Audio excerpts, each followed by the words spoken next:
Hey guys, welcome to the channel. Sit back, relax, shut your eyes if you need to, and drift into the abyss of relaxation as we explore the wild, weird, and wonderfully chaotic biodiversity of our planet. From creatures so small they could hide inside a raindrop to beasts so massive they rewrite the laws of physics, this isn't just a science lesson. It's a journey across Earth's living library. So grab your curiosity, pack your imagination, and prepare to meet the thousand species that prove nature never runs out of ideas or surprises. Hey guys, welcome to the channel. Sit back, relax, and shut your eyes if you need to, as you drift into the abyss of relaxation. Today, we're stepping onto the oldest stage in the universe that still performs nightly, Earth itself. A planet where every grain of sand, every drop of rain, and every heartbeat adds another verse to the longest story ever told. Life. Imagine it. The world before cities, before languages, before the first whisper of fire. The air was thicker, the sky raw with lightning, oceans steaming like cauldrons under a sun still learning restraint. Out of that chaos, something miraculous happened. Tiny bubbles formed, membranes of chance enclosing the first spark of chemistry that learned how to copy itself. That was no accident. It was persistence. And from that microscopic rebellion came everything you've ever loved, feared, eaten, or dreamed about. Fast forward a few billion years, and the planet has gone from sterile rock to a rolling, shimmering mosaic of life. Coral reefs blaze like underwater fireworks, rainforests breathe fog and thunder, deserts hum with hidden motion under the sand. You, standing here listening to this, are part of the same experiment that began in those primordial seas, a descendant of molecules that refused to quit. Scientists estimate there may be 8.7 million species living on Earth right now, and we've catalogued barely a fraction.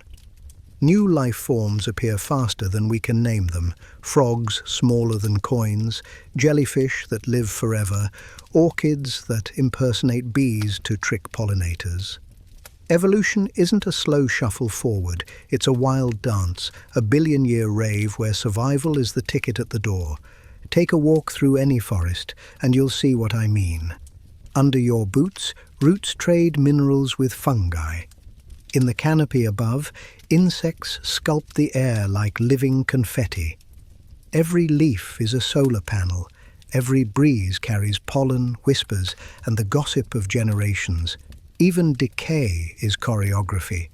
When a tree falls, its wood feeds beetles, bacteria, and mushrooms, who in turn nourish the next seedling waiting in the dark. This is biodiversity, the planet's creative engine. It's not random, it's strategic. Every species is a solution to a specific problem: how to eat, move, mate, or avoid being eaten.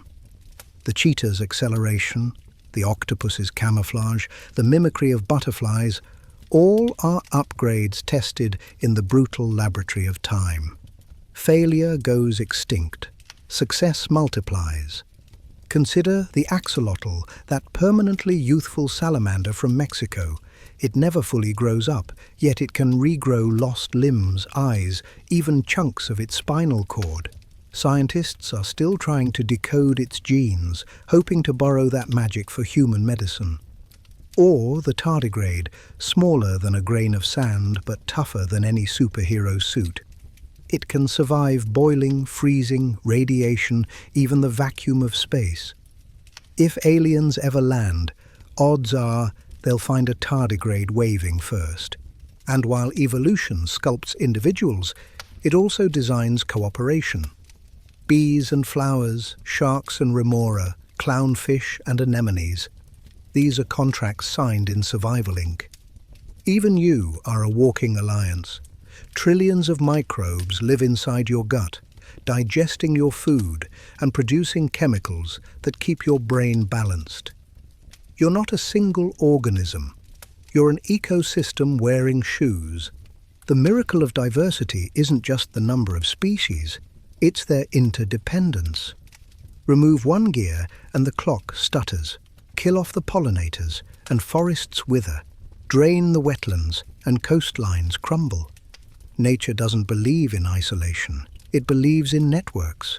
The predator needs the prey, the coral needs the fish, and humanity needs them all, whether we admit it or not.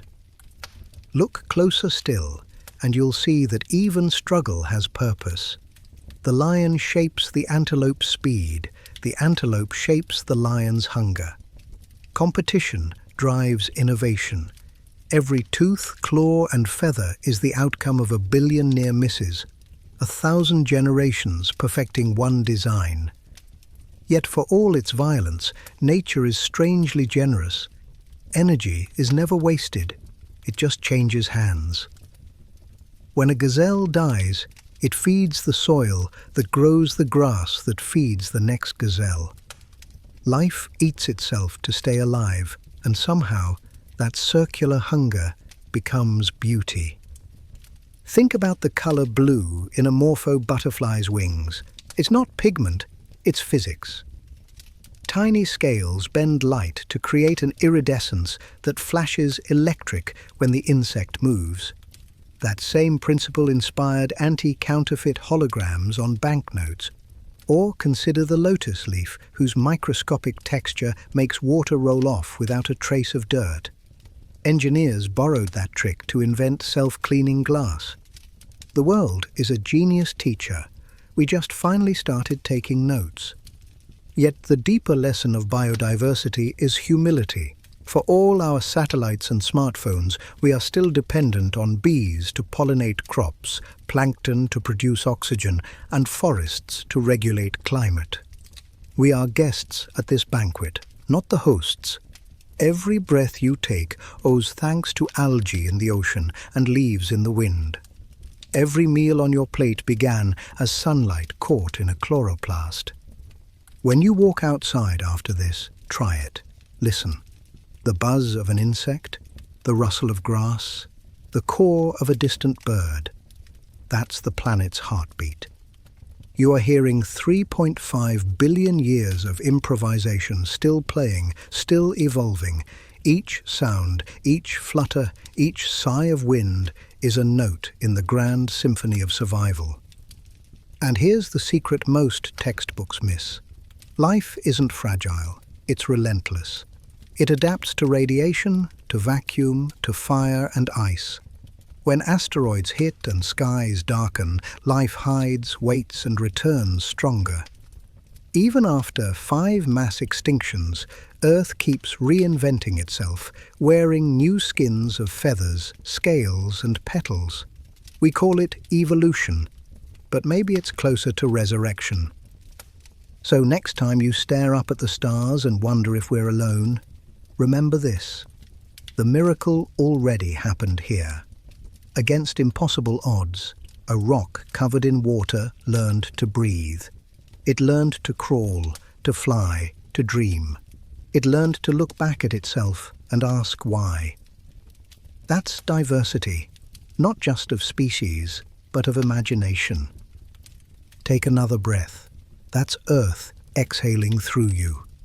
From microbe to mammoth, from fern to human, everything that lives shares the same spark. Different faces, same fire. And that fire, my friends, is the greatest story never finished. Now that you've seen the spark of life, let's pull back and look at the masterpiece it painted. The web that binds every species, every ecosystem, every living atom into one colossal organism called Earth. From the rainforest canopy to the deepest trench of the Pacific, the planet operates like a single body. The rivers are its veins, the forests its lungs, the coral reefs its heartbeat. Life isn't scattered, it's synchronized. Every movement, every migration, bloom and heartbeat connects to something else, unseen but essential. Picture the Earth from space. That glowing blue marble spinning in the void is more than geography. It's an orchestra of energy exchange. Sunlight transformed into sugar by plants, sugar into muscle by animals, and muscle back into minerals by decay. Nothing is wasted, even death is just a detour. In the carbon cycle, your every exhale feeds trees, whose oxygen then fuels your next inhale. It's not poetry, it's chemistry disguised as art. In a single teaspoon of ocean water, you'll find millions of plankton, microscopic drifters that power the planet's oxygen supply. They're the lungs of the sea, creating half the air you breathe. Above them swim sardines who feed tuna, who feed sharks, who keep populations balanced in the eternal economy of life. On land, pollinators like bees and butterflies connect floral nations, turning sunlight into fruit. Without them, global agriculture would collapse within seasons.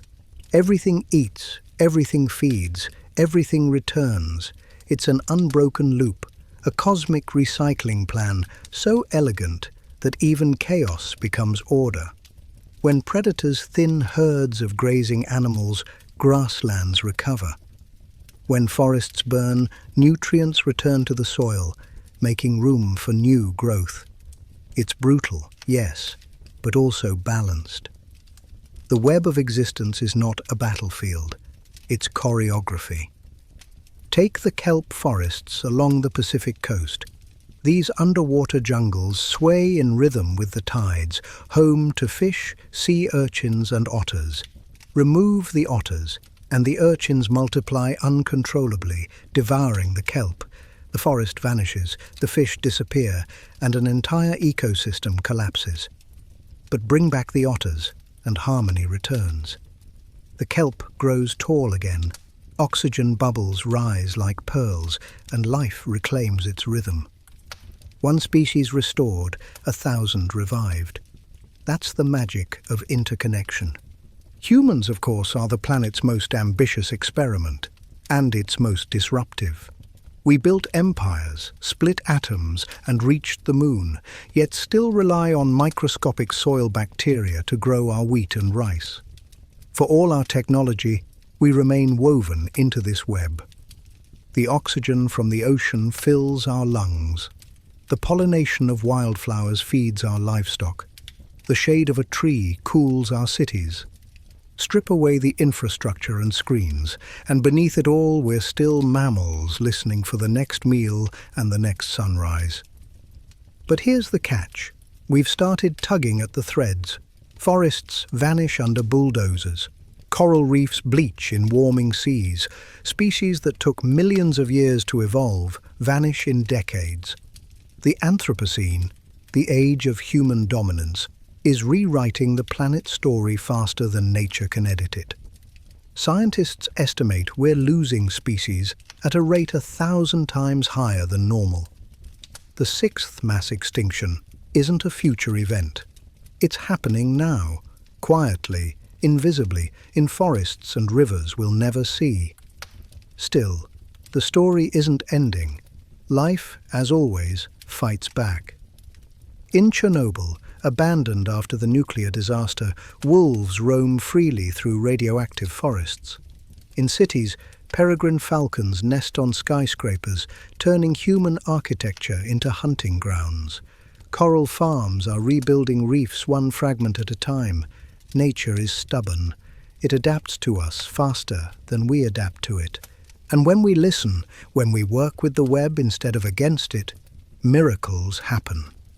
Reintroducing wolves to Yellowstone changed rivers. Yes, rivers. When the wolves returned, deer populations balanced, allowing vegetation to grow along riverbanks again.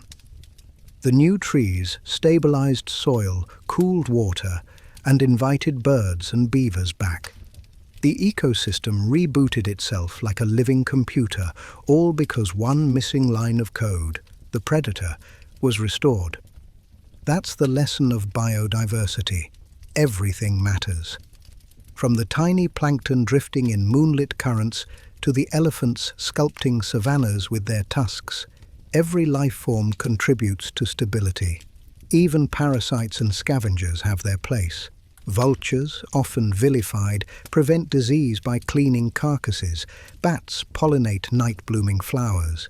Even mosquitoes, as annoying as they are, feed fish and birds in intricate chains of consequence. Nature's web isn't random, it's architectural. The deeper scientists study ecosystems, the more they resemble networks, systems of nodes and links, just like the internet. When too many connections vanish, the network crashes, but strengthen the links, and it becomes nearly indestructible. This is how life survived ice ages, meteor strikes, and continental drift. Not by standing still, but by staying connected. Every ecosystem, from coral reefs to tundra, is a test of resilience. The Amazon rainforest, for example, acts as a planetary air conditioner, regulating temperature and producing 20% of Earth's oxygen. The Arctic, though barren to the eye, reflects sunlight like a giant mirror, keeping global climates stable. When these systems falter, the web trembles everywhere. A drought in Africa can ripple through food prices in Asia. A forest fire in Brazil can alter rainfall patterns in the US. We live on a planet where cause and effect travel faster than wind. And yet, in the cracks of all that fragility, wonder blooms. A single seed can start a forest. A single coral polyp can build an island. A single bee can father a hive that pollinates 1,000 flowers. The web thrives on the smallest gestures, repeated billions of times. So next time you see an ant carrying a crumb, a bird tugging a twig, or a spider weaving its silver thread in the dark, know that you're watching the universe repair itself. The great web doesn't need perfection. It needs participation. It needs every species, including us, to remember that we're not rulers, but caretakers of the only planet known to host such dazzling chaos. We're not separate from nature. We are nature that learned to build cities, compose music, and live stream sunsets. Every innovation we've made, every airplane, telescope, and computer is just another echo of life's urge to connect. And connection is the heartbeat of existence. So, look again at that web, the forests breathing carbon, the oceans singing oxygen, the animals sculpting landscapes. It's all one system, one pulse. The miracle of diversity isn't the sheer number of species. It's that they all coexist, clash, and collaborate in an endless dance that began before humans and will outlast us if we let it. The web is alive. The web remembers. And whether you're a bacterium in the soil or a human recording a podcast about it, you're part of that memory.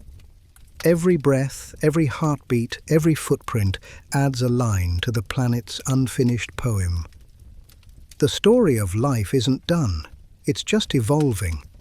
Take a moment and look down.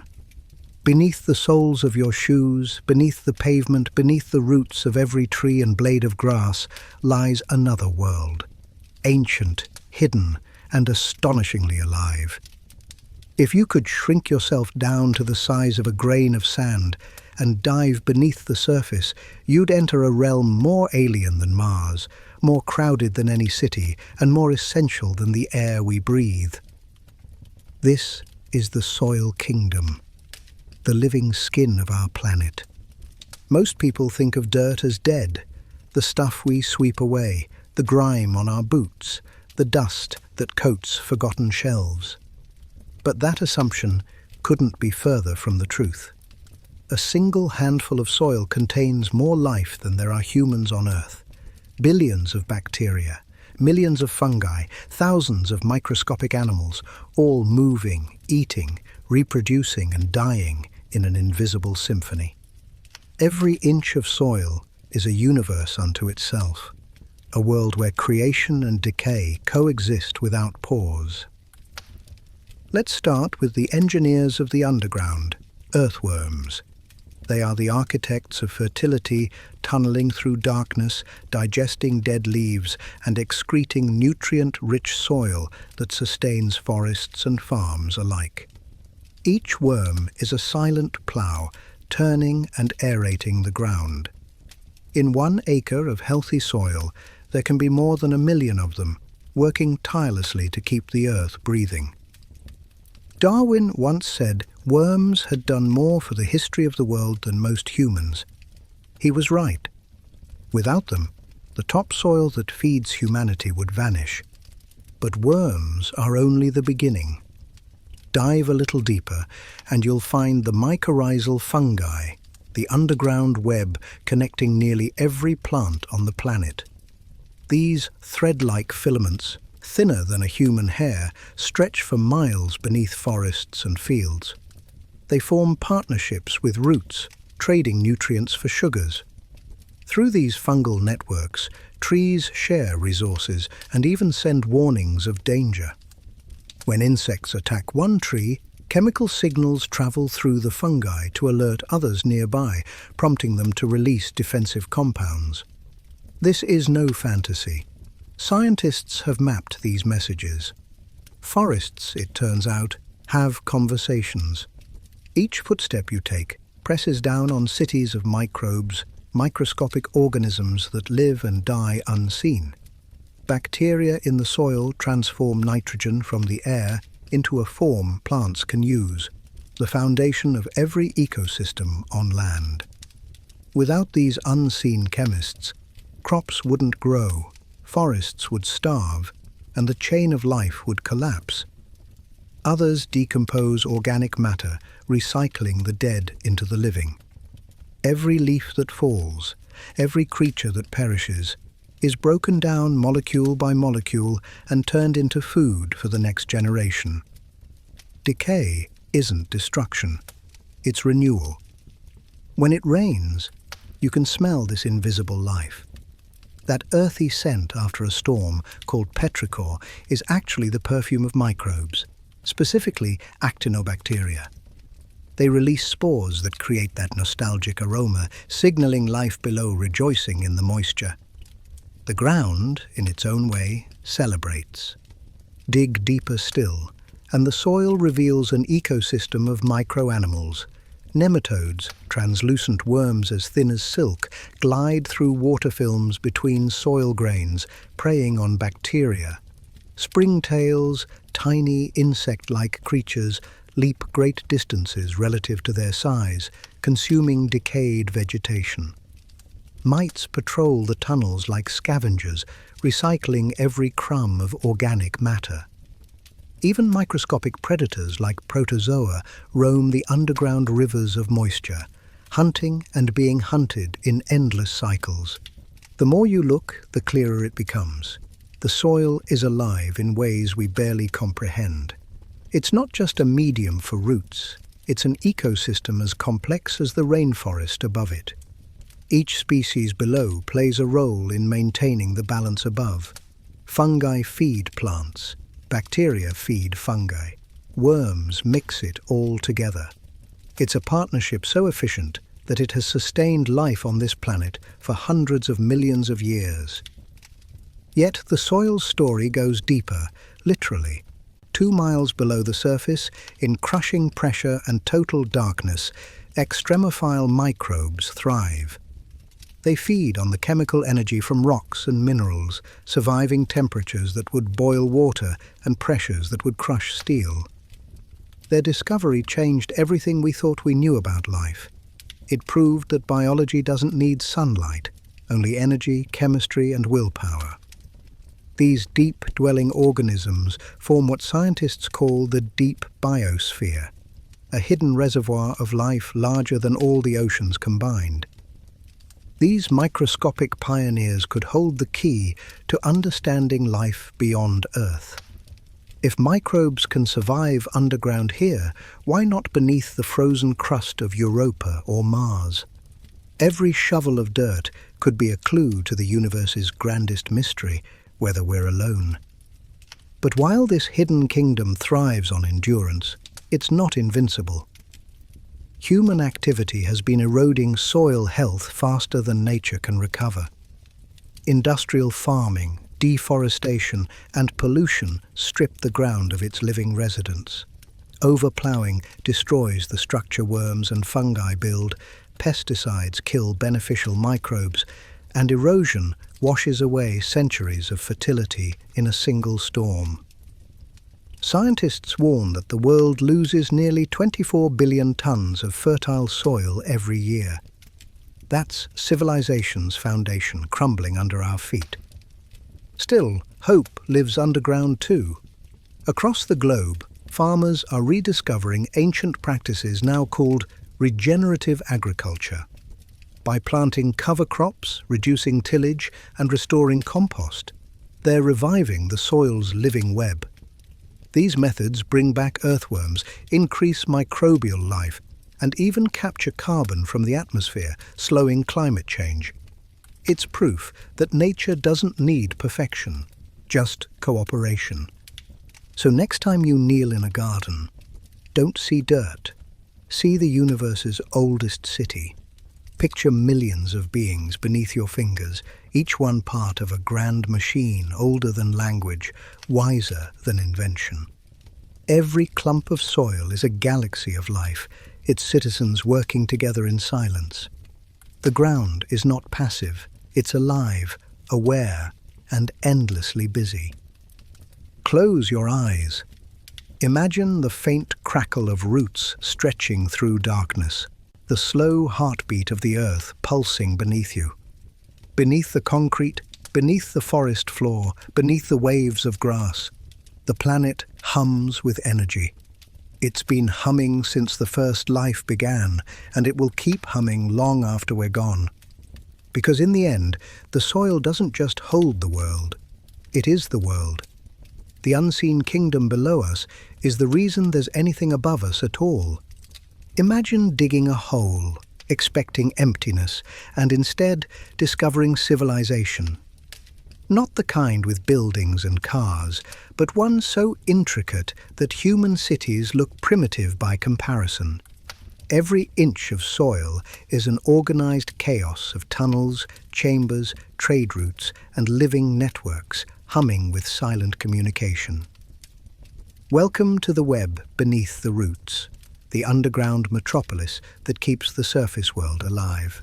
Start with the architects, ants. They are, in many ways, the original urban planners.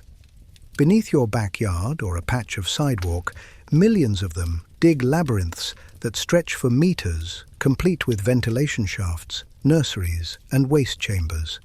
Some species farm fungus gardens, cultivating crops on bits of chewed leaves. Others herd aphids, milking them for sweet honeydew like livestock. Entire colonies function as superorganisms, where each ant behaves like a single cell within a greater body. The level of cooperation rivals any human city. No traffic, no rebellion, just perfect coordination powered by chemical signals. Above the ants' tunnels stretch the root systems of plants, living highways where nutrients and messages flow. Scientists call this zone the rhizosphere, the most active border on Earth, where roots and microbes negotiate survival. It's a constant marketplace of trade and trust. Roots exude sugary compounds to attract helpful bacteria, and in return, bacteria dissolve minerals locked in rock, handing them over like payment. Nearby, mycorrhizal fungi connect one plant to another, forming what's been poetically named the wood wide web. Through these fungal threads, an old tree can send carbon to a shaded sapling or share warnings of drought and pests. Forests, it turns out, don't just coexist, they communicate. This web isn't limited to trees. Grasses on the plains, crops in the fields, even the flowers in your garden all plug into the same invisible network. It's an ecological internet, powered not by electricity, but by biology, one that's been operating flawlessly for over 400 million years. Each connection strengthens the whole. Each species plays its part in a global alliance of exchange. Then there are the bacteria, the chemists of the underground.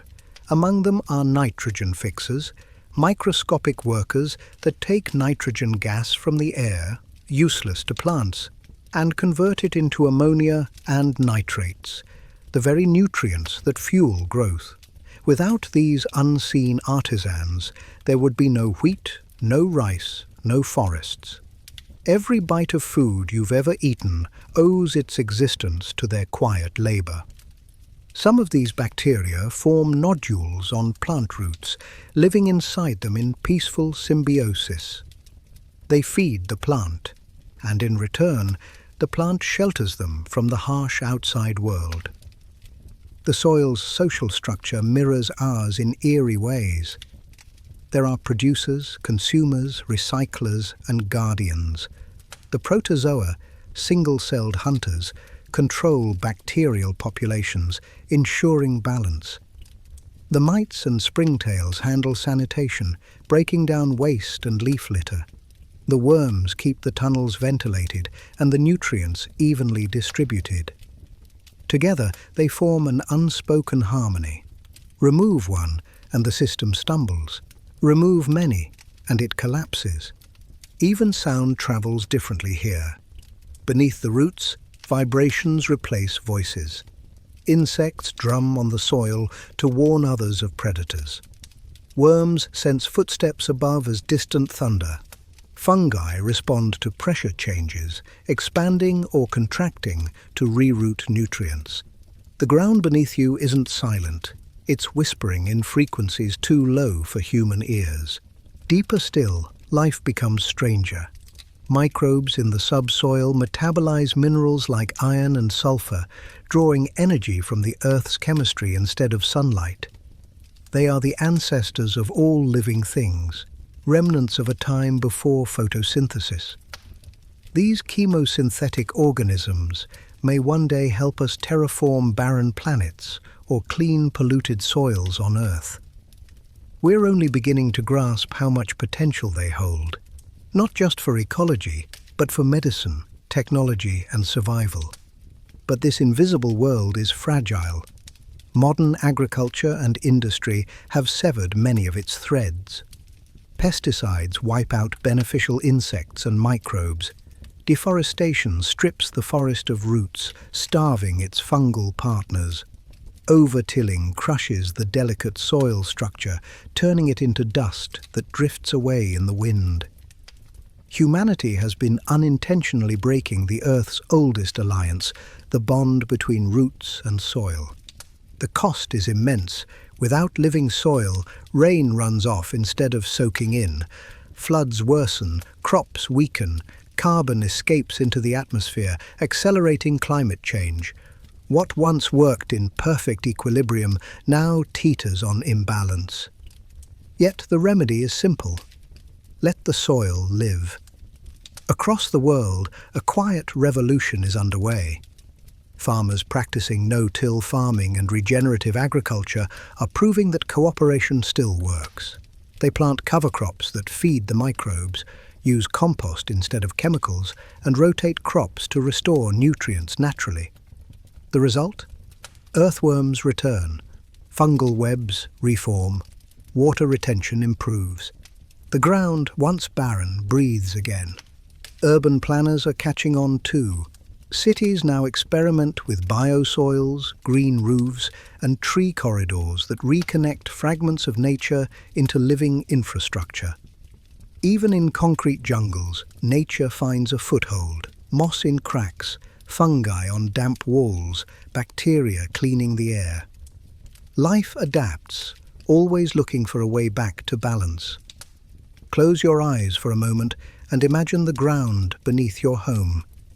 Beneath the foundation, through layers of sand and stone, lies an entire world you'll never see, alive, ancient, tireless. The roots of a nearby tree might be shaking hands with fungi miles away. A beetle may be dragging a fallen leaf into its tunnel to feed its larvae. Bacteria are busy turning dead matter into the nutrients that will become next season's bloom. Every second, billions of interactions unfold quietly beneath your feet. When we walk on soil, we're walking on history, on the same ground that once bore the weight of dinosaurs, mammoths, and early humans. The living web beneath the roots remembers it all, transforming their remains into nourishment for what comes next. In that sense, the soil isn't just alive, it's immortal. So, next time you plant a seed or touch the earth with your hands, remember, you're not reaching into dirt, you're shaking hands with eternity. The web beneath the roots is the original network, the one that built forests, fueled civilizations, and still sustains every breath we take. Respect it, nurture it, and it will return the favor 1,000-fold, because every flower, every forest, every harvest begins not with sunlight, but with what lies below. The soil doesn't simply support life, it creates it. Look up. That endless blue above isn't just empty space, it's a vast, invisible highway buzzing with life. Wings slicing the wind, feathers flashing in sunlight, silhouettes gliding effortlessly between clouds. Welcome to the realm of the masters of the sky, where creatures have turned gravity from a prison into a playground. Long before humans dreamed of flight, the Earth's skies were already crowded. Pterosaurs once ruled with wingspans wider than buses. Then came the birds, descendants of small feathered dinosaurs that learned to leap, glide, and eventually soar. Evolution sculpted them for air dominance, hollow bones, streamlined bodies, lungs that extract oxygen with almost supernatural efficiency. The air became their ocean, the thermals their tides, and the wind their compass. There are nearly 10,000 species of birds known today, and each is a miracle of design. The hummingbird, heart hammering at 1,200 beats per minute, hovers in place like a living helicopter, flying backward and sideways with ease. The albatross spends months at sea without landing, gliding thousands of miles with wings so perfectly shaped they barely move. The peregrine falcon, the fastest creature alive, dives through the air at over 240 miles per hour, faster than a Formula One car, faster than any sound you could scream. But flight isn't just speed, it's art. Watch the murmuration of starlings twisting in twilight, thousands of birds moving in a liquid ballet, their every motion synchronized without a leader. Scientists still don't fully understand how they do it. Each bird follows simple rules. Match your neighbor's speed, stay close, avoid collisions. And yet, the collective movement becomes symphony, a storm of wings, a choreography of instinct and intelligence. In the tropics, flight paints color into the sky. Macaws blaze through jungles in rainbows of scarlet and sapphire. Kingfishers dive like jeweled bullets into rivers. Bees-eaters, hornbills and toucans all wear evolution's brightest imagination, as if the sun itself wanted to show off through feathers. Each hue has purpose: attraction, camouflage, or warning. Even color is survival in disguise. But the story of flight isn't only about beauty, it's about engineering perfection. A bird's feather is a masterpiece of physics, light enough to float, strong enough to lift, flexible enough to bend without breaking. Layers of microscopic barbs interlock like zippers, allowing air to flow smoothly while keeping the structure airtight. Every wing beat is a lesson in efficiency, every glide a defiance of gravity's rules. Human engineers have spent centuries trying to copy what nature mastered eons ago, and still, the birds remain better pilots. Consider the swift, small, unassuming, yet unmatched in endurance. It can stay airborne for nearly a year without landing once, sleeping while gliding, drinking from raindrops mid-flight. When scientists tracked them with radar, they realized some individuals had logged more than 500,000 miles in their lifetime. enough to circle the planet 20 times. For them, the sky isn't a destination, it's home. And then there's the Arctic tern, a bird barely bigger than your hand that migrates from the Arctic to the Antarctic and back again every single year, a round trip of about 40,000 miles. It chases summer across hemispheres, living in endless daylight, an eternal traveler on solar wings. In its lifetime, it may fly the equivalent of 3 round trips to the moon and back. That's not just instinct. That's devotion to motion. Flight also transformed perception. A bird's eyes are biological telescopes. Eagles can spot a rabbit from 2 miles away. Owls can detect movement in near-total darkness. Pigeons see ultraviolet light, revealing patterns on leaves and feathers invisible to us. The sky, to them, is not blue, but a map of shifting colors, directions, and magnetic fields. Some species even navigate using the Earth's magnetic field, reading invisible currents like we read street signs. Their brains hold compasses humans can't replicate, living GPS units guided by quantum reactions inside their cells. Above forests and oceans, birds stitch the world together. They pollinate flowers, spread seeds, and keep insect populations in check. The hornbill disperses tropical fruit seeds across miles of jungle. Seabirds carry nutrients from the ocean back to islands, fertilizing ecosystems with every drop of guano.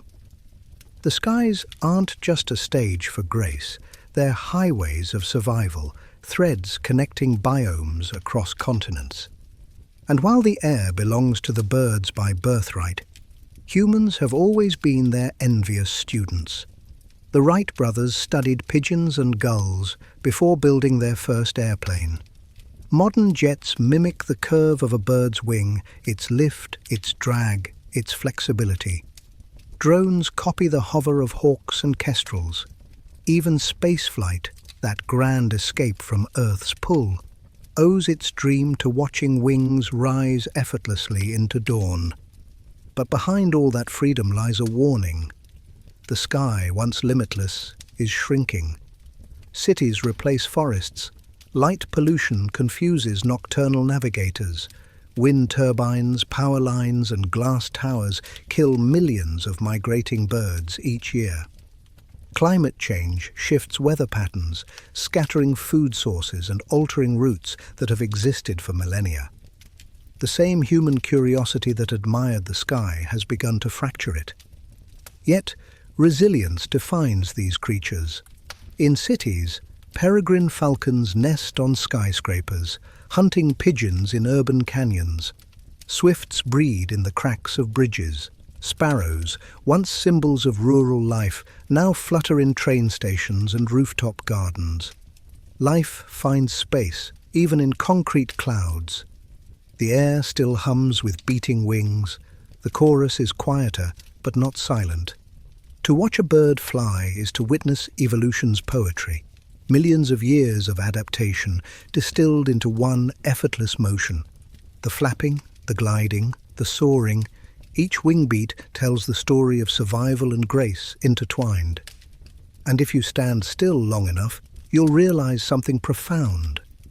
Every feathered shape against the sky is a reminder that the world refuses to stay grounded. So the next time you hear the call of a crow, the whistle of a swift, or the distant cry of an eagle, know this: you're listening to the oldest form of freedom on Earth. Before words, before wheels, before fire, there was the sound of wings cutting through morning light. The architects of air built their kingdom in the unseen, mastering an element we can never truly claim. And though we've learned to imitate them with machines of steel and code, no invention will ever match the living miracle of a creature that turns thin air into motion and sky into home. The sky doesn't belong to anyone. It belongs to everything that dares to rise. Close your eyes for a moment. Imagine the early morning sky, the first rays of sunlight spilling over the horizon, mist rising from rivers, and the air trembling with the flutter of wings. It's a sound older than language, a rhythm older than time itself. The air is alive, pulsing with the symphony of flight, the daily orchestra of life taking to the sky. Every morning, billions of birds rise from forests, wetlands, and coastlines in synchronized motion. Their takeoffs are not random chaos, but choreography. In tropical jungles, parrots call to each other in bursts of color and sound, their cries echoing through the canopy like laughter. Across open fields, larks spiral upward, singing as they climb. Above the oceans, flocks of gulls trace invisible currents, balancing between sea spray and sunlight. Together, they create an atmosphere of motion that never truly stops, a living current circling the globe. Flight is more than movement, it's survival in motion. For some, it's escape. For others, migration, a journey written into their DNA. Every year, millions of birds migrate thousands of miles, guided not by maps or stars we can see, but by an internal compass more precise than any satellite. They follow ancient routes across continents, over deserts, mountains, and oceans, retracing paths carved by their ancestors long before the first human walked upright. Take the bar-tailed godwit, a bird barely larger than a crow, yet capable of flying over 11,000 kilometers non-stop from Alaska to New Zealand, 8 days in the air without rest, food, or water. Scientists tracking them found that these birds navigate by wind patterns, magnetic fields, and celestial cues. Their hearts slow, their metabolism shifts, and their muscles burn energy so efficiently that they become living jet engines. For them, migration is not a choice, it's destiny. And they are not alone. The swallow, the sandpiper, the crane, the goose, and the tern all embark on epic odysseys across the planet. Their wings carry not only their bodies, but the continuity of life itself. When they arrive in distant lands, they fertilize new soils, spread seeds, and form the heartbeat of entire ecosystems. Migration is nature's bridge, linking continents, climates, and species into one continuous breathing world. But the sky isn't just a stage for endurance, it's also a school of intelligence. Birds are some of the most remarkable thinkers in the animal kingdom. Crows and ravens craft tools, bending twigs to fish out insects. Parrots can solve puzzles faster than toddlers. Pigeons, once dismissed as city pests, can remember hundreds of faces and navigate home from across entire continents. Magpies recognize themselves in mirrors, understanding the concept of self, a trait once thought uniquely human. Flight, it seems, didn't just shape wings, it shaped minds. In the open sky, awareness is survival. A falcon, missing a fraction of a second in reaction time, goes hungry. A swallow reading wind currents incorrectly risks exhaustion and death. Evolution sculpted not only their bodies but their intelligence, streamlined, instinctive, and astonishingly adaptable. And yet, even with all this brilliance, birds have never forgotten grace. Watch a crane's courtship dance. Slow, deliberate, wings spread wide as it bows and leaps in rhythm. Or a male bird of paradise in New Guinea, arranging leaves to create a perfect dance floor before erupting in a display of color and movement so surreal it feels choreographed by the universe itself. These rituals aren't random. They're languages of love and lineage, proof that art exists even where survival reigns supreme. Every species has its rhythm in the aerial orchestra. The owl, silent and patient, is the drummer of the night, beating time with its wings through darkness. The eagle, majestic and solitary, is the brass section, bold, piercing, echoing through mountains. The songbirds, warblers, robins, thrushes, are the violins, delicate but essential, filling dawn with melody. Together, they perform a symphony that never repeats the same way twice. Even in the world's harshest places, wings find a way to rise. Penguins, though flightless, transformed the concept of flight into swimming. Their wings became flippers, propelling them through icy water faster than most fish. In deserts, vultures soar for hours without flapping, reading the thermals like sheet music written by the sun. In dense forests, hummingbirds hover between petals, suspended mid-air by furious motion. Every species has adapted to claim a piece of the sky in its own way. But as with every beautiful thing, the sky's harmony trembles under human interference. The modern world disrupts migratory paths with glass skyscrapers, light pollution, and shrinking habitats. Millions of birds die each year, colliding with buildings that mirror the sky they've known for millennia. Climate change shifts breeding grounds, and extreme weather turns once safe routes into death traps. The symphony is playing out of tune, but not yet silent, because hope, like flight, is persistent. Conservationists are building bird corridors across continents, restoring wetlands and protecting nesting sites. Technology now tracks migration in real time, allowing scientists to safeguard routes before it's too late. Cities are dimming their lights during migration seasons, and architects design bird-safe glass that reflects differently under sunlight. Humanity, once the greatest threat, may yet become part of the solution, if we remember to look up. For when you do, you're reminded that the sky is not empty. It's alive with stories, each written on wings. The robin outside your window may have come from a forest hundreds of miles away. The swallow skimming the fields may soon be bound for another hemisphere. Every chirp, every flutter, every shape against the clouds is a testament to resilience, the art of surviving through motion. Flight is freedom, but also faith. Faith that the air will hold you, that instinct will guide you, that no matter how far you travel, you will find your way home. That's what the sky teaches us. Trust the invisible, follow the currents, and rise anyway. So when the dawn comes tomorrow and you hear that first song from the trees, don't just listen, understand. That single melody connects you to every creature that's ever looked up and dared to defy gravity.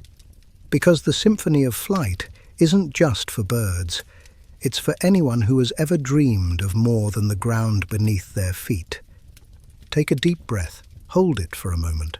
Feel the air filling your lungs, the weightless stillness that follows. Now imagine doing that not for seconds, but for hours. Imagine plunging beneath crushing waves, down into a place where sunlight dissolves into liquid shadow, where gravity softens and sound becomes a whisper through endless water.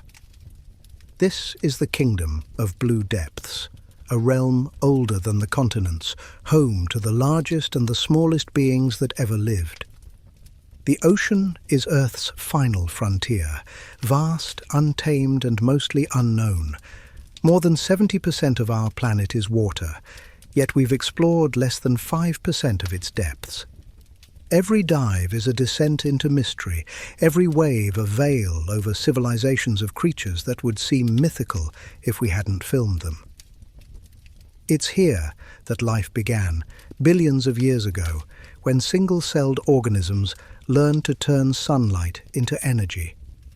Everything, every tree, insect, bird and human, is descended from that first pulse in the ocean's womb. Let's start with the titans. The blue whale, largest animal to ever exist, can reach over 100 feet in length and weigh as much as 200 tons, heavier than a Boeing 757. Its heart alone is the size of a small car, beating with a slow, majestic rhythm that can be heard miles away underwater. When it exhales through its blowhole, it releases a plume taller than a house. Despite its size, the blue whale feeds on some of the tiniest creatures on Earth. Krill, shrimp-like crustaceans, no longer than your little finger. Each day, a single whale can consume up to 4 tons of them. It's poetic, the largest life form sustained by the smallest. The ocean thrives on such paradoxes. Near the surface, sunlit waters teem with life. Schools of fish shimmer like moving mirrors, reflecting light into waves of silver. Dolphins leap and spiral for reasons beyond science, perhaps joy, perhaps communication, perhaps something deeper. Their intelligence rivals our own, their language complex enough to identify individuals by unique whistles. They navigate through echolocation, creating mental maps of the sea around them, seeing with sound. In their world, every echo is a picture, every wave a sentence. Below them glide the giants of the deep, sperm whales, masters of the abyss. They can dive over a mile beneath the surface, holding their breath for up to 2 hours. In that darkness, they hunt the elusive, colossal squid, a creature with eyes the size of dinner plates and tentacles lined with hooks. Few humans have ever seen such a battle, but scars on whale skin tell stories of encounters between monsters, living echoes of ancient myths. Yet, for all its grandeur, the ocean also belongs to the microscopic. Plankton, the drifting drifters, form the foundation of marine life. These tiny organisms, invisible to the naked eye, produce over half the oxygen we breathe. Each wave that crashes on the shore is a gift from them. Some plankton glow with bioluminescence, turning dark seas into galaxies of light. Sailors once called it the Sea of Stars, unaware they were witnessing billions of living lanterns shimmering with each ripple. In the coral reefs, the ocean shows off its most extravagant colors. Imagine an underwater city built of calcium and thyme, rising from the sea floor like a palace of living stone. Corals, colonies of tiny polyps, form these structures, each generation building upon the skeletons of the last. Within their walls dwell more species per square meter than in any other ecosystem on Earth. Clownfish, seahorses, moray eels, sea turtles, and a rainbow of reef fish all weave through the coral corridors, each with its role in the ocean's balance. But coral reefs are fragile kingdoms. When water warms even slightly, the corals expel the algae that give them color and nutrients, a process known as coral bleaching. What remains is a ghostly white landscape, silent and dying. Yet even then, life resists. Conservation divers now replant coral fragments, nurturing new growth in nurseries beneath the waves. In some areas, reefs are reviving, slow, delicate proof that healing is possible when humans remember they are part of the ocean, not apart from it. Descend deeper, and the sunlight fades into twilight. This zone, called the mesopelagic, is the realm of shadows and sparks. Here, creatures glow with their own light. Lanternfish, comb jellies, siphonophores stretching longer than blue whales. Bioluminescence isn't beauty for its own sake. It's survival. Some use it to lure prey, others to blind predators. Some even pulse in patterns like Morse code to signal to mates. Imagine a world where the night itself glows back at you. Far below, in the abyssal depths, pressure crushes to over 1,000 times what we feel at the surface. The temperature hovers near freezing. No sunlight ever reaches this eternal midnight. And yet, life thrives. Strange, translucent beings drift through black water, their bodies delicate as dreams. Giant isopods scuttle over the remains of fallen whales. Anglerfish, with grotesque beauty, lure prey with bioluminescent bait dangling from their heads. To us, it's nightmare. To them, it's normal. Evolution sculpted monsters into elegance. At hydrothermal vents, where scalding water gushes from cracks in the ocean floor, ecosystems exist entirely without sunlight. Tube worms, clams, and crabs live off bacteria that convert heat and chemicals into energy, a process called chemosynthesis. Its life powered not by the sun, but by the Earth's molten heart. These vent communities remind us that biology's boundaries are illusions. Where there is energy, there is life. And perhaps that's the ocean's greatest secret: adaptability. From whale to plankton, everything is connected in a cycle older than continents. Nutrients sink, feed the deep, then rise again to nourish the surface. Even death serves purpose here. When a whale dies, its body falls to the seafloor, becoming a whale fall, an oasis of life for decades. Worms, crabs, snails, and microbes feast, turning what once soared into new beginnings. Nothing is wasted beneath the waves, but the ocean's harmony is threatened. Overfishing empties waters faster than they can recover. Plastic chokes the bellies of seabirds and turtles. Carbon emissions acidify the seas, dissolving the shells of creatures that build the base of the food chain. The giants and the mini-monsters suffer together. Yet, hope still swims. Marine reserves are expanding. Species once thought gone, like the coelacanth, a 400-million-year-old fish, resurface, proving life's refusal to vanish quietly. The ocean doesn't just host life. It is life. Every raindrop, every breath, every cloud begins here. The waves don't separate us, they connect us.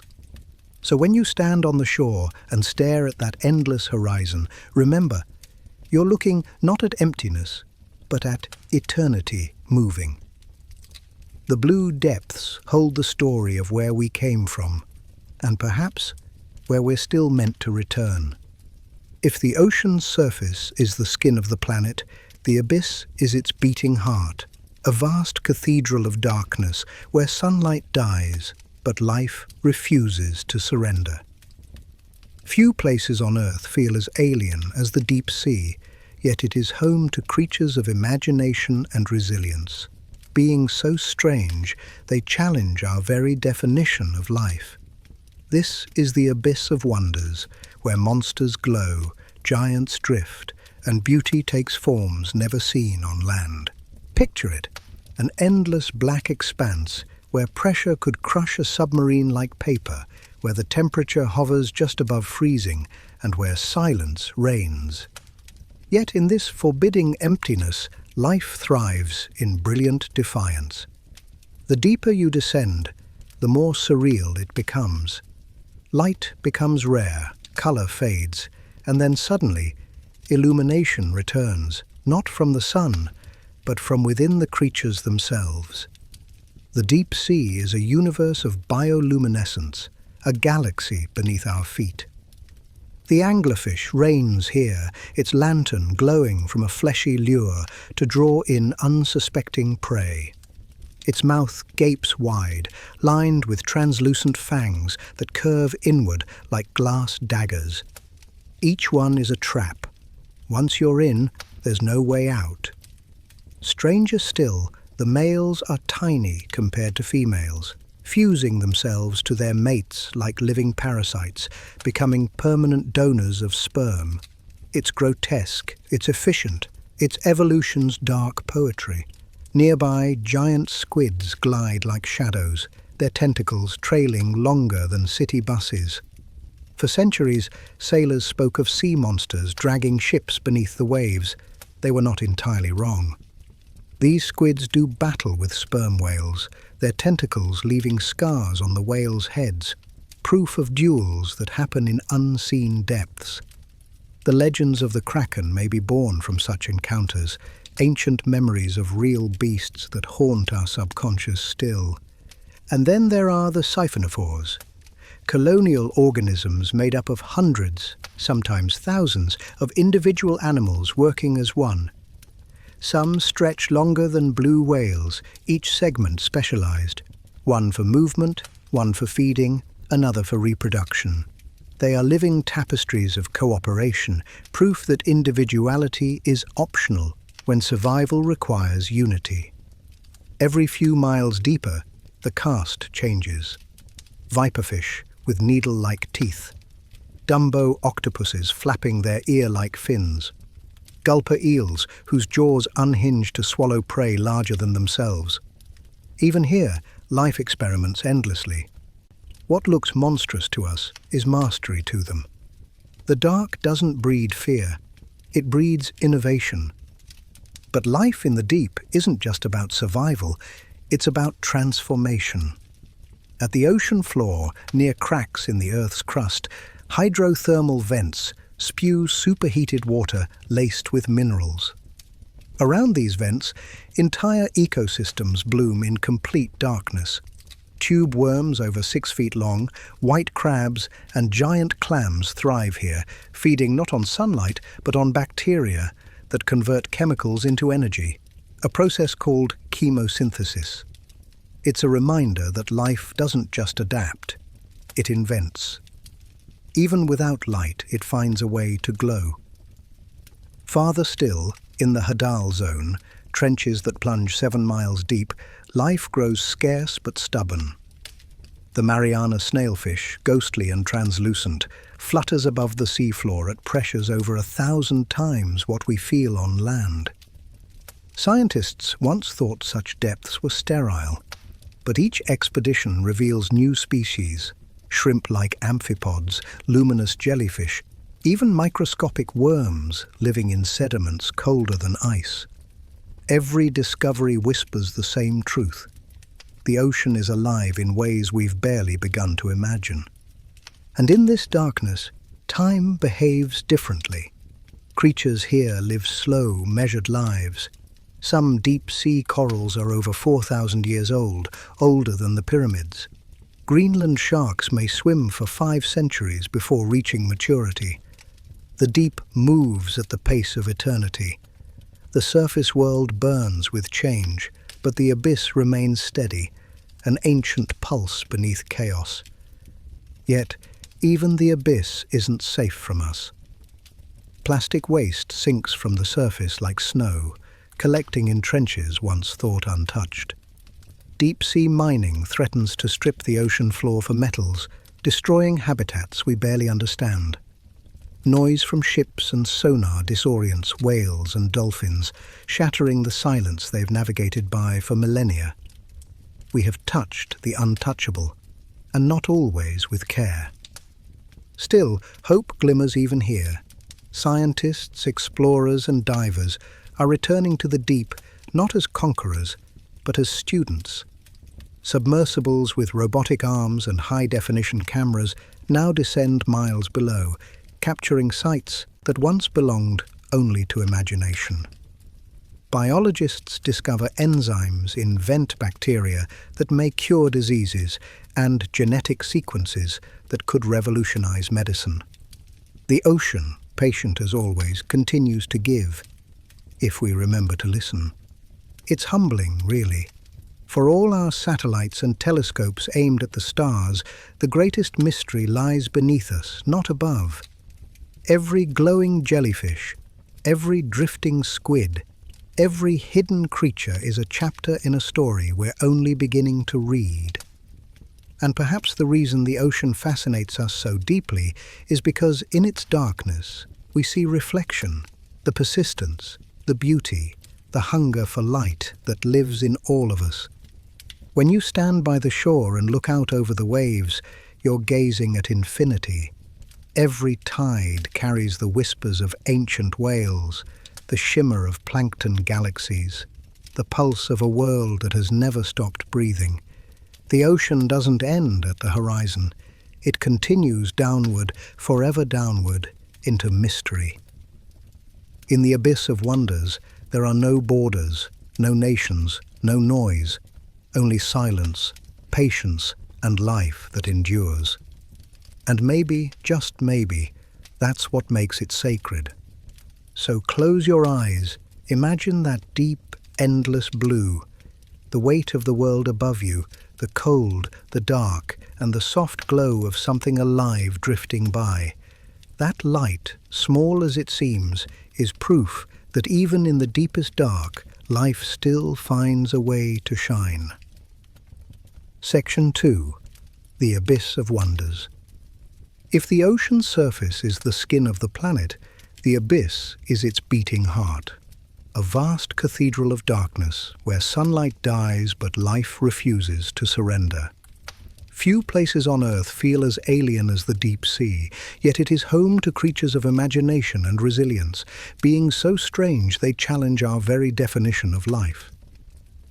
This is the Abyss of Wonders, where monsters glow, giants drift, and beauty takes forms never seen on land. Picture it, an endless black expanse where pressure could crush a submarine like paper, where the temperature hovers just above freezing, and where silence reigns. Yet, in this forbidding emptiness, life thrives in brilliant defiance. The deeper you descend, the more surreal it becomes. Light becomes rare, color fades, and then suddenly, illumination returns, not from the sun, but from within the creatures themselves. The deep sea is a universe of bioluminescence, a galaxy beneath our feet. The anglerfish reigns here, its lantern glowing from a fleshy lure to draw in unsuspecting prey.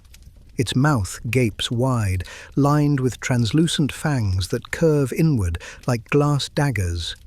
Each one is a trap. Once you're in, there's no way out. Stranger still, the males are tiny compared to females, fusing themselves to their mates like living parasites, becoming permanent donors of sperm. It's grotesque, it's efficient, it's evolution's dark poetry. Nearby, giant squids glide like shadows, their tentacles trailing longer than city buses. For centuries, sailors spoke of sea monsters dragging ships beneath the waves. They were not entirely wrong. These squids do battle with sperm whales, their tentacles leaving scars on the whales' heads, proof of duels that happen in unseen depths. The legends of the Kraken may be born from such encounters, ancient memories of real beasts that haunt our subconscious still. And then there are the siphonophores, colonial organisms made up of hundreds, sometimes thousands, of individual animals working as one. Some stretch longer than blue whales, each segment specialized. One for movement, one for feeding, another for reproduction. They are living tapestries of cooperation, proof that individuality is optional when survival requires unity. Every few miles deeper, the cast changes. Viperfish with needle-like teeth, Dumbo octopuses flapping their ear-like fins, gulper eels whose jaws unhinge to swallow prey larger than themselves. Even here, life experiments endlessly. What looks monstrous to us is mastery to them. The dark doesn't breed fear, it breeds innovation. But life in the deep isn't just about survival, it's about transformation. At the ocean floor, near cracks in the Earth's crust, hydrothermal vents spew superheated water laced with minerals.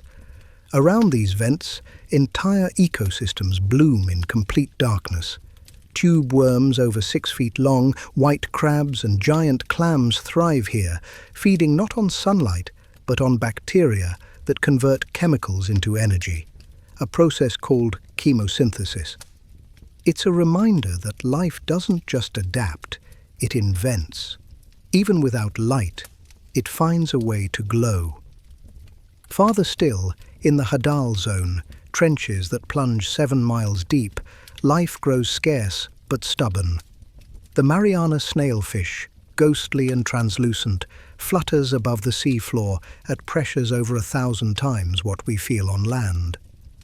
Scientists once thought such depths were sterile, but each expedition reveals new species, shrimp-like amphipods, luminous jellyfish, even microscopic worms living in sediments colder than ice. Every discovery whispers the same truth.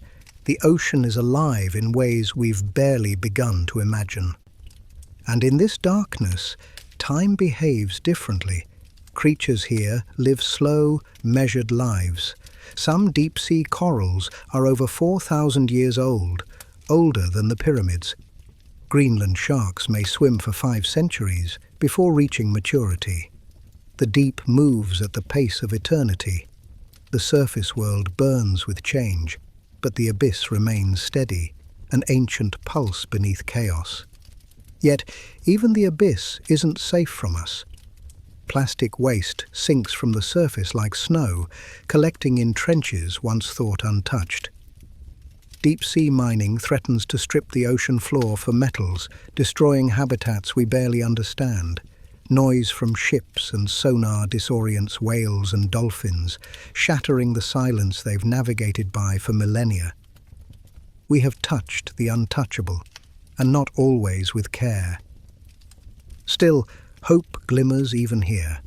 Scientists, explorers, and divers are returning to the deep not as conquerors, but as students. Submersibles with robotic arms and high-definition cameras now descend miles below, capturing sites that once belonged only to imagination. Biologists discover enzymes in vent bacteria that may cure diseases and genetic sequences that could revolutionize medicine. The ocean, patient as always, continues to give, if we remember to listen. It's humbling, really. For all our satellites and telescopes aimed at the stars, the greatest mystery lies beneath us, not above. Every glowing jellyfish, every drifting squid, every hidden creature is a chapter in a story we're only beginning to read. And perhaps the reason the ocean fascinates us so deeply is because, in its darkness, we see reflection, the persistence, the beauty, the hunger for light that lives in all of us. When you stand by the shore and look out over the waves, you're gazing at infinity. Every tide carries the whispers of ancient whales, the shimmer of plankton galaxies, the pulse of a world that has never stopped breathing. The ocean doesn't end at the horizon. It continues downward, forever downward, into mystery. In the abyss of wonders, there are no borders, no nations, no noise, only silence, patience, and life that endures. And maybe, just maybe, that's what makes it sacred. So close your eyes. Imagine that deep, endless blue. The weight of the world above you. The cold, the dark, and the soft glow of something alive drifting by. That light, small as it seems, is proof that even in the deepest dark, life still finds a way to shine. Step into the jungle and you step into sound. It isn't silence that defines this world, but music, a constant heartbeat of wings, chirps, rain, and rustling leaves. The air itself feels alive, thick with mist and oxygen, vibrating with millions of unseen voices. Here, under emerald canopies older than history, everything moves, breathes, and competes in perfect rhythm. This is the symphony of green, where life performs its grandest concert. From above, the rainforest looks endless, a rolling ocean of treetops broken only by rivers of silver. But beneath that leafy roof lies another universe entirely. Shafts of sunlight pierce through clouds of insects, illuminating a chaos of roots, vines, and dripping moss. The ground squelches with decay, a soft carpet of leaves that have lived and died 1,000 times over. Every inch of soil here hums with energy. In 1 square mile of Amazon forest, scientists have counted more than 3,000 species of plants, 400 birds, and tens of thousands of insects. It's nature's version of infinity. No pattern repeating, no silence unbroken. Listen closely. A howler monkey calls from the canopy, its roar echoing for miles. Tiny tree frogs answer from below, their chirps like digital beeps in a green cathedral. Somewhere, A sloth moves an inch, slower than thought, while a jaguar glides soundlessly through the underbrush. In the rainforest, every sound tells a story, every silence hides a predator. It's not chaos, it's coordination, a system so complex it might as well think. The rainforest's true engineers, though, are the trees. Giants like the kapok and kiba, rising over 200 feet tall, hold entire ecosystems in their branches. Orchids bloom in the crooks of limbs, bromeliads collect rainwater that becomes homes for tadpoles and insects, and vines snake upward toward the light in an endless climb. Each trunk is a skyscraper of species. The forest doesn't grow upward. It stacks life vertically, from the roots that drink from decomposing matter to the canopy that drinks sunlight itself. And yet, for all its size, the rainforest survives on cooperation. The roots of trees connect through fungal networks, sharing nutrients across species lines. When one tree falls, others absorb its remnants. Nothing goes to waste. Even death becomes part of the melody. Leafcutter ants march in military precision, harvesting greenery to feed underground fungus farms. Termites build towers taller than a human, ventilating them with perfect temperature control. Butterflies drink tears from turtles, birds clean the backs of tapirs, and bats pollinate night-blooming flowers. In the jungle, every relationship is symbiotic. Even competition ends in contribution. But beauty in the rainforest always walks with danger. Bright colors warn of venom. A poison dart frog, smaller than a thumb, carries enough toxin to stop a human heart. A fer-de-lance viper lies coiled beneath fallen leaves, its camouflage flawless. Even plants arm themselves. Spines, acids, hallucinogens, and strangling vines all serve one purpose: survival. Evolution here doesn't rest. It experiments daily. Rainforests are also laboratories of the planet's climate. They produce nearly 20% of Earth's oxygen, store massive amounts of carbon, and influence rainfall patterns across continents. The Amazon, the Congo, and the jungles of Southeast Asia act as the planet's lungs, exhaling moisture that becomes rivers in the sky. Cut them down, and the world coughs. But protect them, and the balance holds. Humanity's relationship with the jungle has always been complicated, reverent and reckless. Indigenous peoples learned to live within it, reading its sounds like language, taking only what it could replace. Modern civilization, hungry for resources, often forgot that rule. Logging, mining, and agriculture have erased millions of acres in decades.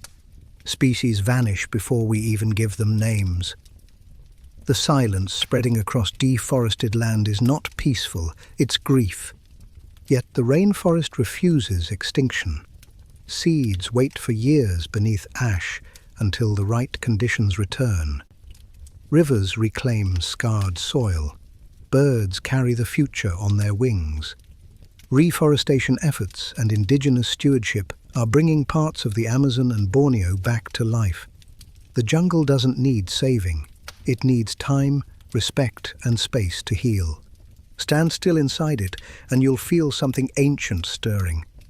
The pulse of a planet before roads and noise, the heartbeat of pure life. The air smells of rain and fruit. The humidity clings like skin, and somewhere far off, thunder rolls as if the sky itself is joining the orchestra. Every drop that falls feeds a root, every root feeds a leaf, every leaf breathes for you. That's the contract of existence written in chlorophyll.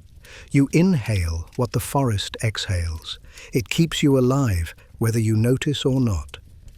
The symphony of green plays endlessly. Insects drumming, frogs chirping, birds calling in impossible keys. It's a music of creation, destruction, and renewal.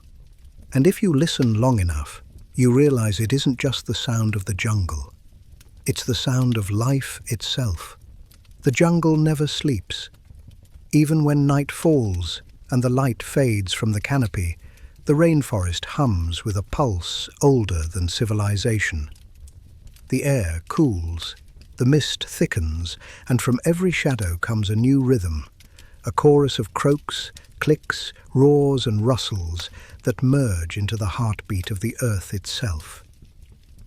This is the pulse of the wild, a world where darkness doesn't silence life but ignites it. Under the pale gleam of moonlight filtered through leaves, fireflies drift like floating embers. Frogs the size of fingernails cling to vines, flashing their throats as if pulsing in time with the stars. High above, nocturnal hunters wake. Owls glide between branches, their wings silent as smoke, while bats burst from hollow trees in clouds, weaving through the air like living shadows. Each night is a cycle of survival rehearsed for millions of years, a slow dance between predator and prey, hunger and endurance. In the Amazon, jaguars become ghosts. Their golden eyes pierce the dark. Their paws make no sound as they stalk through wet leaves. They are apex poets of stealth, their rosetted coats blending perfectly into moonlit foliage. When they strike, it's with elegance, a single bite to the skull, swift and decisive. In the same jungle, anacondas slip silently through black water, their bodies thick as tree trunks. They wait motionless for hours, then erupt in a surge of power, coiling around their prey in a silent embrace that ends only when the forest itself exhales. But the rainforest isn't defined by its predators, it's defined by its persistence. Each species here has mastered the art of adaptation. Leaf-tailed geckos vanish against bark so perfectly they might as well be shadows. Glass frogs wear transparency like armor, their organs visible through their skin, invisible to those who hunt by sight. Bullet ants, armed with one of the most painful stings on Earth, patrol tree trunks like soldiers. To survive here is to evolve daily, to adapt faster than decay. Every creature in the rainforest plays a note in its ecosystem's rhythm. The army ants, though small, shape entire landscapes. When they march, everything moves out of their way. Insects flee, spiders abandon webs, even snakes slither aside. In their wake come antbirds, specialized followers that feed on insects escaping the swarm. This partnership is pure choreography, a natural alliance honed by necessity. Nothing in the jungle truly lives alone. By day, sunlight cuts through gaps in the canopy like liquid gold, turning the forest into a cathedral of green glass. But at night, bioluminescent fungi glow faintly on fallen logs, lighting the paths for the tiniest wanderers. This is not superstition, it's strategy. The light attracts insects that help spread spores, carrying new life to distant corners of the forest. Even decay glows here, beauty born from rot. Deep within this green labyrinth, rivers curl like veins, carrying nutrients and memory from the mountains to the sea. These waterways are the rainforest's bloodstream, home to creatures as ancient as myths. The piranha, often misunderstood, isn't just a killer, it's a recycler. Its frenzies clean the rivers of decay, keeping them alive. The Amazonian manatee drifts like a gentle dream through flooded forests, grazing on vegetation that grows in places where trees stand half submerged.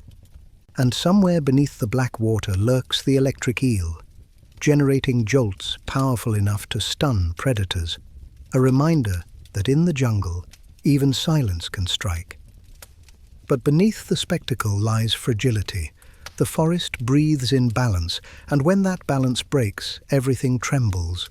When trees fall en masse, the rain changes. When rivers choke on sediment, the fish vanish. Deforestation doesn't just wound a landscape, it alters weather systems, reshaping clouds, shifting seasons. The rainforest's heartbeat slows, and the world feels it. Yet the jungle endures. Seeds that fall onto barren soil lie dormant for decades, waiting for the right humidity, the right sliver of light. When the rains return, the forest rebuilds itself in silence. Kapok trees rise again, strangler figs wrap around ruins, and vines reclaim forgotten paths. Even abandoned cities vanish under moss and roots, swallowed whole by nature's patience. Time in the rainforest isn't measured in hours or years, it's measured in regrowth. For the people who still live within its boundaries, the jungle isn't wilderness, it's home. Indigenous tribes read its patterns like language. A shift in bird calls means rain. A new scent on the wind means jaguars are near. Their songs echo through the trees, not as intrusion, but as harmony. To them, every plant, every animal carries a spirit, and every act of taking, a hunt, a harvest, a cut of bark, must be repaid. It's a wisdom older than writing, a contract written in respect. Scientists, too, are rediscovering that reverence. Within these forests lie cures and compounds that modern medicine barely understands, from the venom of frogs to the alkaloids in vines. The quinine tree gave humanity its first weapon against malaria. The rosy periwinkle, native to Madagascar's rainforests, holds chemicals that fight leukemia. Each fallen leaf could hide the next great discovery, or the last of its kind, if it disappears before we find it. As dawn approaches, the jungle shifts again. The night creatures fade into shadow, the diurnal awaken. A slow mist creeps through the undergrowth, carrying the scent of wet soil and orchids. The first beams of sunlight scatter through the trees, igniting droplets into diamonds. Monkeys chatter awake, parrots scream their joy into the morning. The pulse of the wild quickens, not loud, but alive, 1,000 hearts beating as one. Stand there long enough, and you'll feel it too. The vibration under your feet, the breath of humidity against your skin, the slow rhythm in your chest sinking to the forests. This is not a separate world. It's the origin of ours. The jungle doesn't just surround life, it generates it, sustains it, and eventually reclaims it. The rainforest whispers a truth most of the world has forgotten. Survival is not about dominance, but balance. Every roar, every rustle, every drop of rain is part of a living song, the pulse of a planet that still believes in growth. And if you listen long enough, really listen, you'll hear that pulse in yourself. Breathe in, and the air bites back. The cold here isn't just temperature, it's presence. It creeps into bone, stills sound, slows heartbeat. Yet even at the very edge of habitability, life endures. The polar realms, the Arctic at the top of the world and Antarctica at the bottom, are not deserts of death but kingdoms of ice and shadow, where survival is an art sculpted by wind and time. The horizon blurs between sky and snow, a seamless canvas of white and pale blue. The sun, low and weary, drifts in slow circles, never quite setting during the endless summer, never fully rising through the long polar night. Out here, shadows stretch for miles, and silence is so complete it hums. But beneath that quiet, the world moves. The ice shifts and cracks like distant thunder. Glaciers crawl inch by inch toward the sea. Each groan of ice is a reminder that the planet breathes even here under miles of frozen armor. Across the Arctic tundra, caribou move in great herds, hooves crunching over frost as they migrate thousands of miles in search of lichen. Overhead, snowy owls patrol the emptiness, eyes of molten gold scanning for movement beneath the white. On the pack ice, polar bears roam alone, solitary monarchs adapted to hunt seals through breathing holes in the ice. Their fur isn't white at all, but transparent, scattering light so perfectly that it appears luminous. Beneath that fur, black skin absorbs what little heat the sun offers. Each step they take leaves a print that may fill within minutes, erased by wind, but their presence shapes the ecosystem as powerfully as any storm. Beneath the frozen surface, another world thrives. The Arctic Ocean, dark and frigid, swirls with phytoplankton blooms in the brief summer sunlight.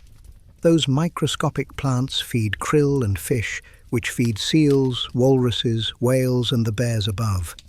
It's a food chain as delicate as it is vast, one that depends entirely on the rhythm of ice. Too much, and life starves. Too little, and it drowns in change.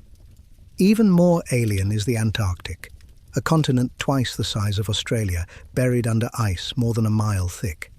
No trees, no soil, no human cities, just frozen desert stretching to infinity. And yet the coastlines explode with life. Emperor penguins huddling against blizzards, leopard seals slicing through blue water, humpback whales breaching through fields of icebergs like titans of some ancient legend. When the Antarctic summer arrives, the sun never sleeps. The horizon glows gold at midnight, and the ice turns translucent as glass. Out here, everything depends on endurance. Temperatures plunge below -60 degrees Celsius. Winds scream faster than hurricanes. Still, the penguins guard their eggs, the seals raise their pups, and the krill bloom again beneath the returning light. Life here doesn't just survive the cold. It's shaped by it, defined by it. When darkness returns to the poles, it comes completely.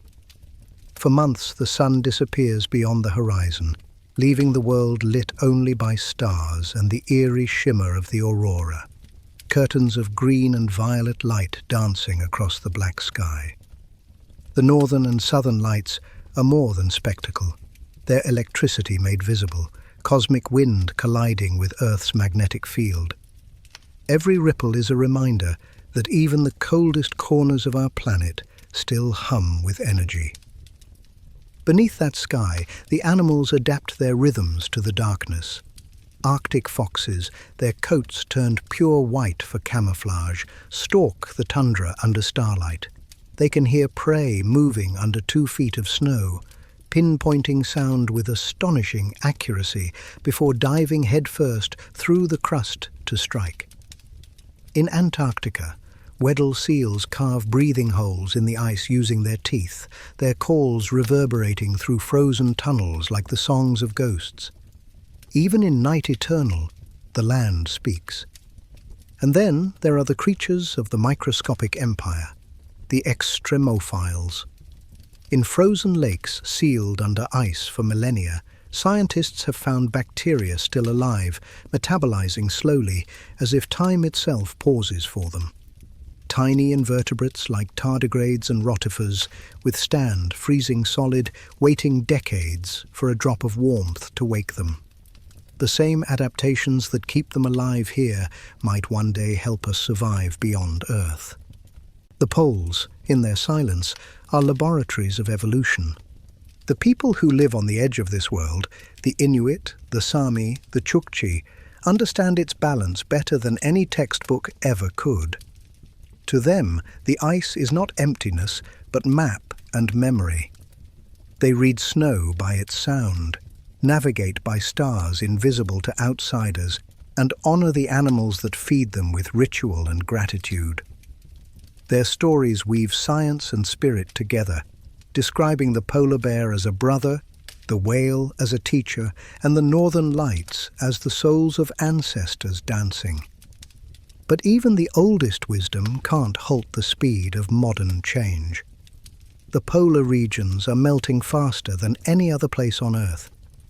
Glaciers that stood for centuries are collapsing into the sea.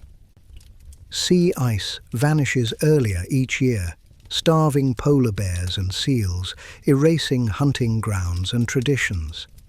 Beneath the thawing permafrost, ancient methane escapes, warming the planet further. What happens at the poles doesn't stay at the poles. It ripples outward, raising seas, shifting weather, rewriting coastlines thousands of miles away. And yet, in the face of that loss, the poles still give. Expedition crews track penguins and whales with satellite tags to learn migration patterns.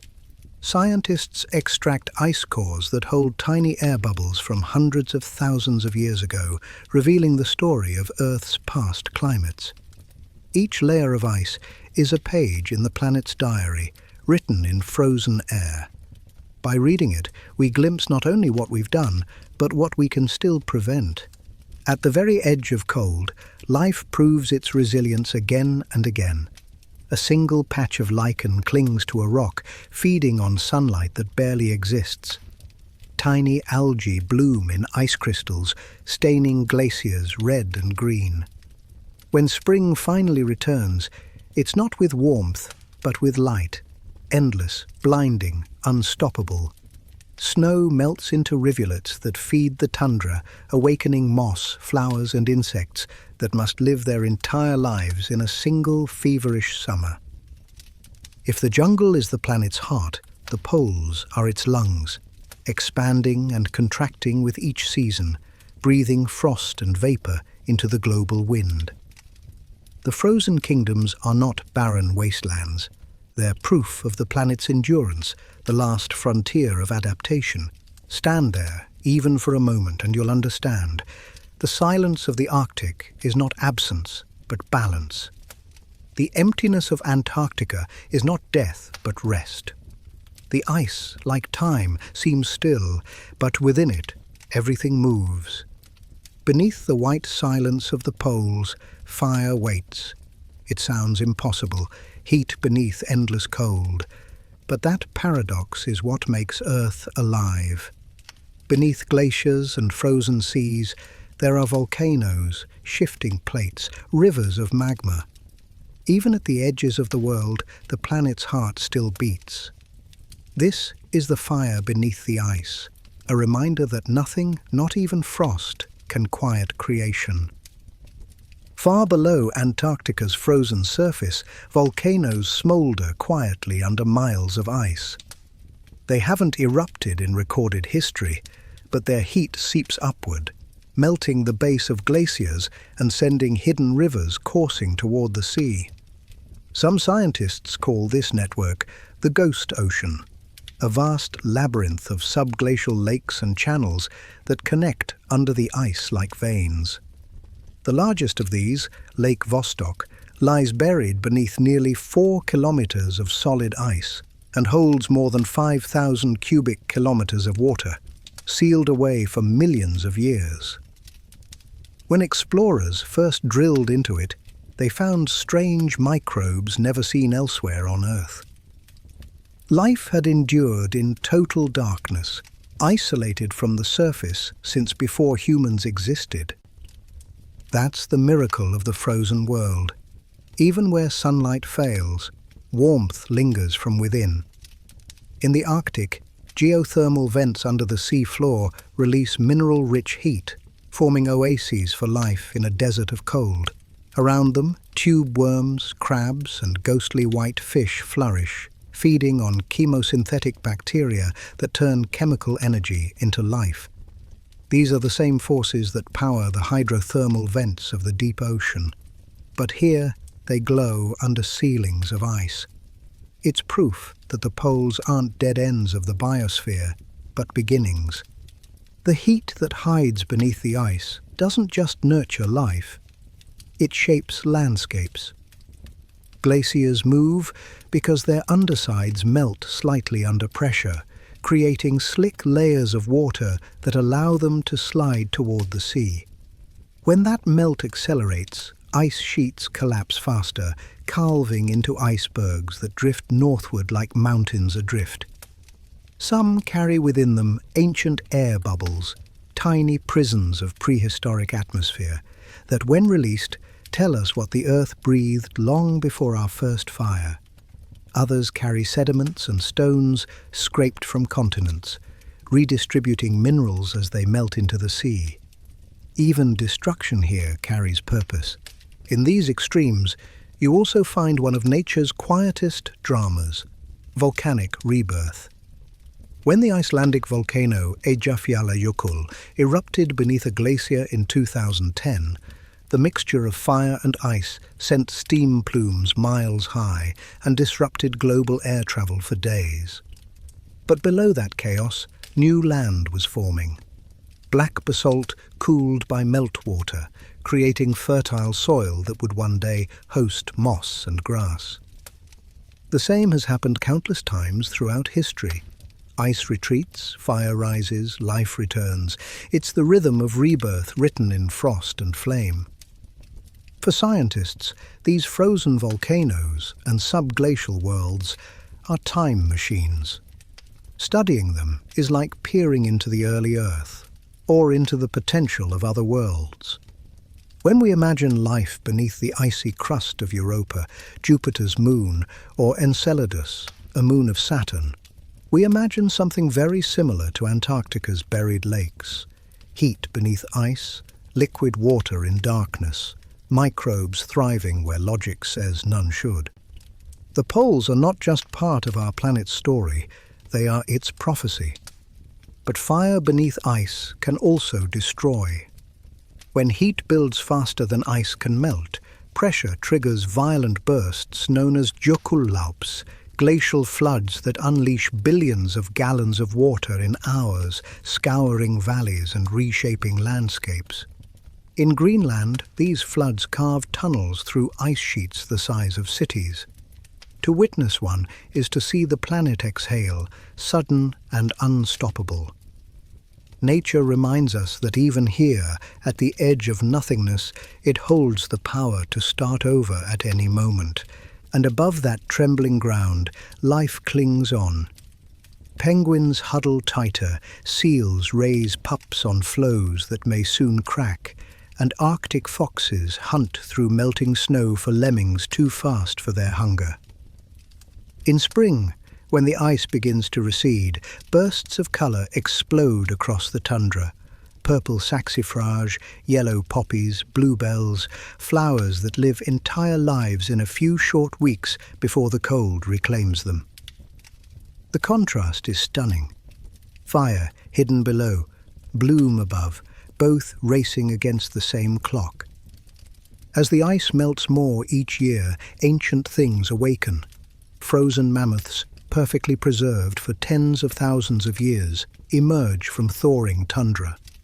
Buried forests rise again as roots and wood resurface from permafrost.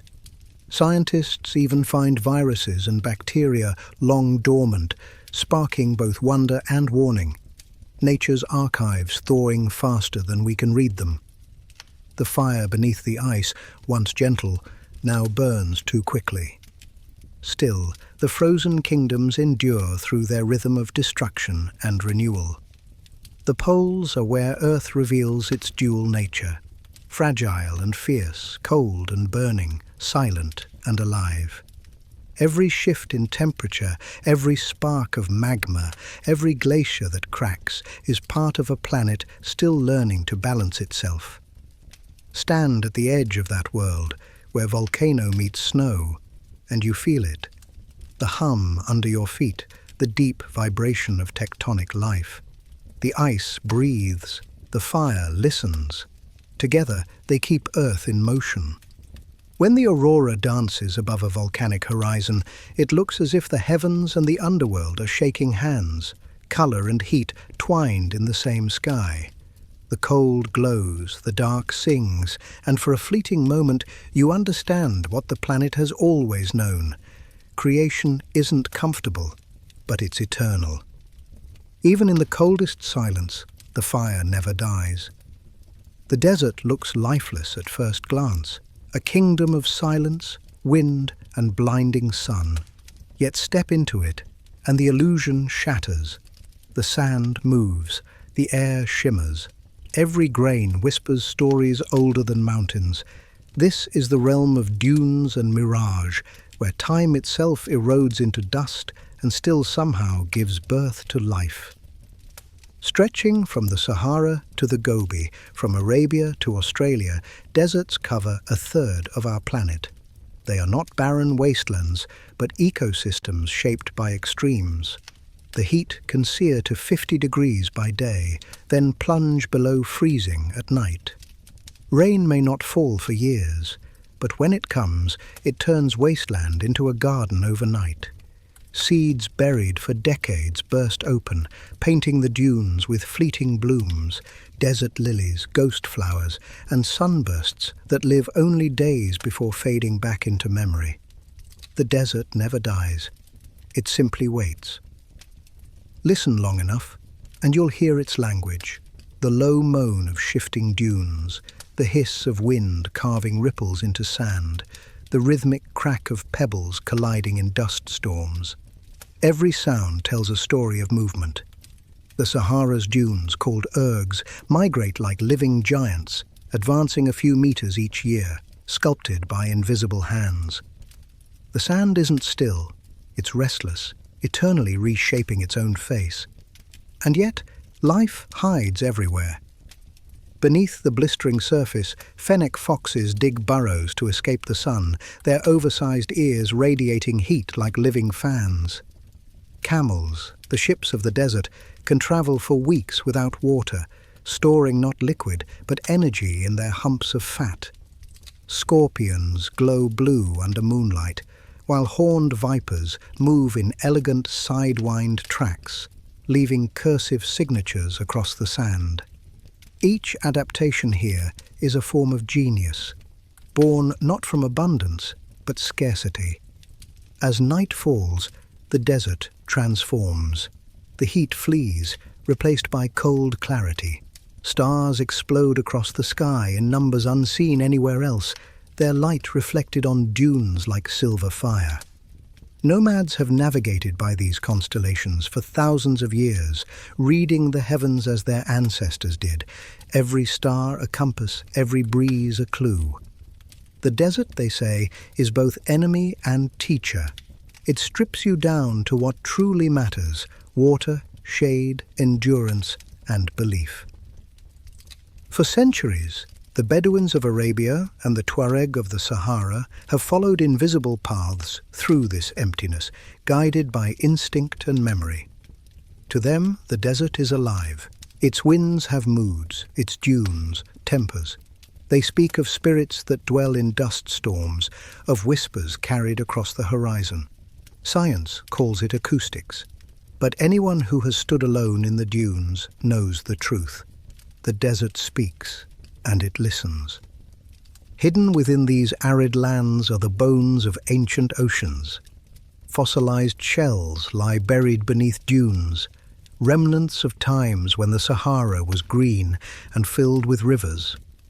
The Namib Desert, one of the oldest on Earth, still breathes fog that rolls in from the Atlantic each morning, a ghost of the sea feeding life where rain never falls. Beetles climb dunes at dawn, tilting their bodies to collect droplets from the mist. In this world, even water is hunted like prey. But deserts are not only physical, they are metaphors made real. They test faith, endurance, and imagination. Many of humanity's great revelations were born here. Prophets found voices in solitude, monks built temples among cliffs, explorers lost themselves chasing horizons that moved as they walked. The emptiness becomes a mirror, reflecting whatever we bring into it. In the silence, you meet yourself. Yet the desert is changing. Global warming pushes dry zones wider, swallowing grasslands and forests. Desertification, the slow death of soil, creeps outward, displacing millions. Rivers dry, oases shrink, and what was once fertile becomes fragile. But even here, hope takes root. People plant green walls across continents, stretching trees across Africa's Sahel to stop the march of sand. Solar fields bloom where crops can't grow, turning sunlight into power. The desert giving back what it always had too much of. For the creatures that call this home, adaptation is prayer. Addax antelopes, pale as moonlight, can go a year without drinking. Jerboas bound across dunes on spring-like legs, leaping over scorching sand. Even the date palm, with roots plunging deep into dry earth, thrives by storing every drop it can find. Each is a lesson in endurance. Survival doesn't always mean fighting the environment. Sometimes it means bending with it. When dawn returns, it comes suddenly. The horizon ignites from violet to gold, shadows retreating across the dunes like tides. The air warms, and once again, life retreats to shade. The cycle continues: heat, cold, stillness, wind. A heartbeat too slow for impatient eyes.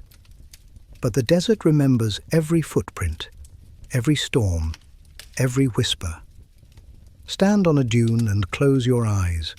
Feel the grains shifting beneath your feet, each one a fragment of mountains, ground down by time. What you hear is not emptiness, but history moving.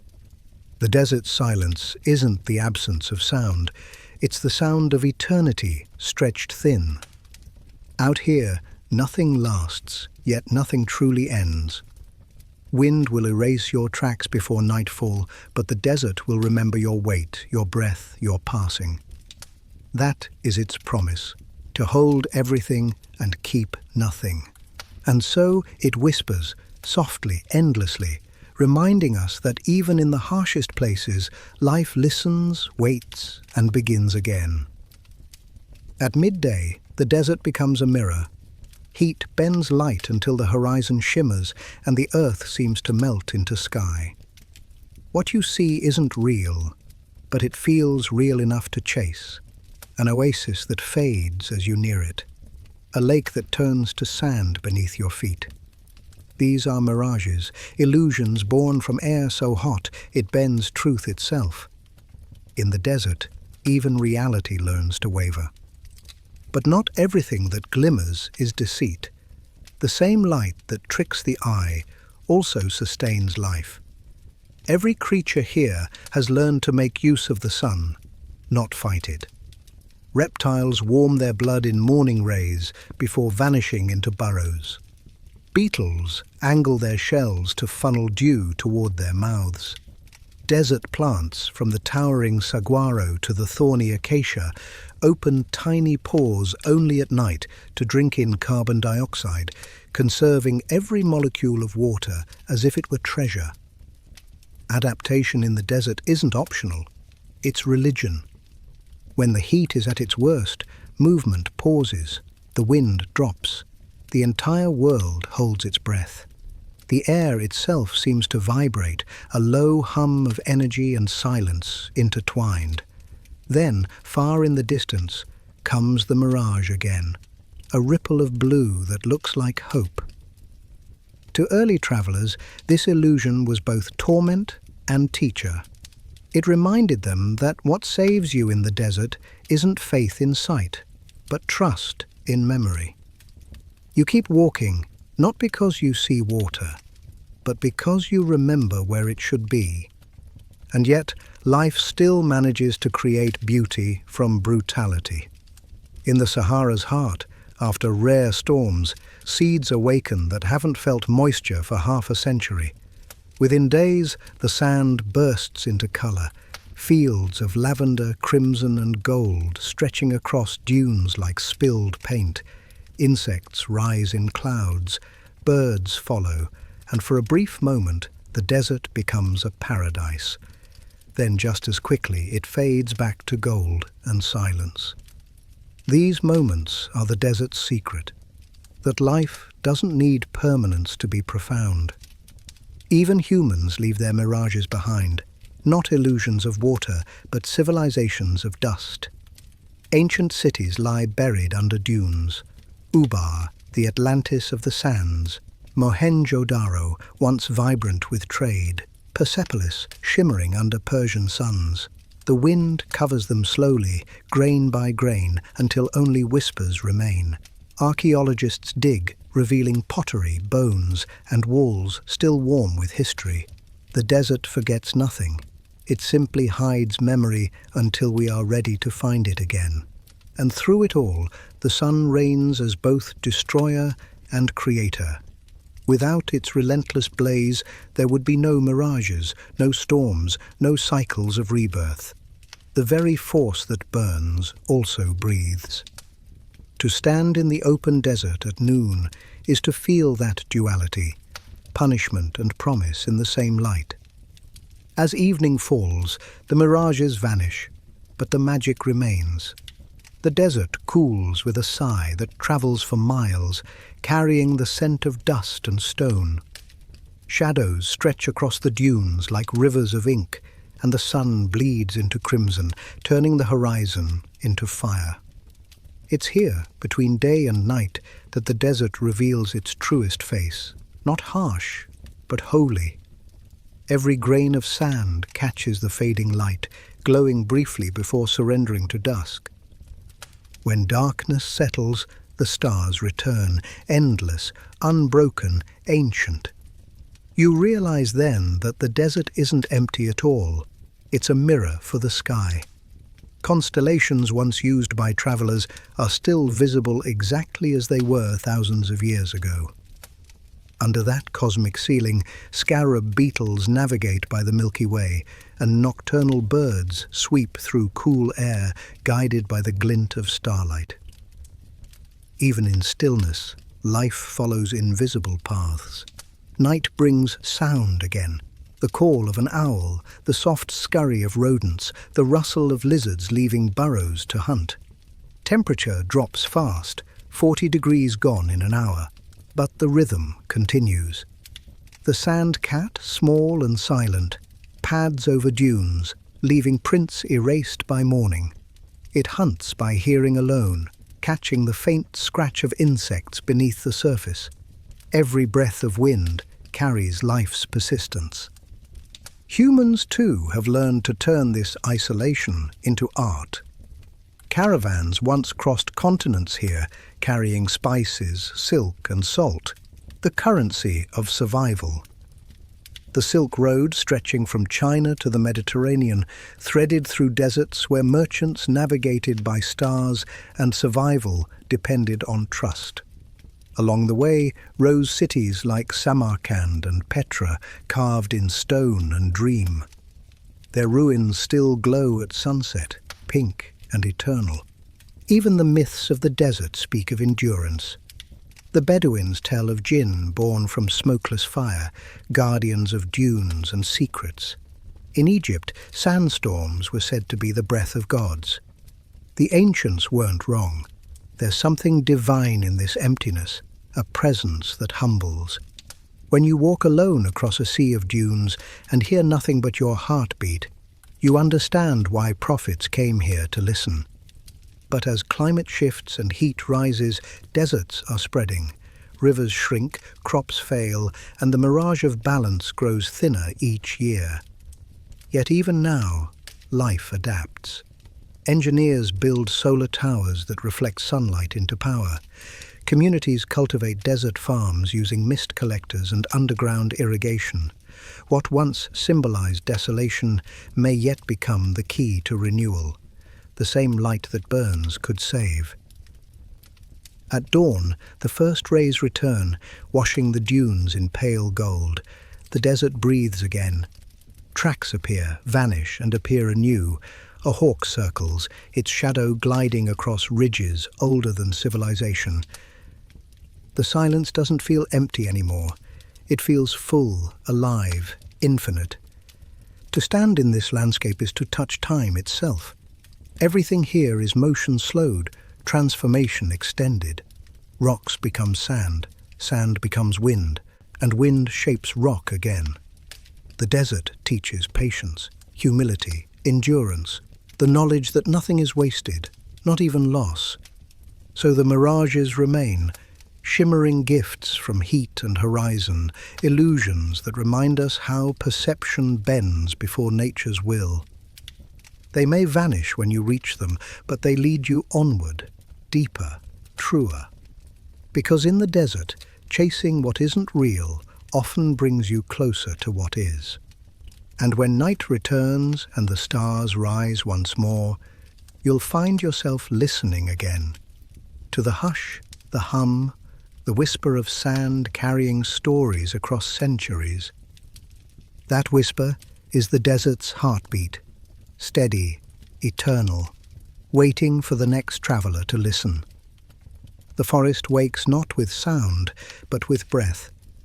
A slow inhale of mist rising from soil, a soft exhale through leaves that shimmer in the pale dawn. Light filters through the canopy in golden ribbons, touching ferns, moss, and bark with reverence. It is quiet, but not still. Every root, every drop, every flutter is alive with purpose. This is where the planet breathes, a cathedral of green lungs stretching beyond sight. Step deeper, and the temperature changes. The air cools, dense with oxygen, and the sweet scent of decay. Beneath your feet, layers of fallen leaves crumble into the ground, feeding roots that weave together like veins.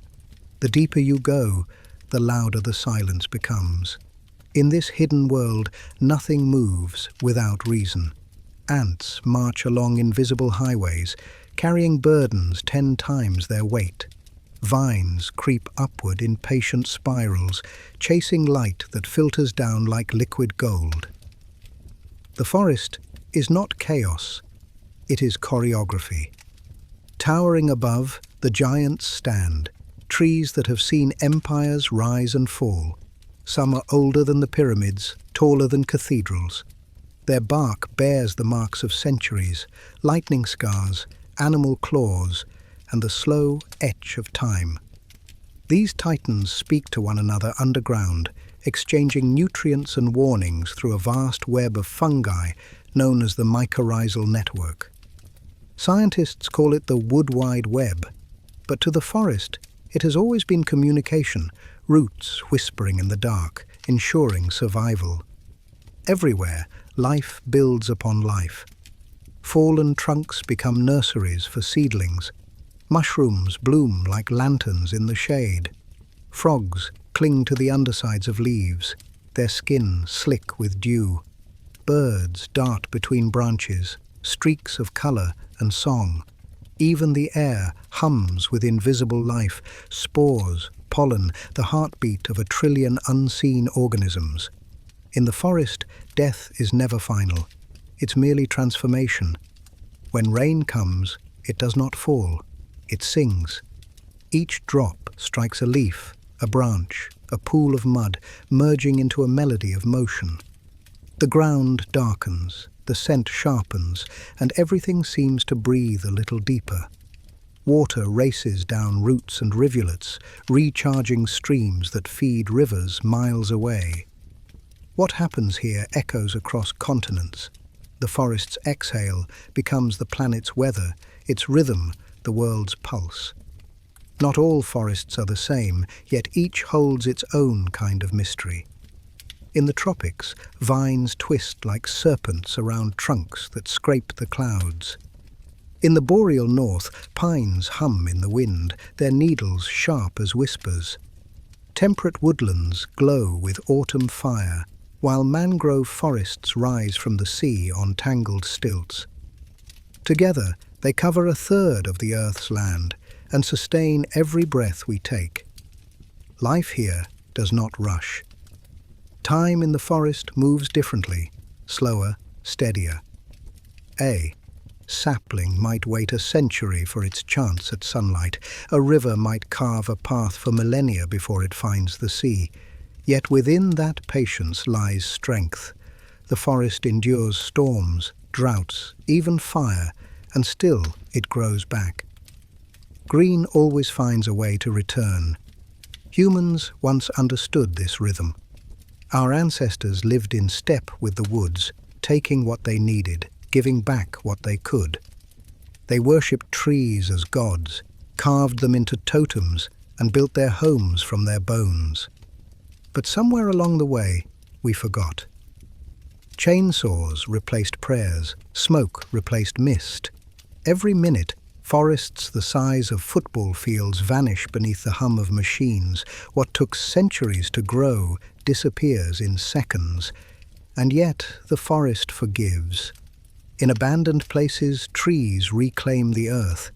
Roots split concrete, moss crawls over metal, vines pull down walls, until cities resemble ruins of their own making. Nature does not rage, it restores. Reforestation projects across continents are proving this truth. From the Amazon to the Philippines, from Kenya to Canada, hands are planting seeds, one by one, rewriting what was lost. In the soil, hope germinates quietly. At night, the forest changes again. The air cools, and the darkness becomes alive with sound. Crickets pulse in waves. Owls glide through shadow. Fireflies blink like drifting constellations. The stars above mirror the sparks below, as if the sky itself has descended to rest among the branches. If the day belongs to sunlight, the night belongs to mystery. Walk long enough beneath the canopy, and you begin to feel it. The heartbeat beneath your feet. The quiet rhythm that binds all living things. It isn't mystical. It's biological. But that doesn't make it any less sacred. You breathe, and the forest breathes with you. Every inhale you take is a gift exchanged across continents, the oxygen of trees for the carbon of lungs. When dawn comes again, it comes softly. Shafts of light return through leaves damp with dew, and the forest sighs awake. Birds erupt in chorus, insects stir, and mist lifts like curtains on a stage. The cycle begins anew, death to soil, soil to root, root to leaf, leaf to air. The forest does not hurry. It doesn't need to. It simply exists, vast, patient, eternal. Because the forest remembers what we forget, that balance, not conquest, sustains the world, that life thrives in cooperation, not in dominance, and that every breath we take is shared with everything that grows. The forest does not speak in words, but in silence, scent, and shade. It asks nothing, yet gives everything.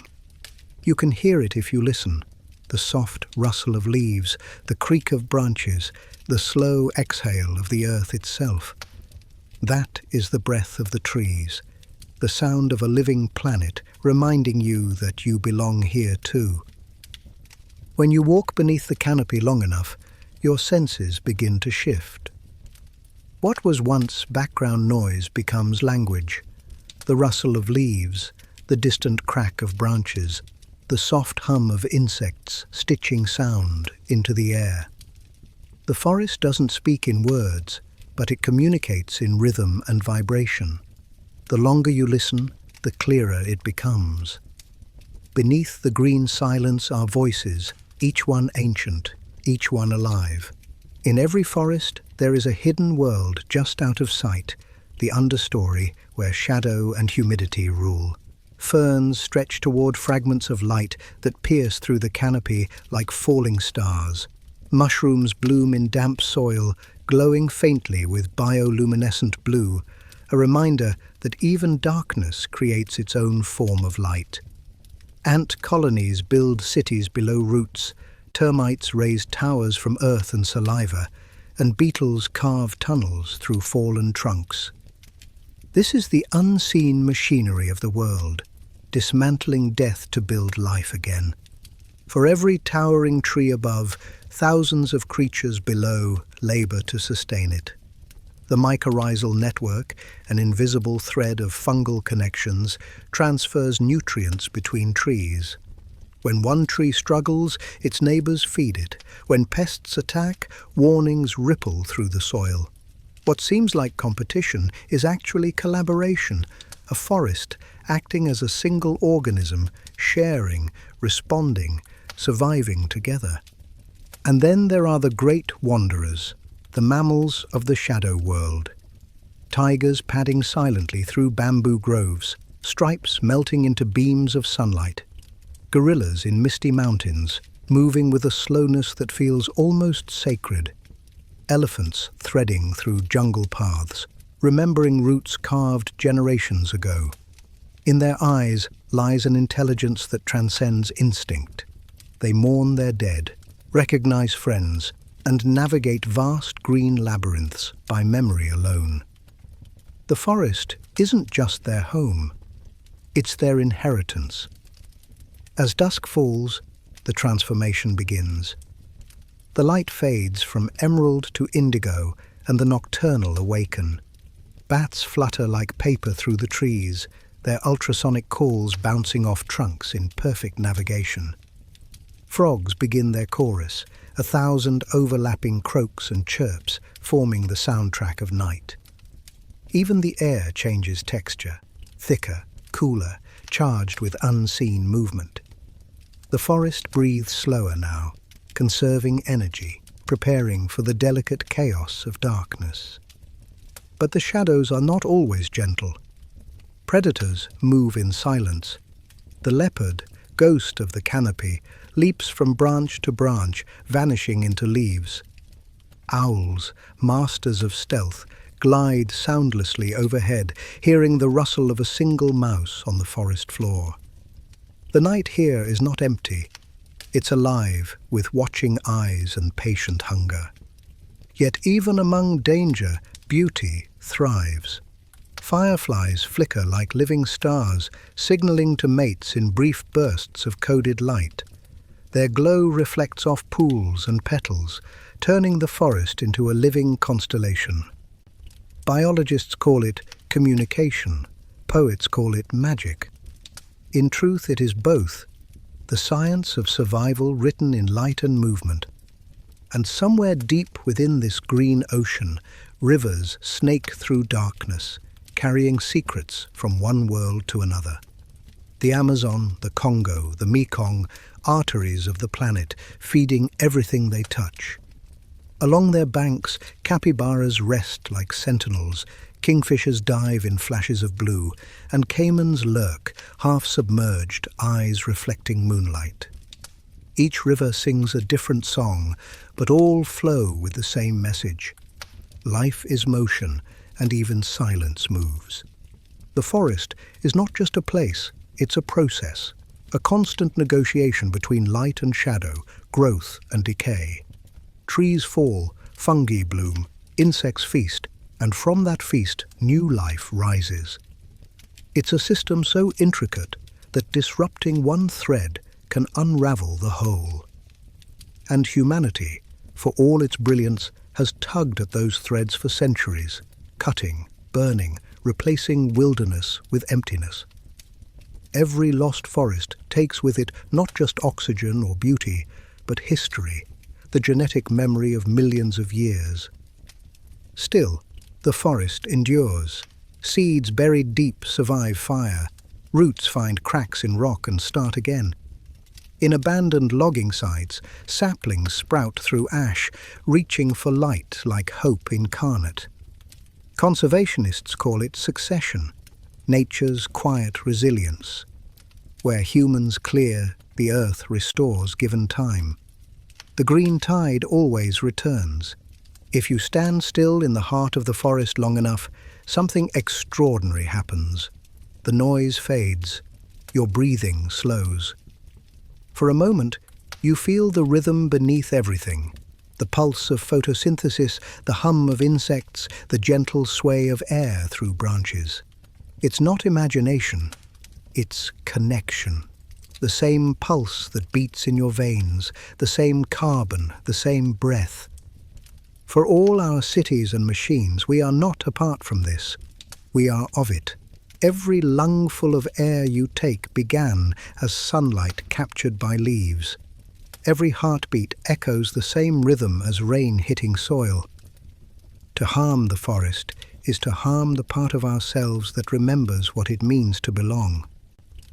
And perhaps that's why the forest calls us back. Not to escape civilization, but to remember creation.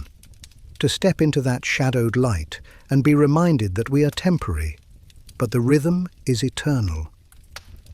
As dawn breaks once more, beams of light pierce through fog, and the forest sings again. birds greeting the morning, wind rising through leaves like applause. The cycle continues, indifferent yet generous, endless yet fleeting. In those first golden moments, when mist curls above the moss and the world smells of earth and renewal, you understand what all those whispers meant. The forest doesn't need us to survive, but we will not survive without it. There is a silence found only in the mountains, a stillness so complete it feels like the earth holding its breath.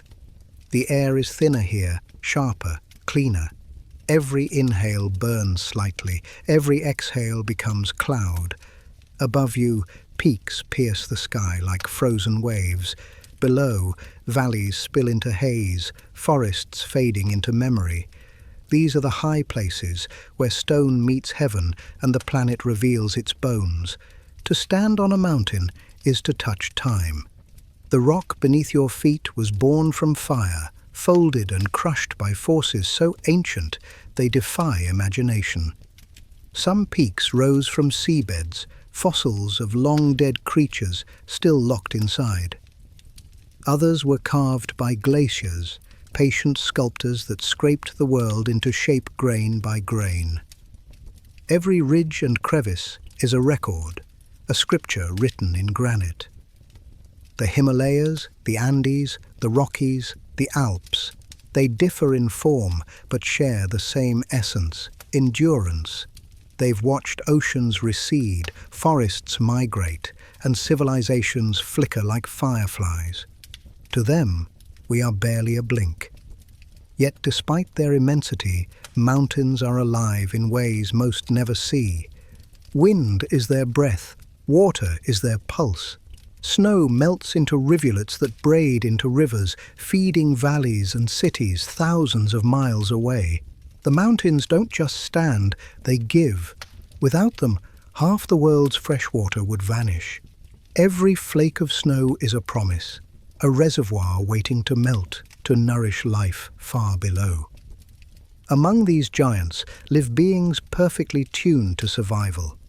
Snow leopards melt into rock and shadow, their spotted coats a prayer of camouflage.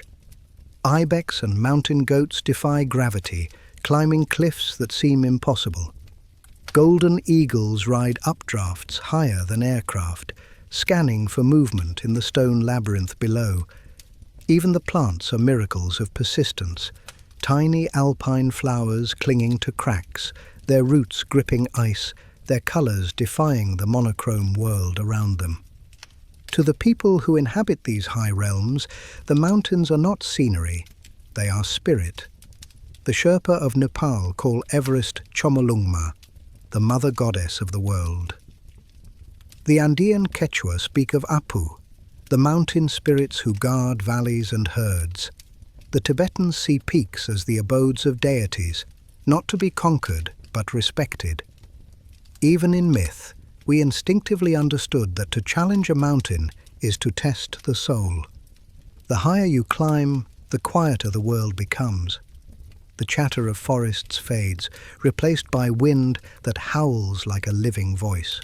Step by step, oxygen thins until every movement feels deliberate, sacred. You begin to understand why so many have sought wisdom in these places.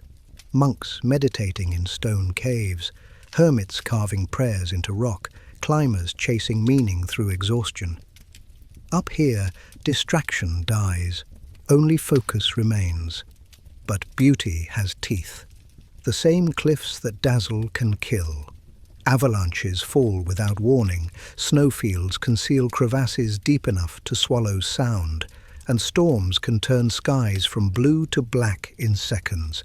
To survive, you must surrender control, not to weakness, but to awareness. The mountain doesn't care about ambition, it respects only humility, and still we climb. Perhaps because something in us recognizes the echo of our own struggle in these colossal forms, the desire to rise, to see beyond, to touch what feels unreachable. The mountain is not our opponent, it's our mirror. At night, the mountains transform. The world below dissolves into darkness, while the peaks remain illuminated by moonlight and stars so close they seem to breathe. In the silence, every sound becomes amplified. The crunch of frost beneath boots, the whisper of snow shifting in the wind, the distant crack of ice. Time slows, and the vastness humbles even the most restless heart. Firelight glows in small base camps where climbers huddle together, steam rising from cups of melted snow. Their laughter is subdued, their faces etched with awe and fatigue. Up here, survival strips away everything unnecessary. Titles, wealth, pride, none of it matters. The mountain demands only truth. It's an unspoken pact between man and stone. Surrender your illusions, or it will take them for you. Below the snow line, the forests of the highlands teem with life. Red pandas, langurs and pheasants flit among moss-covered branches. Rivers born from glaciers thunder down through ravines, carving paths through green valleys. Villages perch on slopes like prayers balanced between heaven and earth. Terraced farms rise in intricate steps, each one a victory over gravity, each one proof that even in the most unforgiving terrain, life adapts. But not all life in the mountains walks on four legs or grows from soil. The rocks themselves shift, breathe, and break. Geologists call it orogeny, the creation of mountains through tectonic collision. When continents meet, they do not politely shake hands. They crush, fold, and erupt, forcing land toward the sky. Its violence measured in millimeters per year, yet its results define the horizon. The Himalayas, still rising, are proof that Earth is never finished making itself. The weather, too, tells stories. Clouds gather and scatter in minutes, cloaking peaks one moment and revealing them the next. Storms roar through like living things, and then silence again. In those moments after, the light seems sharper, purer. The world feels washed clean. The mountain teaches impermanence, not through philosophy, but through demonstration. For those who listen, the high places offer more than scenery. They offer perspective. From above, you see how small everything truly is.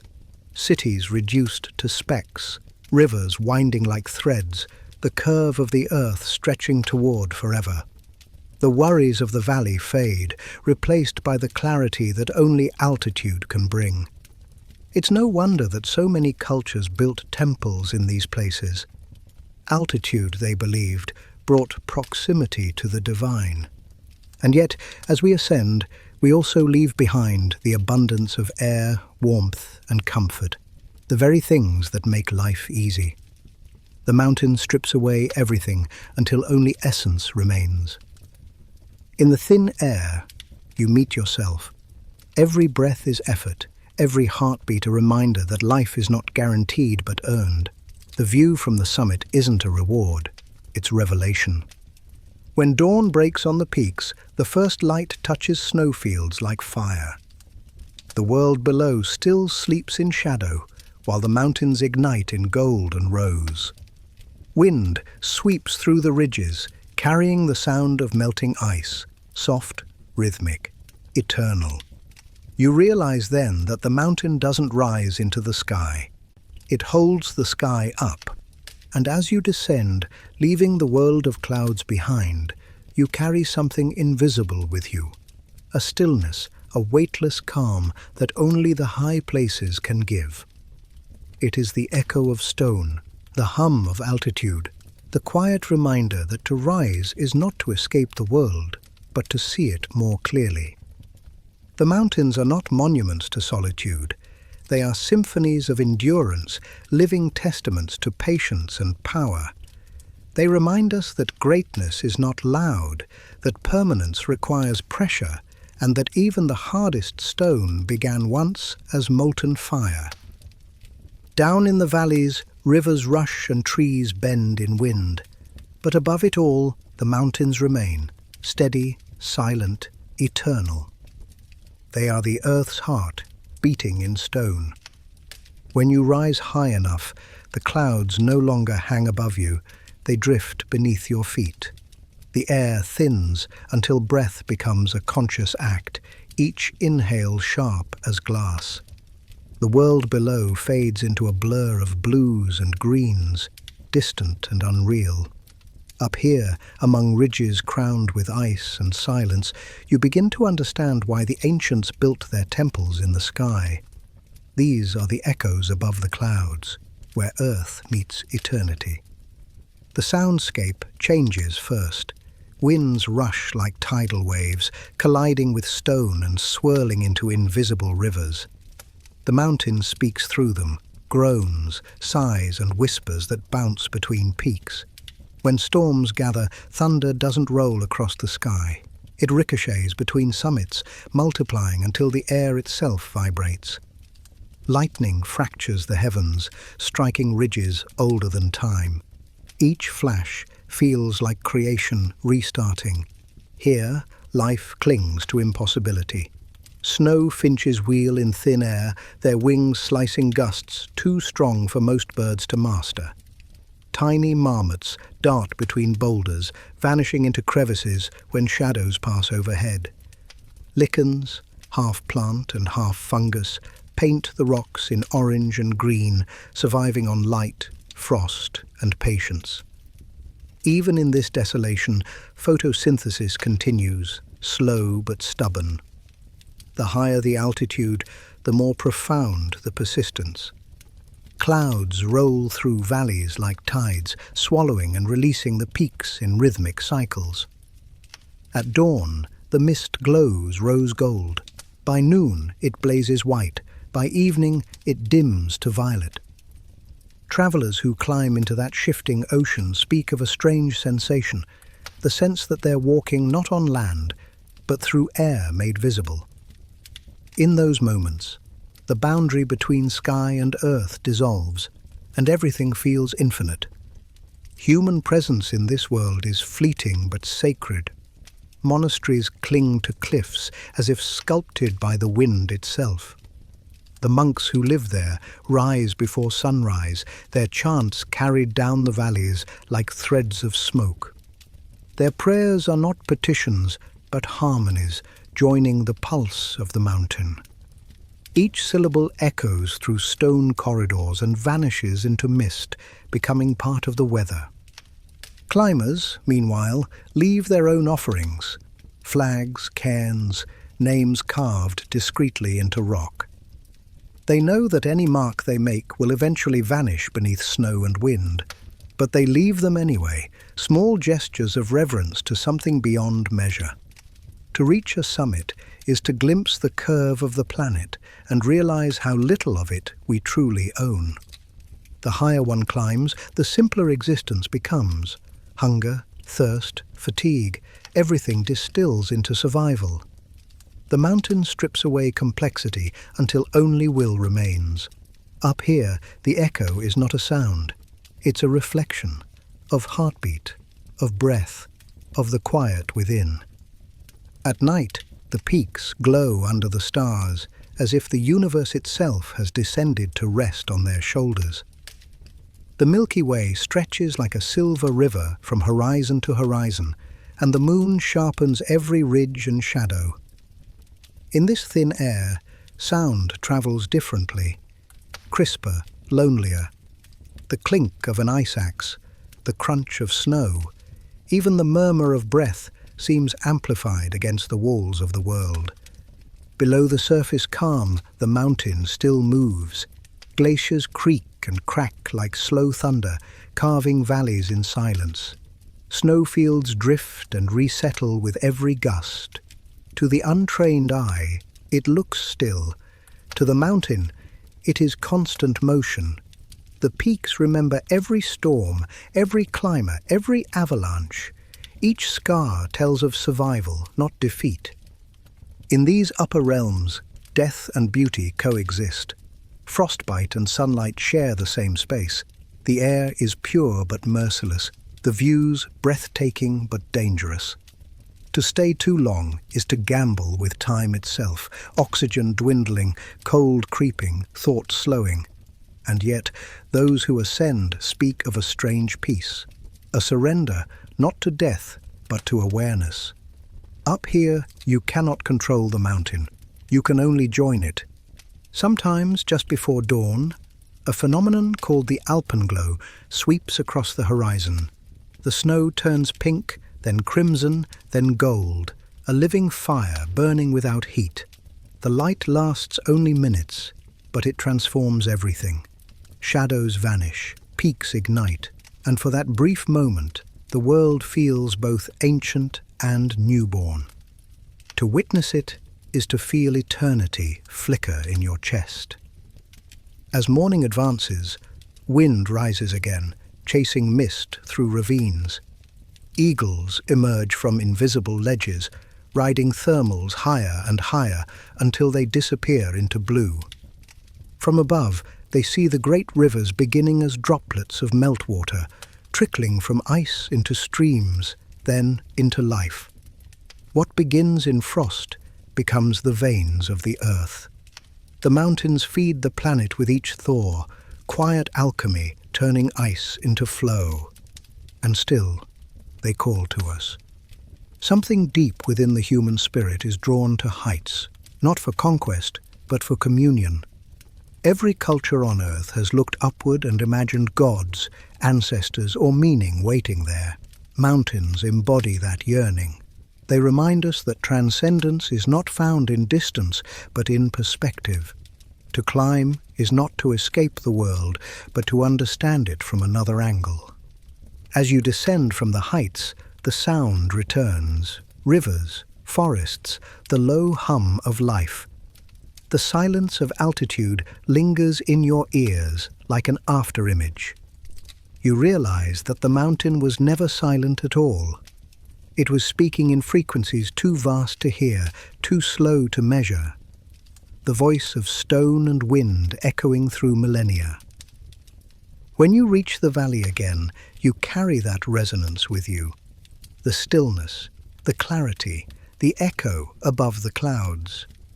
It stays in your breath long after the climb is over, a reminder that even when you return to the noise of the world, part of you will always remain in that thin, shining air.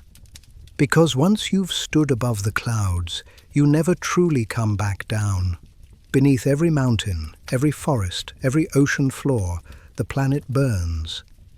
It is a slow, patient fire, hidden beneath layers of stone thicker than continents.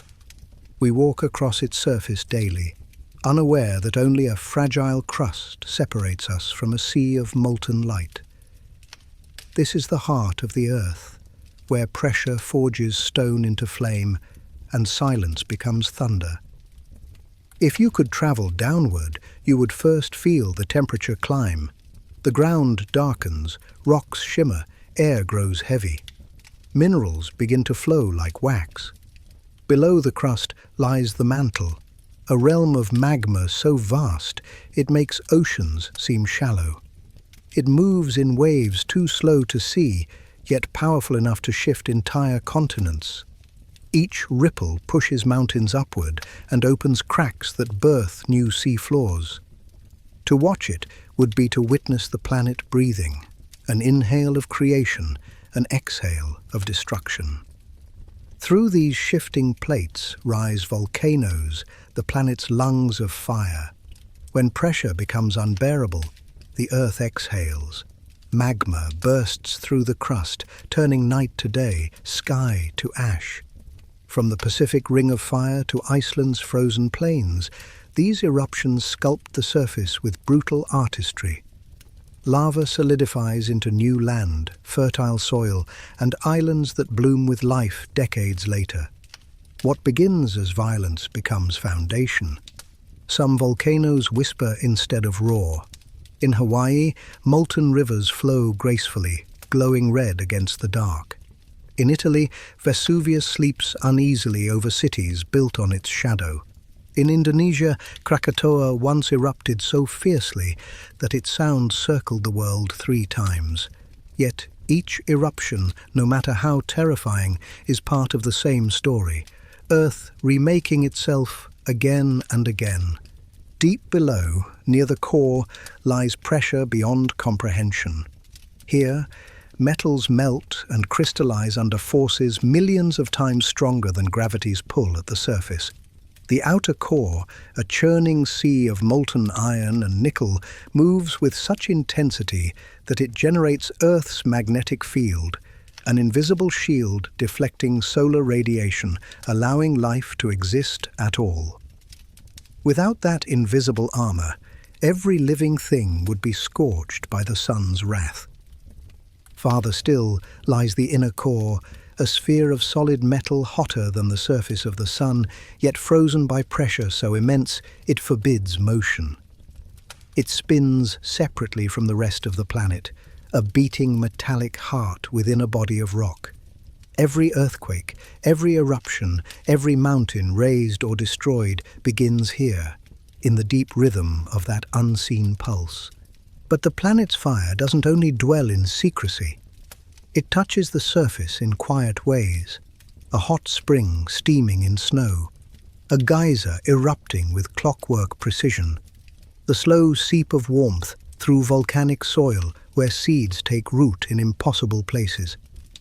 In these gentler moments, Earth shows tenderness. The same energy that tears apart continents also nurtures them.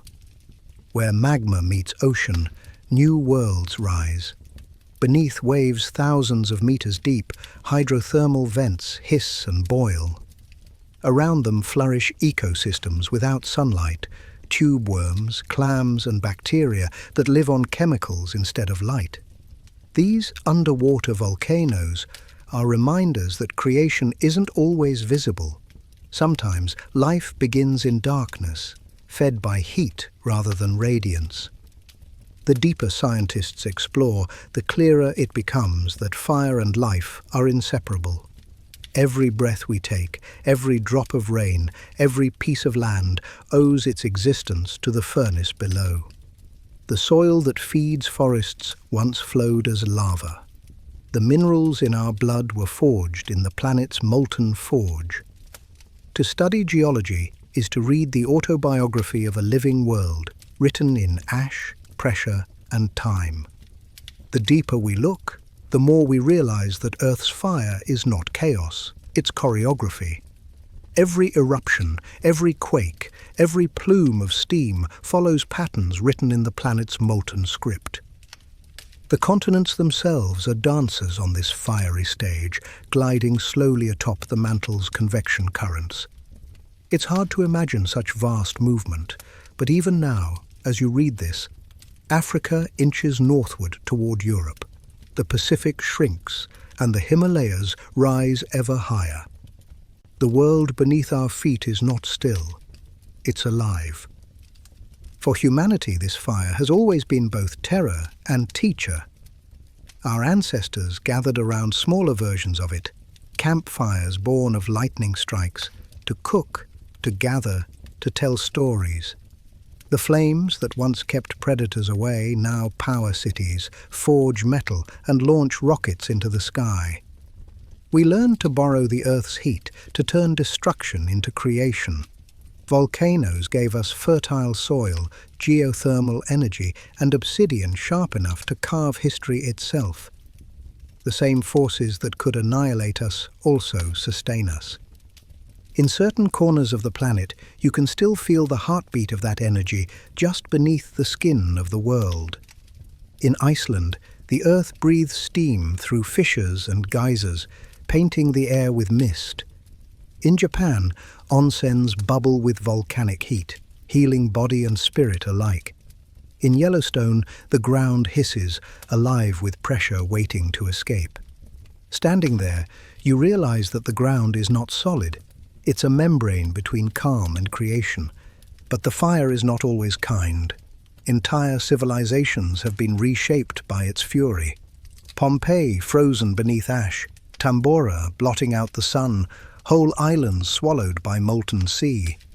Each time we are reminded that we are tenants, not masters, of this planet. The earth does not rage, It renews. What we call catastrophe is often regeneration in disguise, and within that cycle lies a truth both humbling and comforting. The same core that burns beneath our feet is the same heat that forged the stars. The iron in our blood, the gold in our jewelry, the carbon in our lungs, all were born in celestial fire and reforged here within the planet's heart. Every eruption is a faint echo of the universe's first explosion. The Earth, it seems, remembers its origin story in flame. Scientists dream of drilling to the mantle one day to touch that raw creation directly. But perhaps we don't need to. Every earthquake, every flicker of magma is a message, an invitation to listen. The planet is not silent. It hums in seismic rhythm, the deep bass line of existence. Stand near a volcano's rim and you'll feel it, a vibration that travels through stone, through soil, through your bones. It's the same pulse that drives the tides, the same rhythm that keeps continents adrift. The fire is not beneath us, it's within us. Humanity carries that spark, that urge to build, destroy, and rebuild again. When you finally turn away from the edge and look at the cooling lava, black and glistening like glass, you realize you've witnessed creation in its purest form. The mountain will grow again. The land will heal. The fire will rest, but it will never die. Because the heart of the earth does not stop beating, it only changes tempo.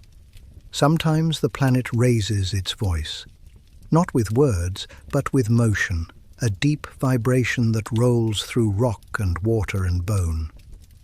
We call it an earthquake, yet it is more than a tremor.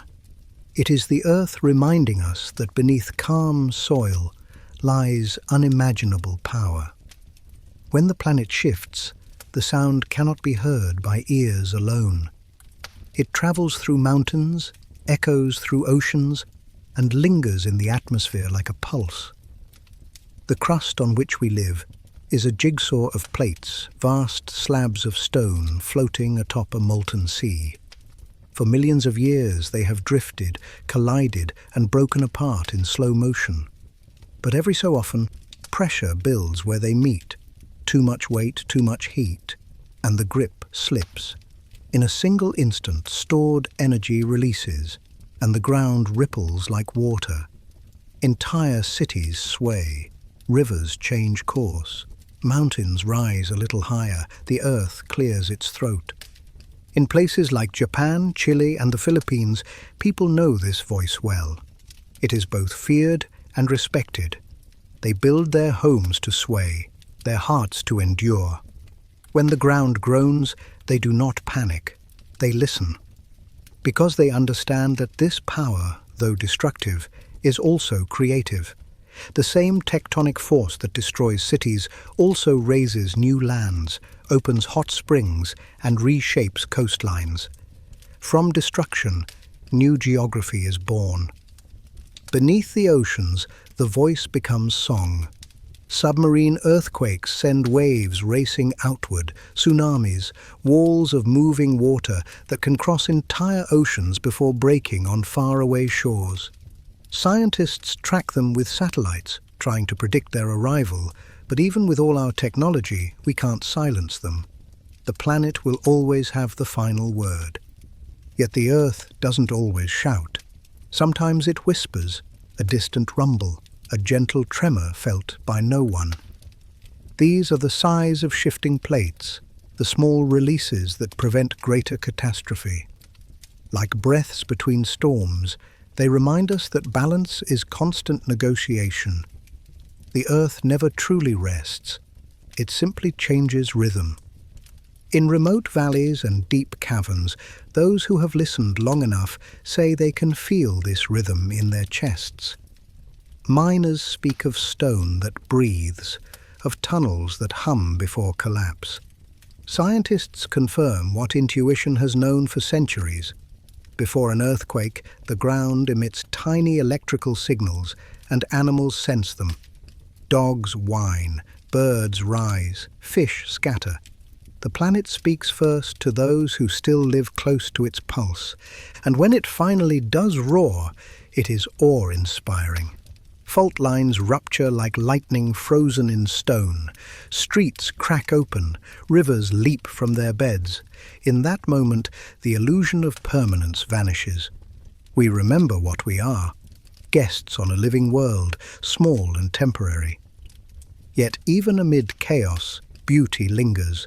The sight of mountains reshaping themselves, of new land rising from sea. The Earth's language is motion, and motion is life.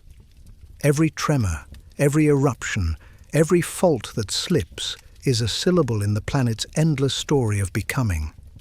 After the ground stills, silence feels heavier than sound. Dust hangs in the air, the scent of stone and smoke thick in every breath. People step outside, eyes wide, hearts beating in rhythm with an earth that has just reminded them of its heartbeat.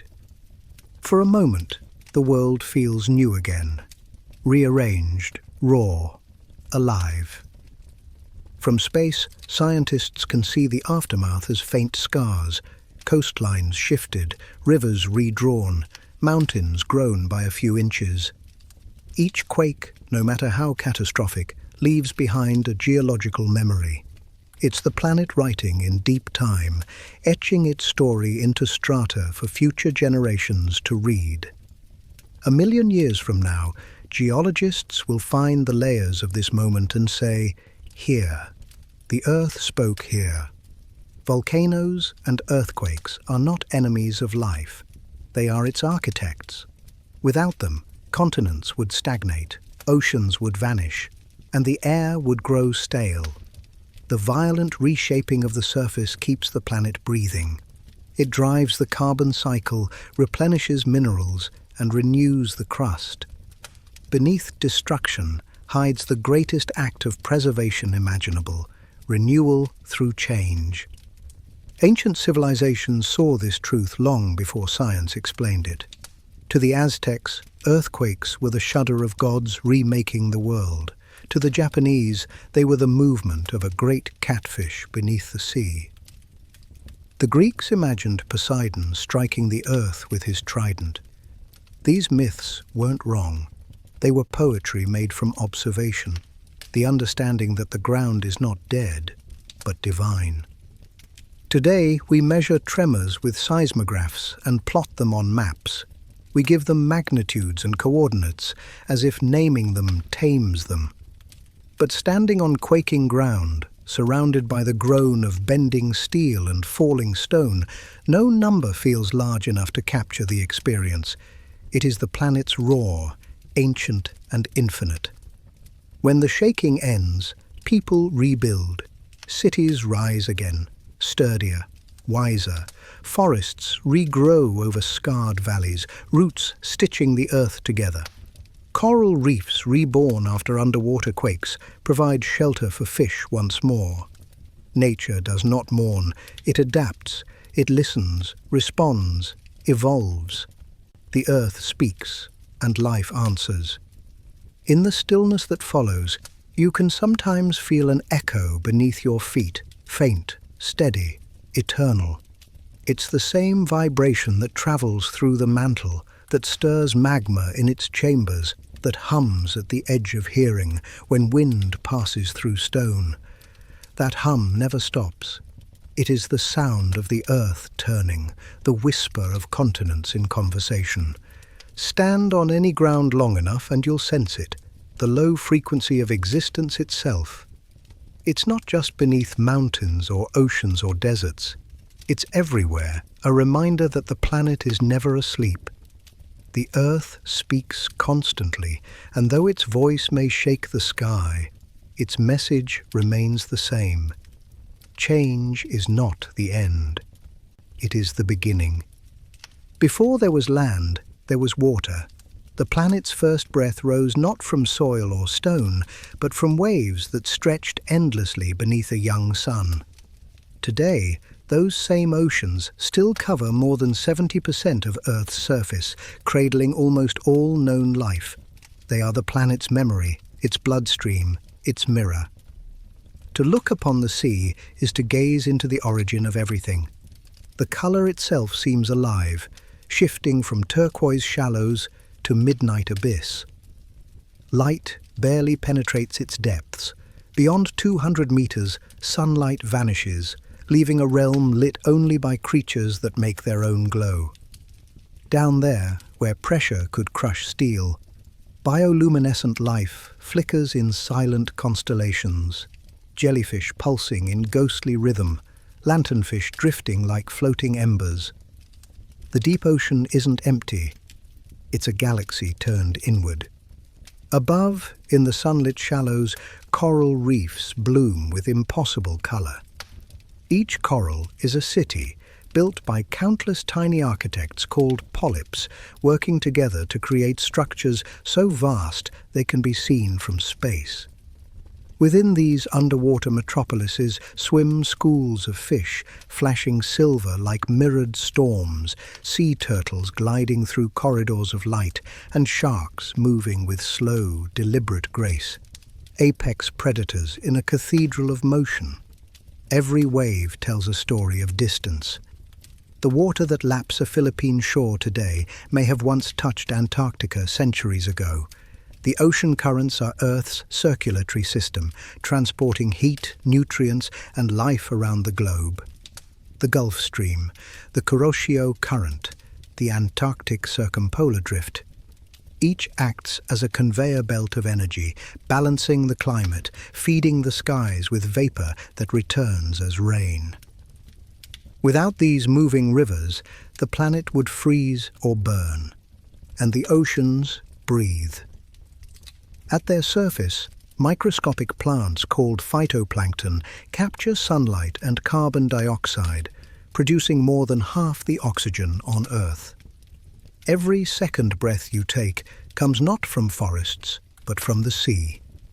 Invisible yet essential, these drifting organisms form the foundation of the global food web, tiny photosynthetic miracles that sustain whales, dolphins, and humanity alike. The ocean is also a time machine. Dive deep and you'll pass through layers of temperature and darkness that record the planet's history like rings in a tree. Fossilized shells, ancient methane pockets, and lost coastlines whisper of ages before memory. When continents drifted and ice swallowed the world, every grain of sand on the seabed was once a mountain, carved by water's endless persistence. But for all its beauty, the ocean is still wilderness, untamed, unpredictable, and humbling. Waves can rise taller than skyscrapers, storms can erase horizons, and currents can turn calm seas into whirlpools of fury. Sailors once called it the endless hunger because the ocean takes as easily as it gives. Yet we are drawn to it, pulled by a gravity beyond tides, a longing written in the salt of our blood. When sunlight breaks across open water, it fractures into liquid fire. The horizon becomes a line between worlds, above, air and cloud, below, an infinity of motion. Standing there, wind on your face, you feel the heartbeat of the planet. Every ripple, every surge, every breaking wave is a reminder. The ocean doesn't separate continents. It connects them. Beneath the waves lies a kingdom without borders. Mountains taller than Everest rise from the seafloor, mid-ocean ridges that stretch for tens of thousands of miles, forming the longest mountain range on Earth. Fissures between these ridges ooze molten rock, creating new crust even as tectonic plates drift apart. The ocean floor is alive with fire and pressure, a mirror of the planet's molten heart below. In the twilight zone, where sunlight fades into ghostly blue, the creatures grow strange. transparent fish with lantern eyes, squid longer than cars, and drifting medusas with tendrils that pulse like lightning in slow motion. Every movement here feels ancient, deliberate. This is the ocean's secret world, where evolution writes its wildest poetry.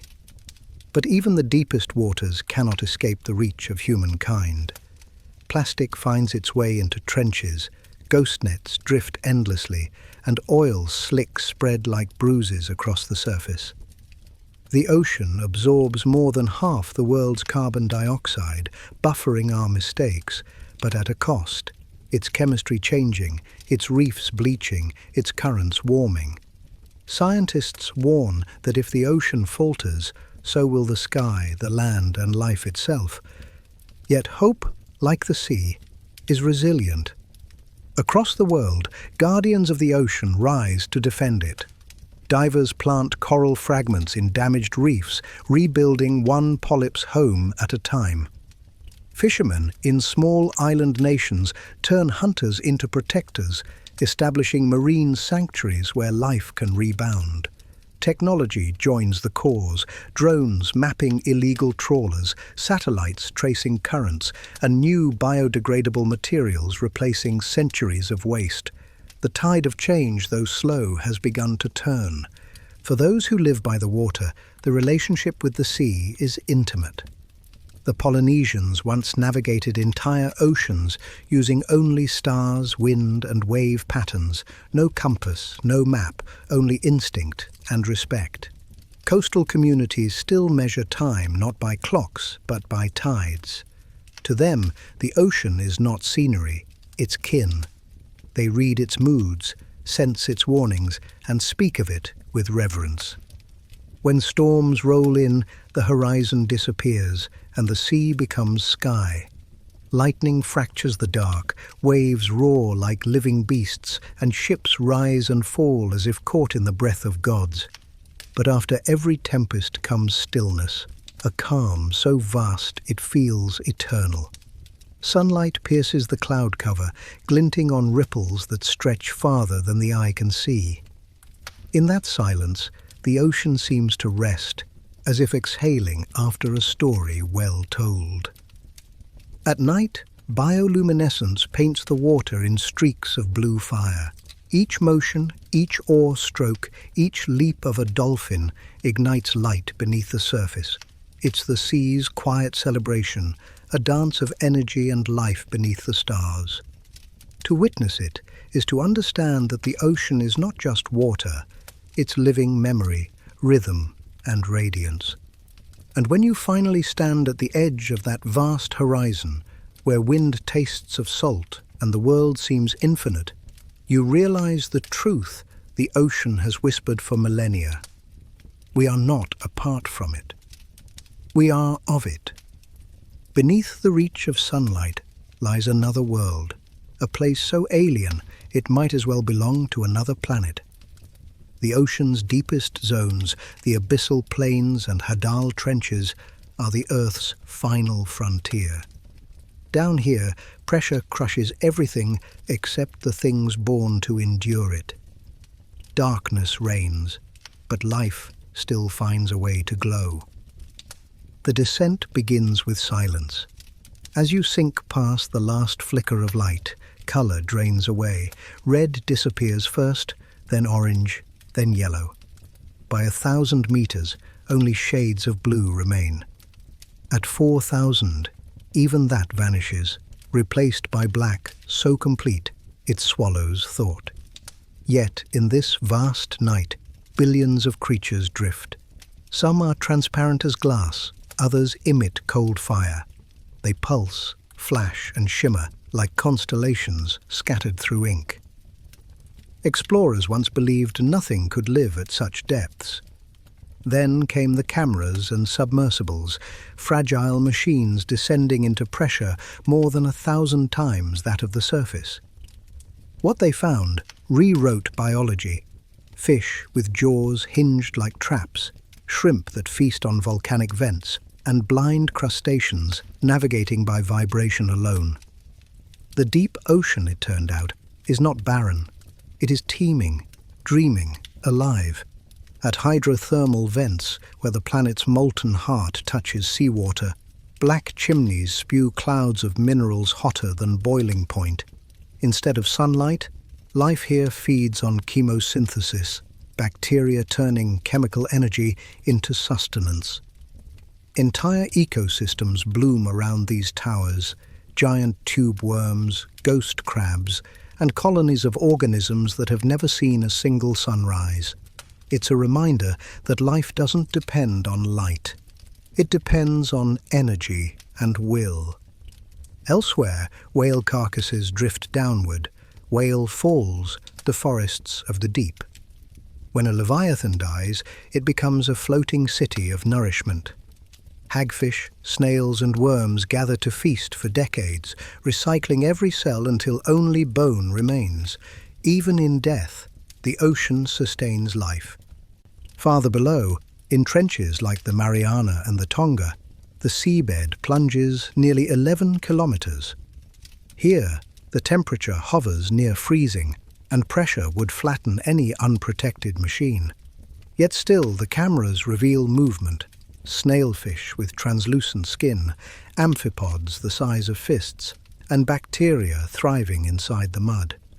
The ocean dreams in silence, but those dreams are crowded. Sound travels faster here, bending and echoing through the dense water. Whales sing across thousands of miles, their calls resonating through layers of temperature and current. These are the songs of the deep, ancient communications that once guided entire migrations. Scientists record them, decoding messages of distance and longing. The ocean, they say, is not mute, it's a choir of living frequency.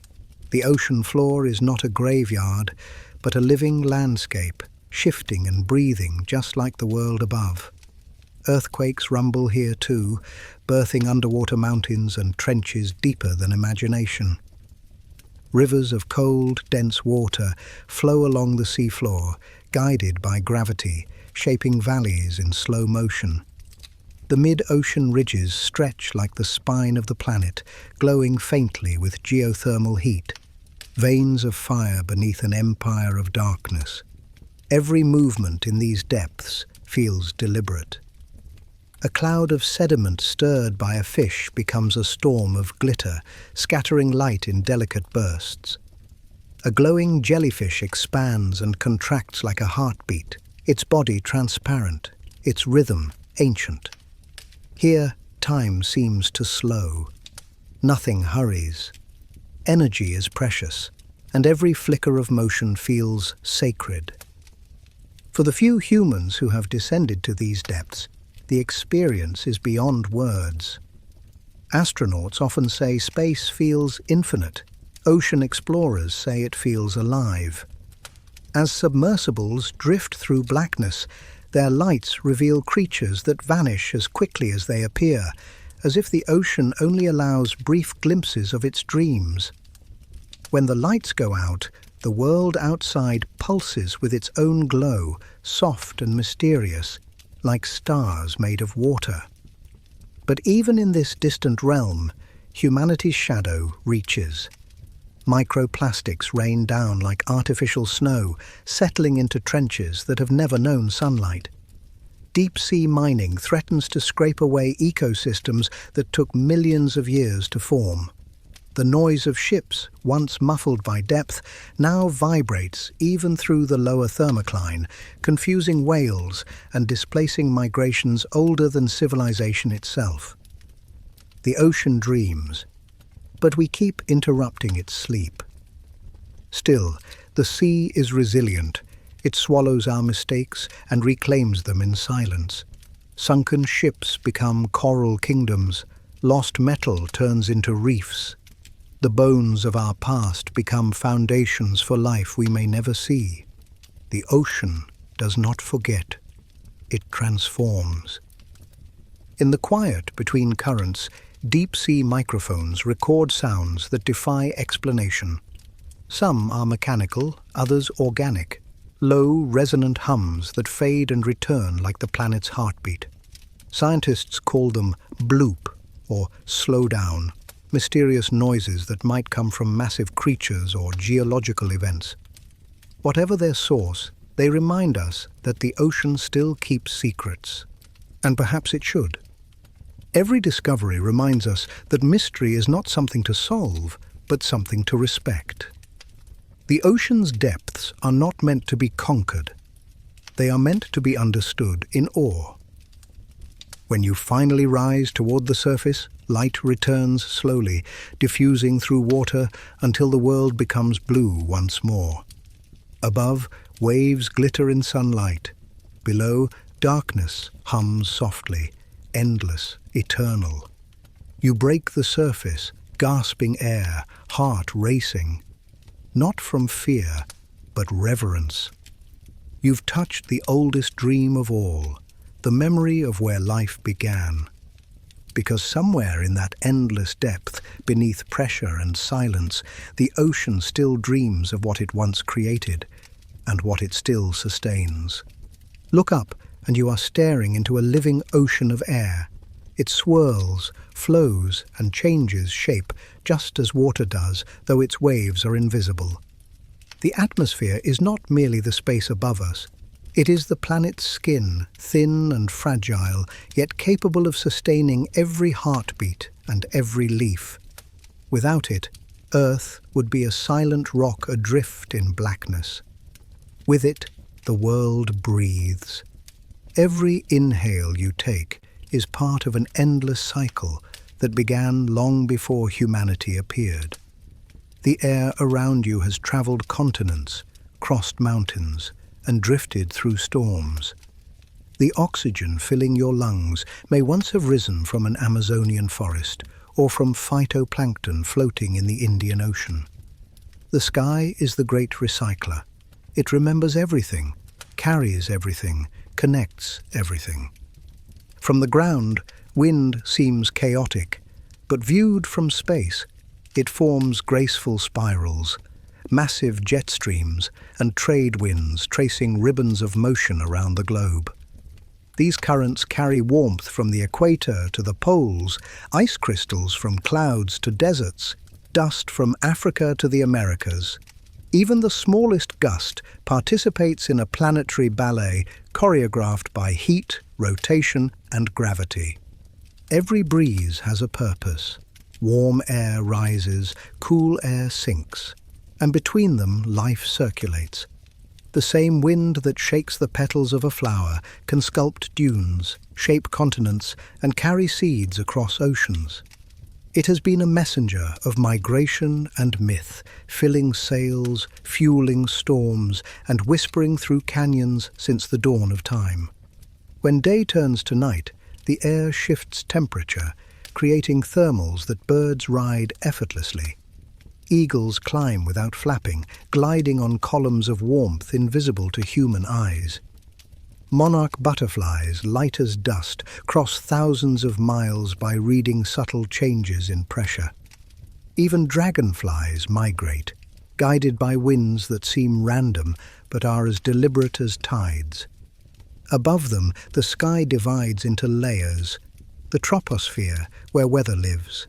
The stratosphere, where jets carve vapor trails through frozen silence. Beyond that lies the mesosphere and thermosphere, where auroras shimmer like curtains of fire. Solar winds colliding with oxygen, painting the poles in green and violet flame. The thin exosphere drifts into space, its molecules escaping gravity's grasp one by one. Humanity once believed the sky was divine, the realm of gods and angels, unreachable and eternal. Yet we have climbed into it, filled it with our machines, and mapped its moods. Weather satellites orbit like eyes that never close, measuring temperature, moisture, and the movement of storms. We forecast tomorrow's rain, but we still struggle to understand the full personality of the wind.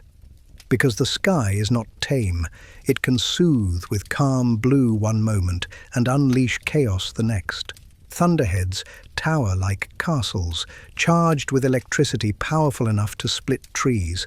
Lightning flashes, thunder answers, and for an instant the air becomes pure energy. Each storm is the planet's electrical heartbeat, fierce, brief, and beautiful. When lightning fades and rain begins, the sky exhales. The scent of wet earth, that deep, nostalgic aroma known as petrichor, rises as drops strike the ground. Each raindrop is a traveller, formed from vapour carried upward by heat, cooled into clouds, then released by gravity's hand. It falls not in isolation, but as part of a vast cycle that has turned since before the first forest took root. The rain you feel today may have once fallen on a pharaoh's temple, or trickled through the roots of a Jurassic fern. Storms end the same way they begin, in silence. The air clears, washed clean, and sunlight refracts through lingering droplets, scattering into rainbows that arch across the world like promises. These colours are not illusions, but physics. Light bending through water, revealing what was always hidden in white. In those fleeting arcs, the sky shows its true complexity, science and poetry woven together. But the sky is changing. Human hands have filled it with carbon and smoke, tipping delicate balances that took millennia to perfect. Jet trails spread like ghostly scars, industrial haze dims sunsets that once burned red and gold. Climate scientists warn that the atmosphere's temperature is rising faster than nature can adapt. The winds of change are literal, shifting monsoons, stronger hurricanes, longer droughts. The sky, once our ally, has begun to mirror our excess. And yet, it still forgives. The air heals faster than land or sea. When emissions fall, clarity returns. Cities that once choked under smog have glimpsed blue again. After storms of pollution come years of renewal, a testament to the atmosphere's resilience. The Earth wants to breathe with us, not against us. All we need to do is listen. To those who soar, pilots, migratory birds, dreamers, the sky remains a place of freedom. At 30,000 feet, where clouds stretch like continents, you can see the curve of the planet. Sunlight hits the horizon at an angle that turns air into flame, painting dawn and dusk in infinite gradients of color. Above that line, silence reigns, not emptiness, but perfection. And in that stillness, you realize something profound. The sky isn't separate from the earth. It is part of the same living organism, its breath, its mood, its reflection. The wind that carries seeds also carries voices. The rain that falls on one land nourishes another. Every cloud is both journey and destination. When night returns, stars pierce the atmosphere's veil and the cycle begins anew. Air cools, oceans sigh, forests inhale. The world, for all its storms and scars, continues to breathe. You breathe with it. Part of the same rhythm that drives hurricanes, rustles leaves, and carries whispers through the dark.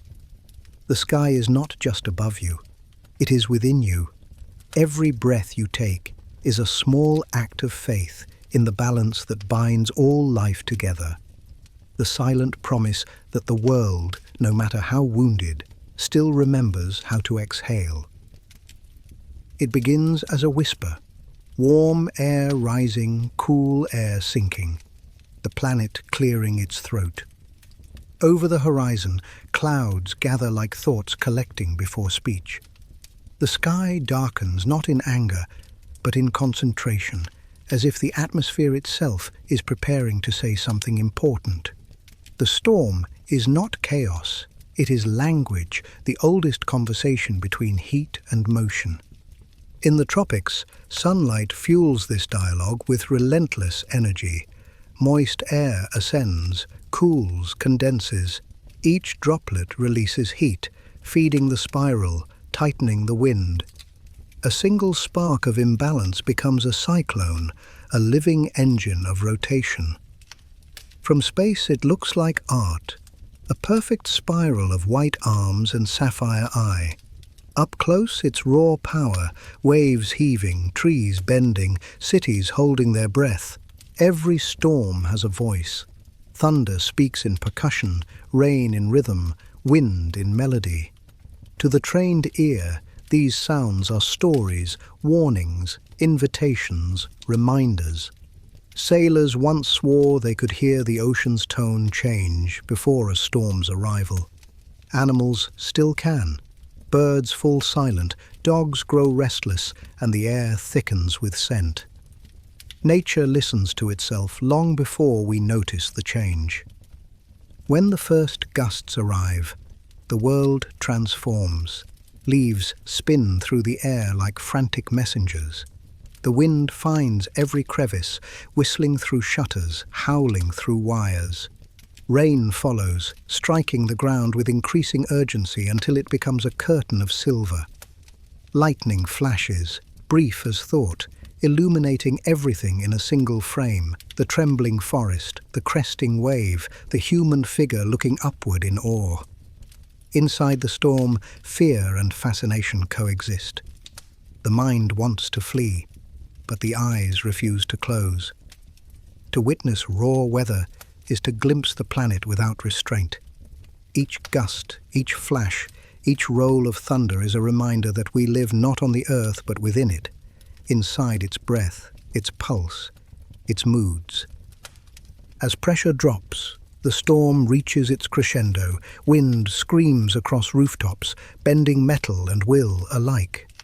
Rivers swell, swallowing roads and fields. Lightning strikes again and again, tracing the veins of the sky. Yet within this fury lies geometry, the spiral of physics, the equilibrium of chaos. No stroke of wind is wasted, no drop of rain falls without cause.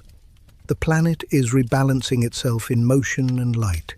And then, suddenly, peace.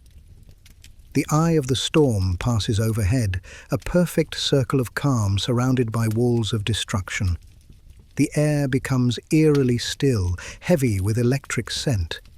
People step outside, blinking at sunlight that feels foreign.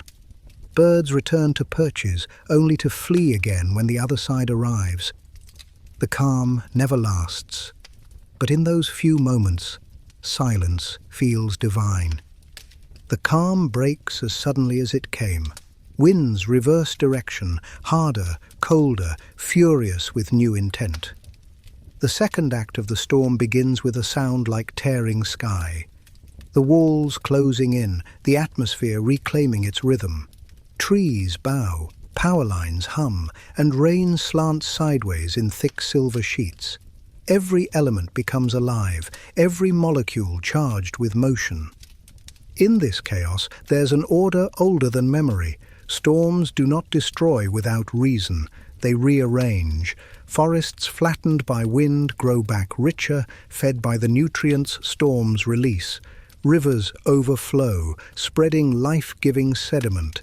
Lightning splits the air and stitches nitrogen into the soil, a cosmic alchemy that makes green possible. Destruction and creation are partners, not enemies, in the symphony of weather. When lightning strikes, it writes for an instant in fire. The sky fractures, light floods the horizon, and thunder follows, the delayed heartbeat of the heavens. Each flash lasts less than a second, yet the power inside could light entire cities. We chase it with cameras and fear it in equal measure, but every bolt is a signature of balance restored. The planet releases what it cannot hold. And when the storm moves on, it leaves a silence so deep it feels sacred. Branches drip, air cools. The scent of ozone lingers, sharp and clean, like a reset. The world feels lighter, as if it has exhaled something it's been holding too long. In the distance, the last rumbles fade into a low hum. The earth's voice softening to a whisper once more. For those who survive, the aftermath becomes testimony. Communities rebuild stronger, wiser. People remember the night when the sky spoke and they listened. Myths are born from moments like these. Gods of thunder, spirits of wind, rain dancers, and storm callers. In every culture, storms have been sacred because they remind us of humility. You cannot command the wind. You can only stand before it. Today, satellites predict their paths, radars trace their rotation, and scientists model their strength. Yet for all our data, storms still surprise us. They form from whispers, grow from imbalance, and vanish into silence. A reminder that some forces can be understood but never controlled. At sunset, after the tempest has passed, clouds catch the last light and burn with impossible color: crimson, gold, violet. The same storm that frightened the world now paints it in beauty. Children step outside, barefoot on wet ground, watching the sky heal itself. The air is new, alive with ions and scent. Everything feels cleaner, sharper, awake. The wind settles. The night deepens. Somewhere in the dark, the next storm begins to dream. The atmosphere never sleeps. It only pauses between breaths. The voice of the planet continues, sometimes gentle, sometimes fierce, always speaking in the language of motion. And as you look to the horizon, you realize the truth behind every tempest. The world doesn't rage against us. It calls to us, reminding us that we are part of its weather, part of its rhythm, part of its endless song. Long before humans dreamed of wings, the sky already belonged to others. Feathers ruled where flesh could not, gliding, soaring, dancing on thermals that humans would one day try to name. The story of birds is the story of evolution at its most elegant. Earthbound creatures transformed into architects of air. This is the feathered kingdom, a realm of motion and song suspended between heaven and earth. Each feather is a masterpiece, a fusion of engineering and art. Lightweight yet strong, it splits air with the precision of a blade while holding warmth like a second heartbeat. Colors shimmer under light, blues that aren't pigments but reflections, reds drawn from minerals, whites that scatter sunlight into glow. A single wingbeat is a symphony of muscle and design, honed by millions of years of trial and triumph. There are more than 10,000 bird species across the planet, from the tiny bee hummingbird, no heavier than a coin, to the wandering albatross, whose wings span wider than a man is tall. They inhabit every realm, mountains, deserts, cities, oceans, adapting with a grace few creatures possess. Some sing, some hunt, some simply glide on invisible rivers of wind, their flight effortless, eternal. In the early morning, the world wakes to their chorus. Songbirds call not just to mate or mark territory, but to celebrate survival. Each melody a declaration that night has passed and life continues. The robin's clear trill, the warbler's quicksilver tune, the dove's mournful coo, together they weave the soundtrack of the living earth. Scientists have found that birdsong can even heal, lowering human stress and steadying the heart. The sky, it seems, knows how to soothe its listeners. But behind the beauty lies endurance. Migration is the grand pilgrimage of the feathered kingdom, a journey measured not in miles but in devotion. The Arctic tern travels from pole to pole each year, chasing endless daylight. Bar-tailed godwits cross entire oceans without stopping once, their hearts slowing, their bodies burning stored fat with surgical precision. Even the humble sparrow reads magnetic fields and starlight, guided by instincts older than civilization.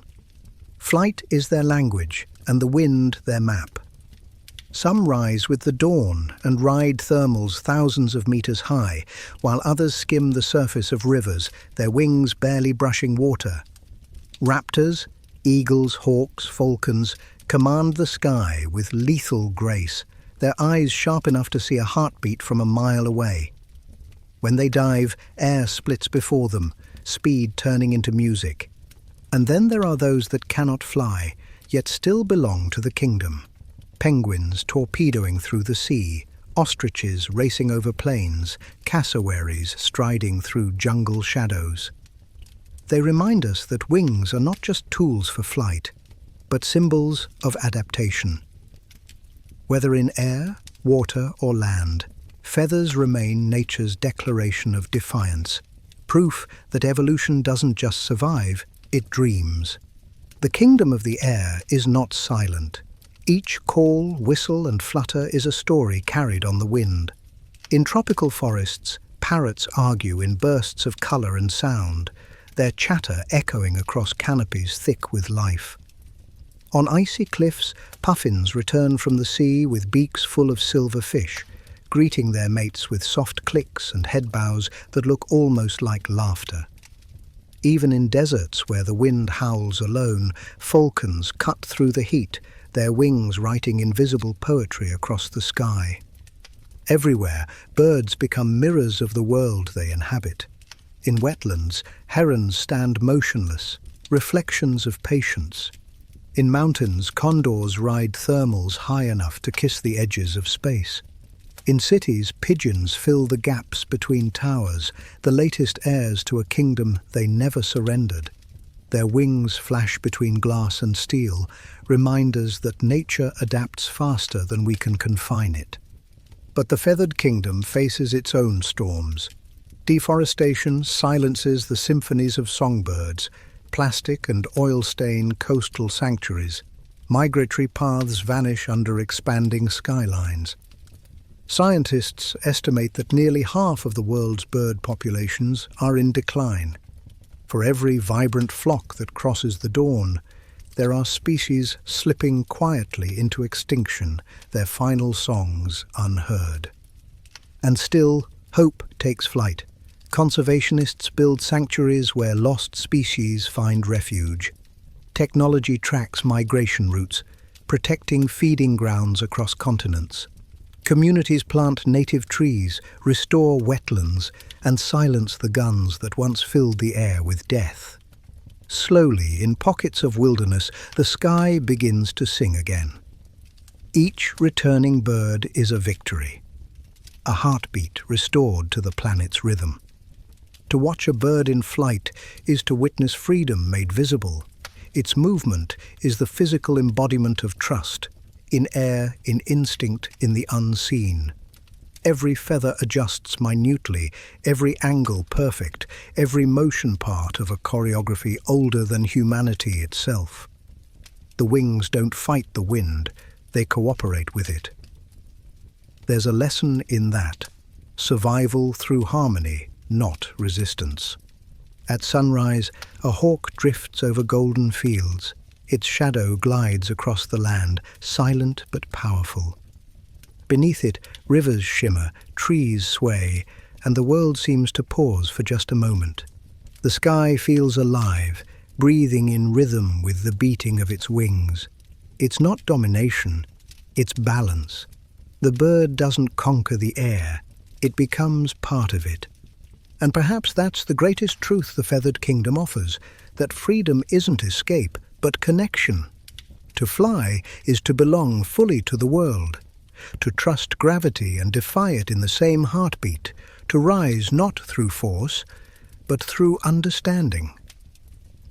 When dusk falls and the last silhouettes cross the horizon, the air cools and the earth exhales. The songs fade, but the echo of wings remains. Somewhere beyond the dark, another dawn waits, and with it, the rustle of feathers waking the world again. Because the sky never stays silent for long. It waits, patiently, for the next chorus to begin. The sky is a vast stage, and its dancers are eternal. Every wingbeat, every glide, every dive is an act of physics turned art. Birds are not simply creatures of air. They are masters of motion, sculpting the wind with precision and grace. Their flight is not just movement, it is language.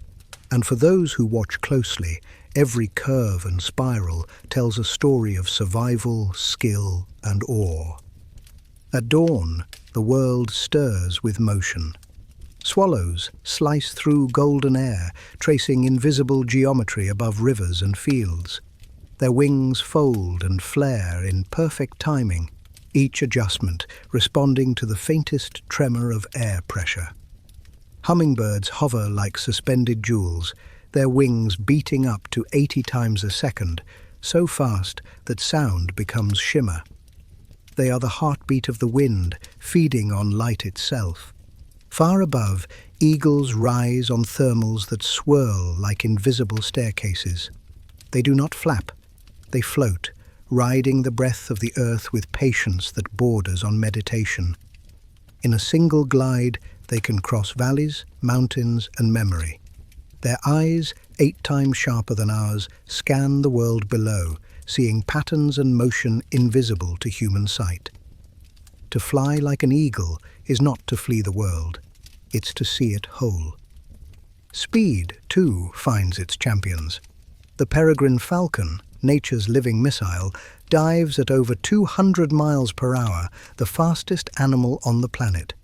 Its body is an aerodynamic miracle, curved bones, tapered feathers, and nostrils shaped to manage airflow. In those breathtaking plunges, gravity and instinct merge into one perfect equation. When the falcon strikes, it doesn't fight the wind, it becomes it. But the mastery of motion extends beyond power. Owls drift through night on silent wings, each feather designed to muffle sound. Their flight is a ghost's whisper, so soft it defies detection. The stillness between their wing beats carries ancient precision, allowing them to hunt by hearing alone. While day belongs to color and song, night belongs to silence and shadow. And the owl reigns over both. Across oceans, albatrosses spend years without touching land, sleeping on the wind, gliding for hours without a single flap. Scientists once puzzled over how they stayed aloft for so long until they discovered dynamic soaring, a technique of harnessing air currents between ocean and sky. The bird doesn't conquer the wind, it converses with it, borrowing energy from the planet's breath. Each glide is a question, each turn an answer. And in tropical forests, macaws streak through the canopy in explosions of blue and red, their cries echoing like laughter. Swifts nest on cliffs, racing storms and darting through rain with effortless grace. Cranes, symbols of longevity and peace, migrate in formation so precise that each wingbeat reduces drag for the bird behind it.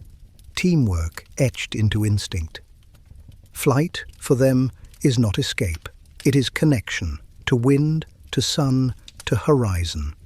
Every wing in motion is a signature of life in balance with air. As daylight fades, the rhythm of the sky changes. The heat that once carried hawks and falcons upward cools, and new dancers take their place. Bats, though not birds, join the performance, the only mammals to truly fly. They twist and dive with erratic beauty, chasing insects invisible to our eyes, guided not by sight but by sound.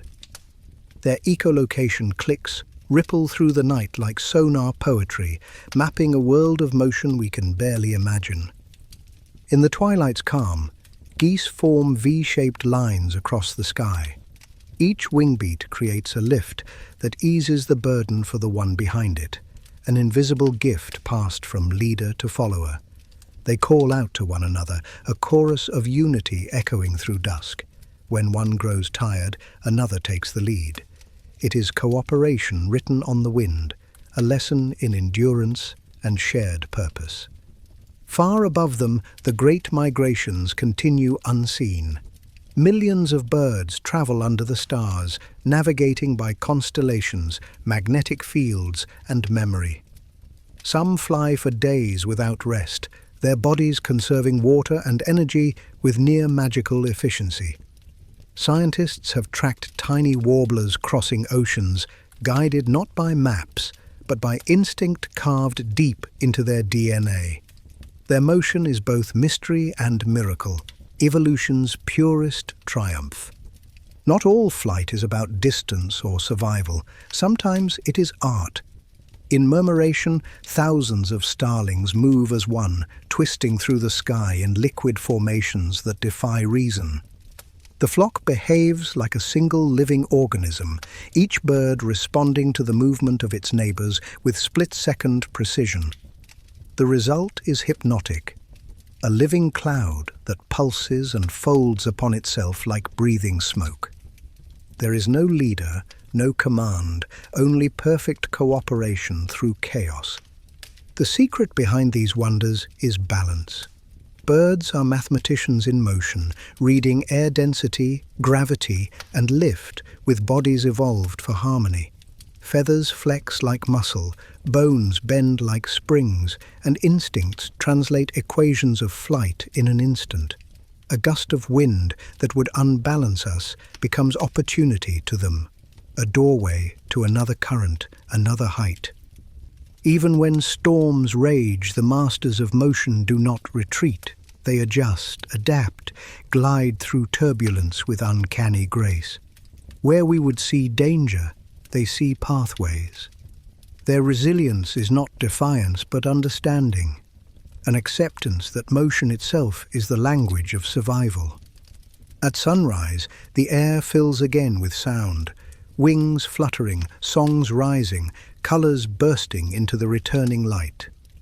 Each bird, from the tiniest sparrow to the mightiest eagle, contributes a note to the same vast orchestra, one that has played since the dawn of life.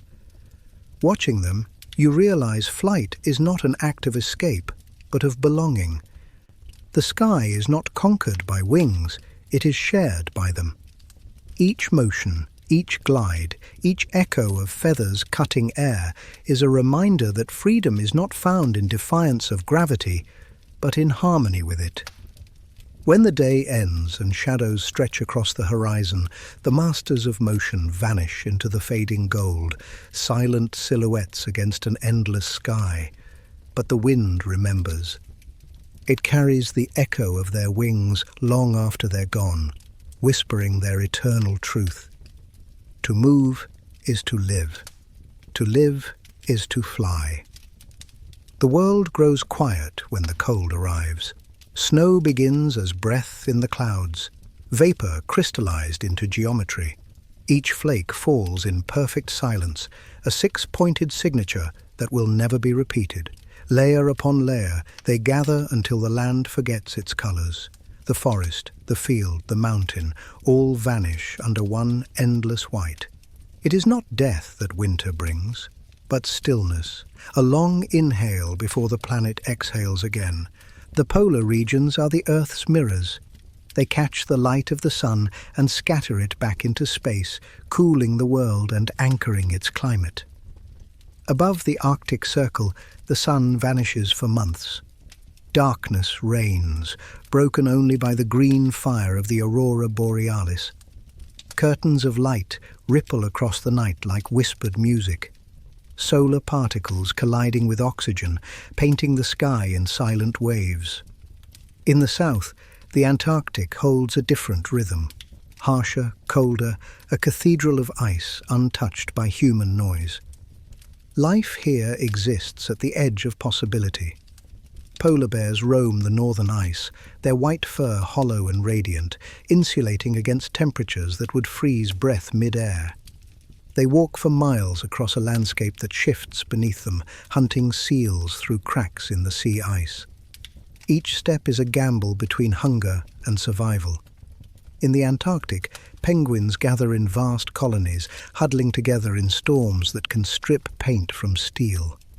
They trade places, one by one, so that no bird stays on the outside for long, a choreography of endurance written in instinct. Beneath the ice, the sea is alive. Krill swarm in billions, glowing faintly as they feed on microscopic algae clinging to the under-ice world. They are the heartbeat of the polar ecosystem, sustaining whales, seals, and seabirds across continents. When a blue whale surfaces through a gap in the ice, the sound carries for miles, a note so low it trembles in bone, a song of ancient oceans that once covered the world. Even in this silence, motion continues. Glaciers flow like rivers, slowed by time, inching toward the sea, carving valleys and fjords with patient force. When they break, the sound is thunder, a crack that echoes across horizons. Each calving glacier releases a memory, ice older than civilization, trapped bubbles of ancient air, whispering secrets from a different Earth. Scientists read those bubbles like scripture, measuring carbon, temperature, time. The ice is an archive, and it is melting. For centuries, humans feared these frozen worlds. Explorers vanished chasing the poles, their ships trapped in crushing ice. Yet the cold always fascinated us, a symbol of purity, danger, and transcendence. To stand at the end of the world is to feel eternity pressing close, the kind of silence that humbles language itself. In the heart of winter, sound becomes fragile. Footsteps vanish beneath the hush of snow. Breath crystallizes mid-air and drifts like smoke from an invisible fire. The frozen world teaches stillness, not absence of life, but patience.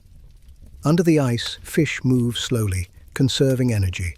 Seeds sleep beneath frost, waiting for a softer season. Even the wind seems to hold its breath. The planet, for a moment, rests. Yet in this seeming desolation, beauty thrives. The Arctic tundra glitters at dawn, its frost catching light like a field of diamonds.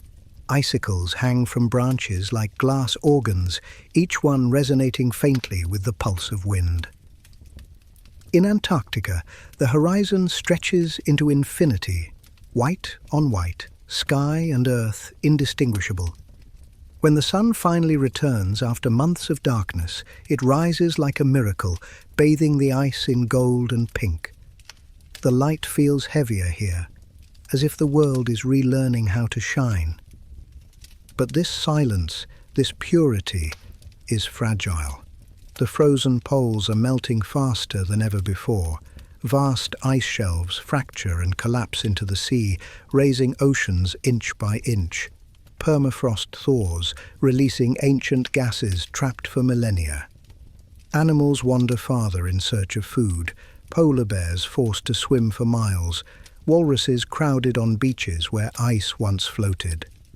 The balance that has endured for eons trembles in our time. And still, nature resists extinction. Scientists working on the ice study microbes that awaken after centuries asleep, organisms that might hold the keys to resilience, medicine, even survival. Beneath frozen lakes, entire ecosystems persist in darkness, thriving on minerals instead of sunlight. Life, it seems, has learned every language of endurance. Even here, at the edge of everything, it sings quietly in the dark. For those who venture into these realms, explorers, researchers, dreamers, the experience borders on the spiritual. To walk through an Antarctic storm is to face the planet stripped bare of comfort or illusion. There is no sound but the howl of wind, no color but blue and white, no boundary between earth and sky. Many describe the feeling not as isolation, but connection. The overwhelming realization that the world is both fragile and infinite.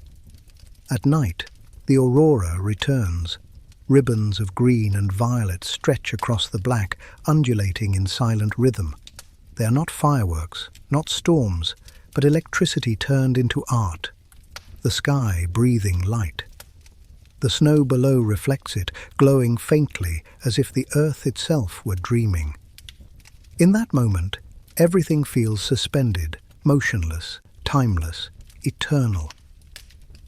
The silent white does not last. Spring will come, ice will melt, rivers will flow, and the world will wake again. But the memory of winter remains, a reminder that even stillness has purpose, even silence has song.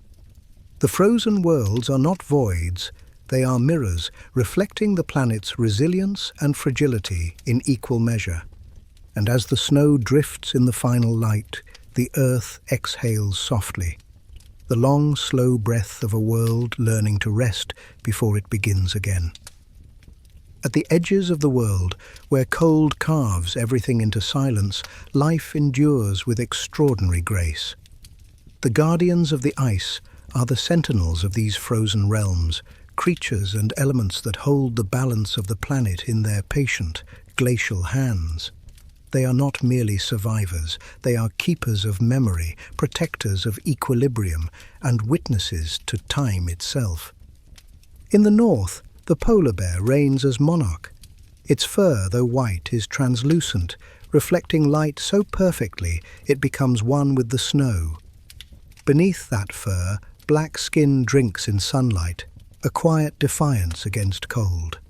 For months, bears wander across shifting ice, following the scent of seals hidden beneath frozen sheets. Each step is calculated, deliberate, a choreography of survival across a landscape that never stops moving. But even kings face extinction. As sea ice melts earlier each year, hunting grounds vanish. Bears swim longer distances, sometimes hundreds of miles, between patches of ice. Cubs drown in waters once calm, mothers starve waiting for prey that never comes. In documentaries, we see their struggle as tragedy. In truth, it is prophecy. The fate of the polar bear is the fate of the Arctic, and perhaps of us. In the south, the emperor penguin stands as sentinel of endurance. Through months of darkness and temperatures that plunge below -60 degrees Celsius, they form circles of warmth, each bird taking turns at the edge. When the wind howls across the ice, their bodies merge into a living wall, shielding fragile eggs balanced on their feet. The sound they make is not song, but faith, a soft, endless murmur that says, "We endure together." Around them, the leopard seal glides with lethal elegance, one of the few predators in a world built of cold. Its song, an eerie underwater call, echoes through the ice, vibrating like music from another dimension. Beneath the frozen surface, life pulses in color: jellyfish, krill, plankton, all glowing softly in the dark. To see it through a diver's lens is to glimpse another galaxy underfoot. The frozen landscapes themselves are guardians too. Glaciers, though slow, are powerful storytellers. Each layer of compressed snow holds secrets of the past: volcanic eruptions, ancient air, the breath of forests that no longer exist. Scientists drill cores from their hearts and read them like time capsules.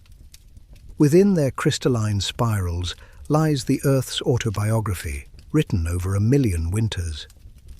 But these pages are melting faster than they can be read. Even the icebergs, drifting like ghosts through polar seas, play their part. They carry minerals scraped from mountain roots, feeding plankton blooms that nourish whales and fish across oceans. They are floating bridges between land and sea, creation and decay. And when they melt, they release ancient freshwater back into circulation. A final act of giving before vanishing into memory. The guardians, silent and stoic, keep watch. Yet the warmth creeping northward threatens to unwrite their purpose. As the climate warms, the guardians begin to falter. Ice that once groaned and shifted with ancient rhythm now collapses with a sound like breaking thunder. The tundra softens, releasing methane long trapped beneath its frozen skin. What once preserved life now releases the ghosts of millennia past. The world listens as the ice begins to weep. But even in this unraveling, resilience flickers. The Arctic fox still hunts across snowdrifts, changing its coat from white to brown as seasons shift. The narwhal still sings through the black water, its spiral tusk glinting like a relic of myth. Walruses crowd together on thawing shores, their mournful calls echoing across waves. Each one is a prayer in motion, a reminder that life adapts, even when the ground beneath it dissolves.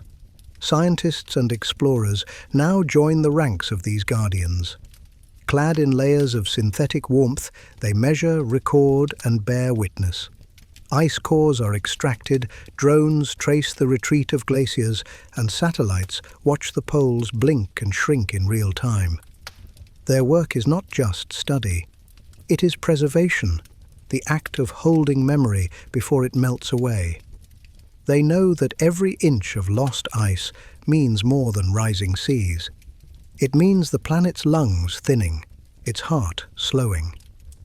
For the indigenous peoples who have called the polar regions home for generations, the Inuit, the Sami, the Chukchi, the ice is more than a landscape. It is kin.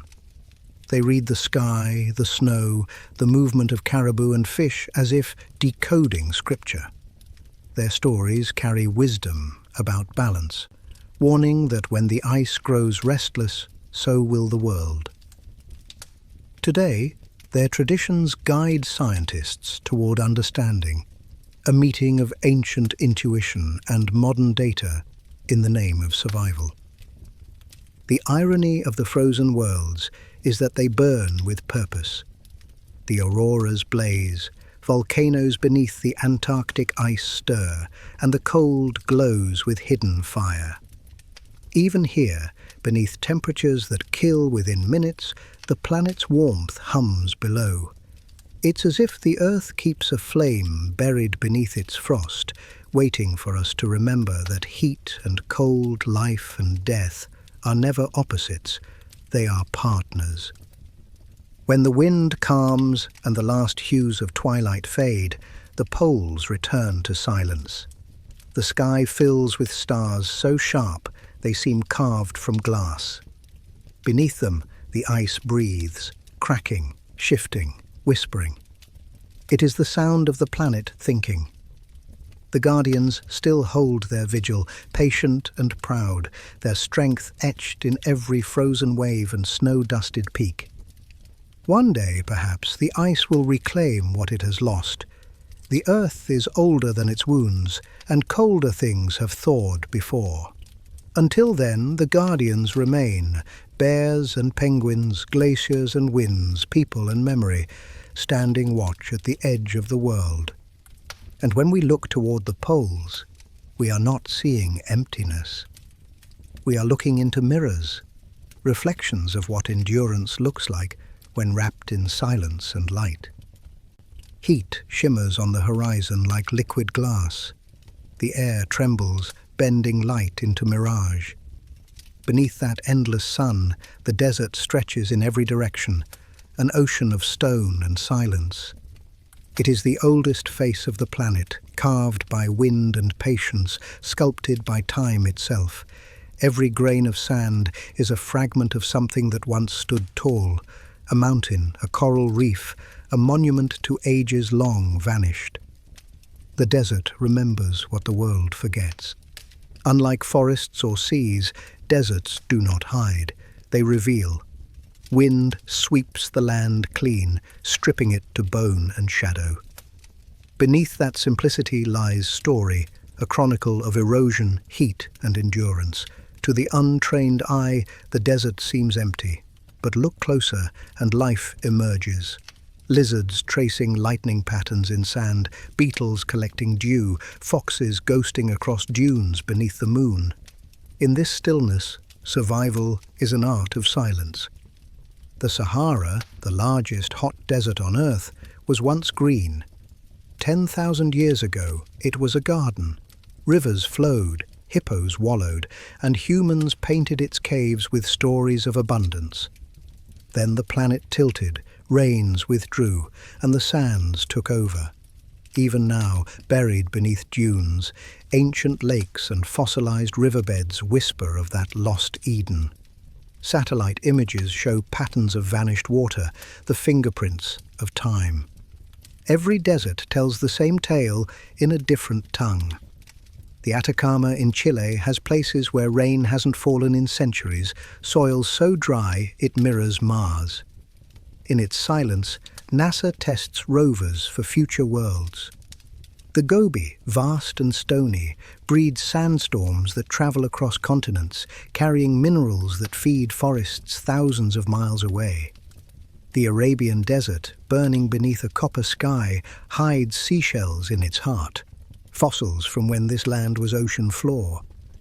But deserts are not only physical, they are spiritual too, landscapes of transformation.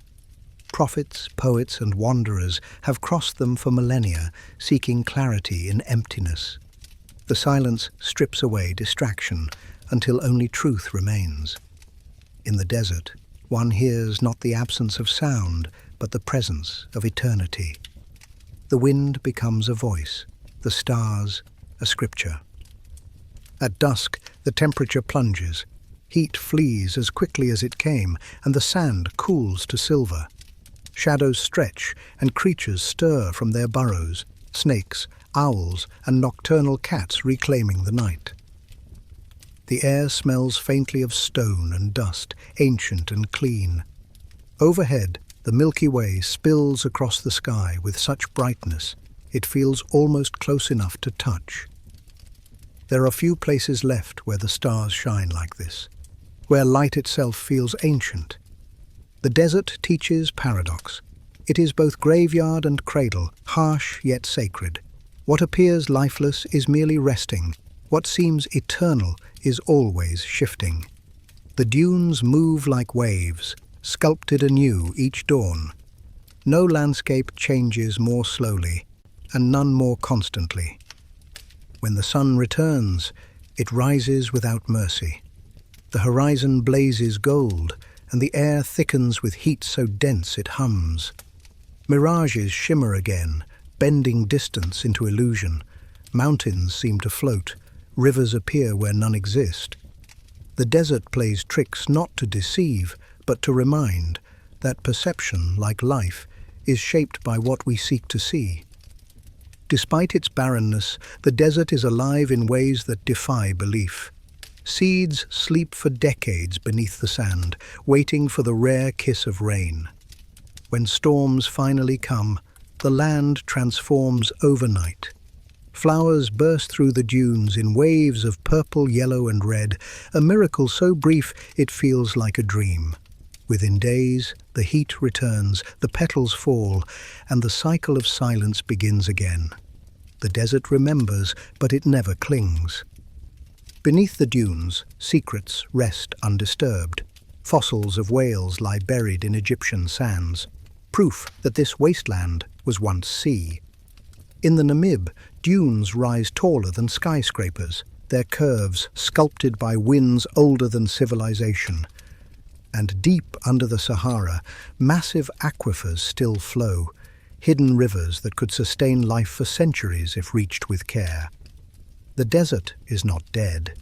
It is simply private. The creatures that call it home are masters of adaptation. The fennec fox, with ears larger than its face, hears prey move beneath the sand. The camel, the ship of the desert, drinks once and remembers for weeks, storing not water but endurance. The thorny devil lizard channels dew along grooves in its skin straight to its mouth.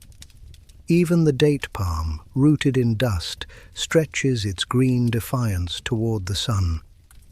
In this furnace of hardship, survival is not resistance. It is grace.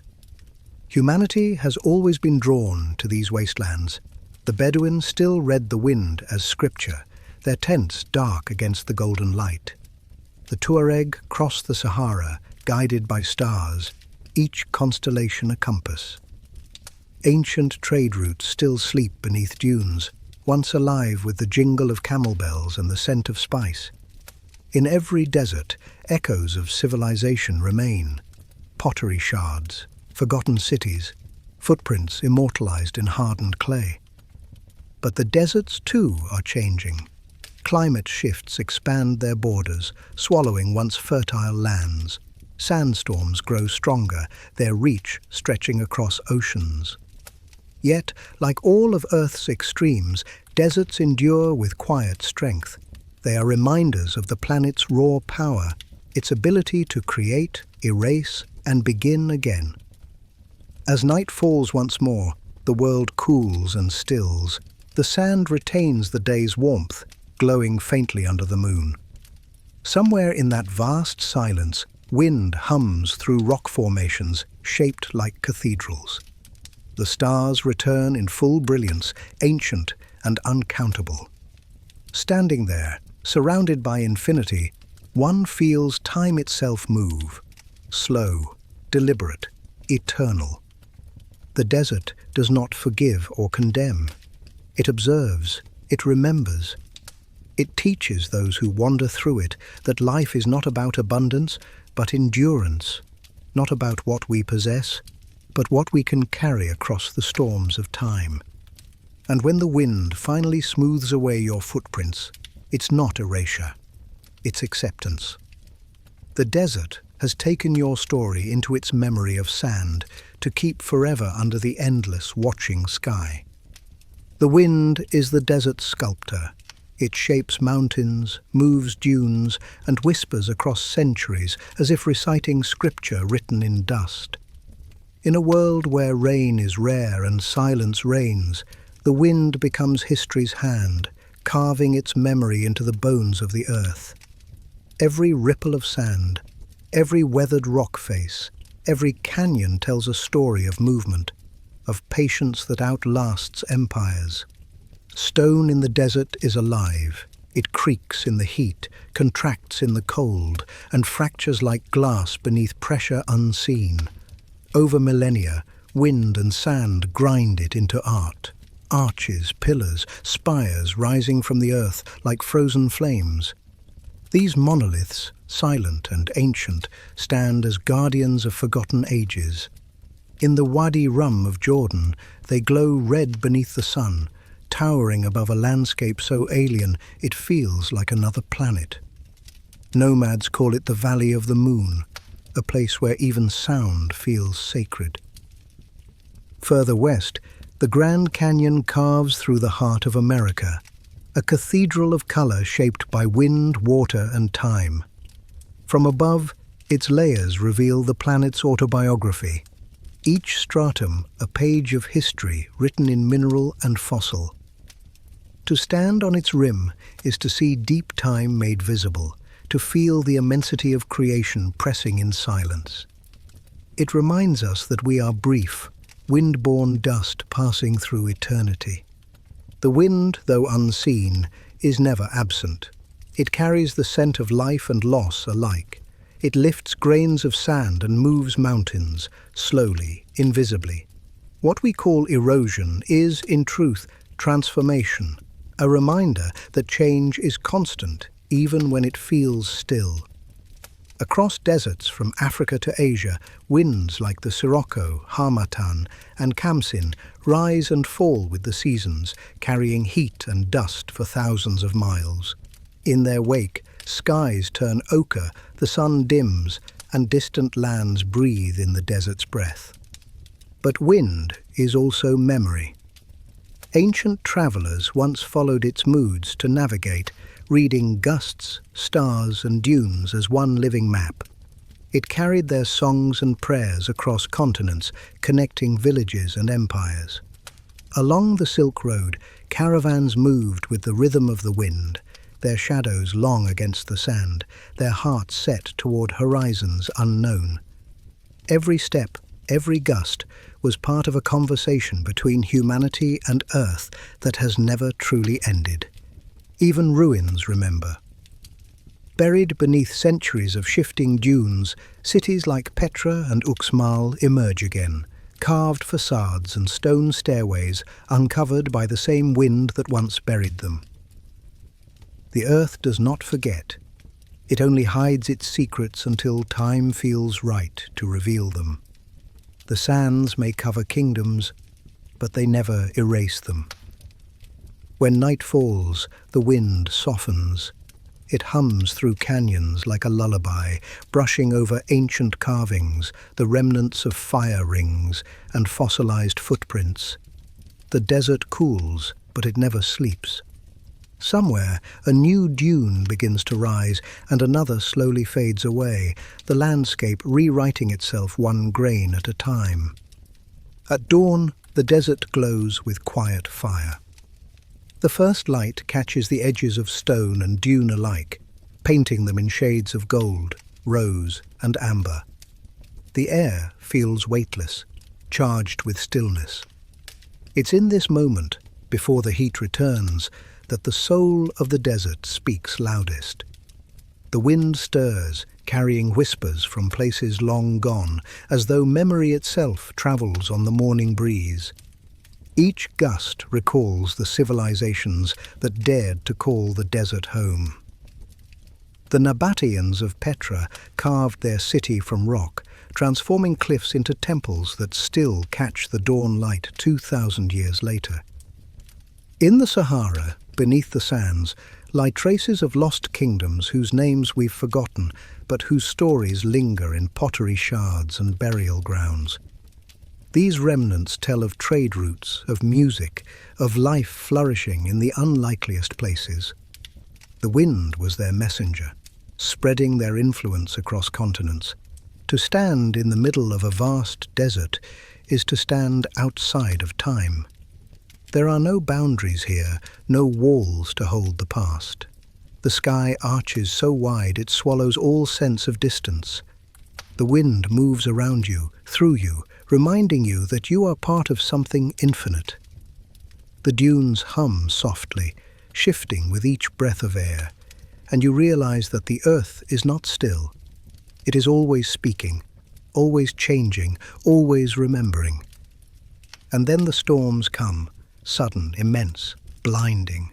Walls of sand, hundreds of feet tall, rise without warning, swallowing the horizon in gold and red. The sound is low and thunderous, like the heartbeat of the planet. Travelers once feared these storms as omens, yet even they serve a purpose. They move the desert's memory, carrying grains of ancient mountains to new lands, scattering fragments of history across the world. The wind is the world's archivist, reshaping history with every breath. When the storm ends, silence returns thicker than before. The world looks new, reborn in the aftermath. Shapes have shifted, landmarks erased, but life endures. A single track of beetle prints winds between dunes. A falcon circles high above, searching the sands for movement. And far off, a caravan moves again, slow, deliberate, eternal. As night falls, the desert exhales its heat into the stars. The air cools to crystal, the dunes glow silver under the moon, and the wind begins its patient song again. It moves through rock and sand and bone, a reminder that everything we build will one day return to dust, but not to oblivion. Dust, after all, is memory made weightless. The winds of stone and memory do not mourn what they take. They celebrate transformation. They carry stories of birth, loss, endurance, and renewal across the face of the earth. What the wind erases, it also preserves, not in monuments or names, but in motion itself. And if you listen long enough, standing beneath the endless stars, you might hear it whisper, "Nothing is truly lost. It only changes shape in the wind." Step into the green, and you step into forever. The air is thick, heavy with life and history. Sunlight filters through layers of leaves, scattering into beams that move like golden smoke. Beneath your feet, the soil is soft, a tapestry of fallen lives returning to feed the living. Every inch of forest breathes, hums, and remembers. This is not a place of silence. It is a living orchestra, where every leaf, insect, and drop of water plays its part in nature's endless song. The rainforest, the beating heart of Earth, covers only a fraction of the planet, yet holds most of its life. In a single square mile, you can find more species than entire nations contain. Vines twist like veins through the canopy, linking trees into one colossal organism. Flowers bloom in impossible colors, drawing hummingbirds that glitter like flying jewels. Every sound here, the rustle, the chirp, the distant cry, is a heartbeat of the planet itself. The forest is not chaos, it is balance in motion. Trees rise toward the sun, competing for light, while their roots tangle deep underground in a quiet alliance. Beneath the surface, fungal networks connect the living, sending signals, sharing nutrients, warning of danger. Scientists call it the Wood Wide Web, but ancient peoples simply called it wisdom. The trees speak, slowly and silently, in a language written in chemistry and time. In this shadowed cathedral, predators stalk and prey, hide in plain sight. Jaguars melt into the underbrush, their golden eyes reflecting fragments of light. Troops of monkeys chatter above, their laughter echoing through the leaves. Ants march like armies, clearing paths through fallen foliage. Everything here has a purpose, a rhythm, a reason. There is no waste, only transformation. Rain begins without warning, soft at first, then torrential, a deluge that pounds against leaves like applause. The forest drinks deeply, rivers swelling, waterfalls roaring. The scent of wet earth rises, rich and ancient. Life blooms again, and within hours flowers reopen, insects emerge, and birds resume their symphony. The forest doesn't fear storms, it thrives on them. Destruction is renewal here. And beneath it all, unseen but constant, the pulse of the earth beats on, patient, eternal, unbroken.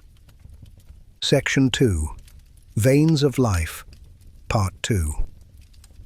Beneath the emerald canopy, rivers wind like arteries, carrying nutrients through the forest's veins. The Amazon River, the greatest of them all, moves more water than any other on Earth, a liquid highway of life. Its currents carry seeds, fish, and legends. Piranhas lurk beneath floating lilies. Pink dolphins surface like dreams, and electric eels pulse with silent lightning. Even the mud here teems with unseen energy. Bacteria that breathe minerals, worms that sculpt soil, roots that drink memory. But the forest is more than biology. It is myth. Indigenous tribes who live within its embrace understand it not as wilderness, but as home, spirit, and teacher. They read the forest the way others read books, each plant a word, each sound a sentence. The wind carries messages, and the call of a bird can foretell rain. To them, the trees are not resources, they are relatives. Their songs are the voice of the earth speaking back to us.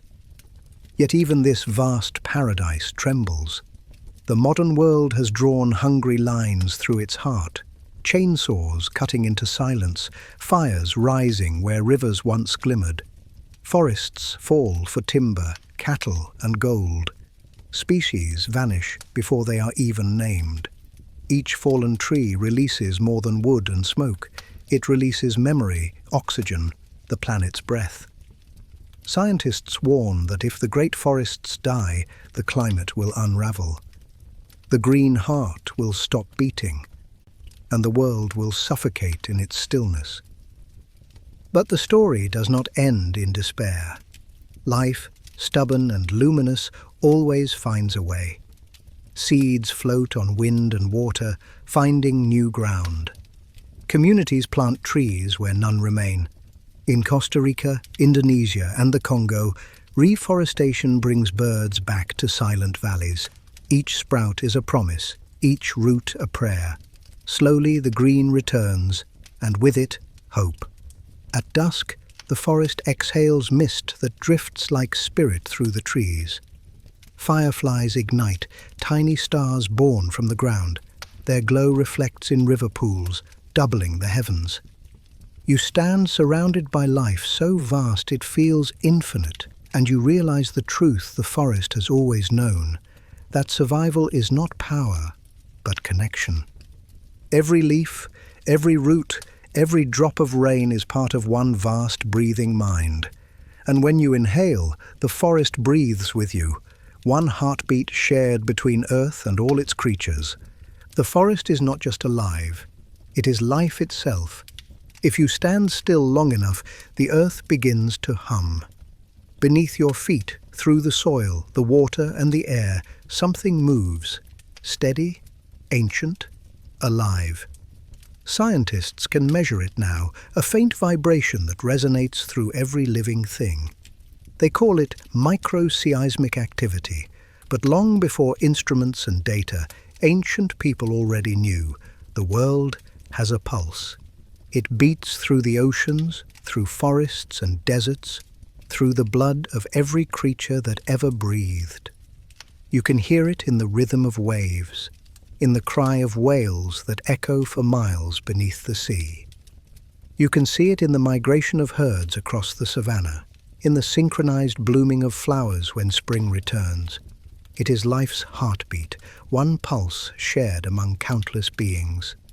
The coral reefs are one of its loudest voices. Under turquoise waters, millions of creatures weave their lives together. Fish, mollusks, sea fans, and anemones forming the world's most dazzling neighborhoods. Tiny coral polyps build cities of stone, feeding on sunlight and plankton, creating structures visible from space.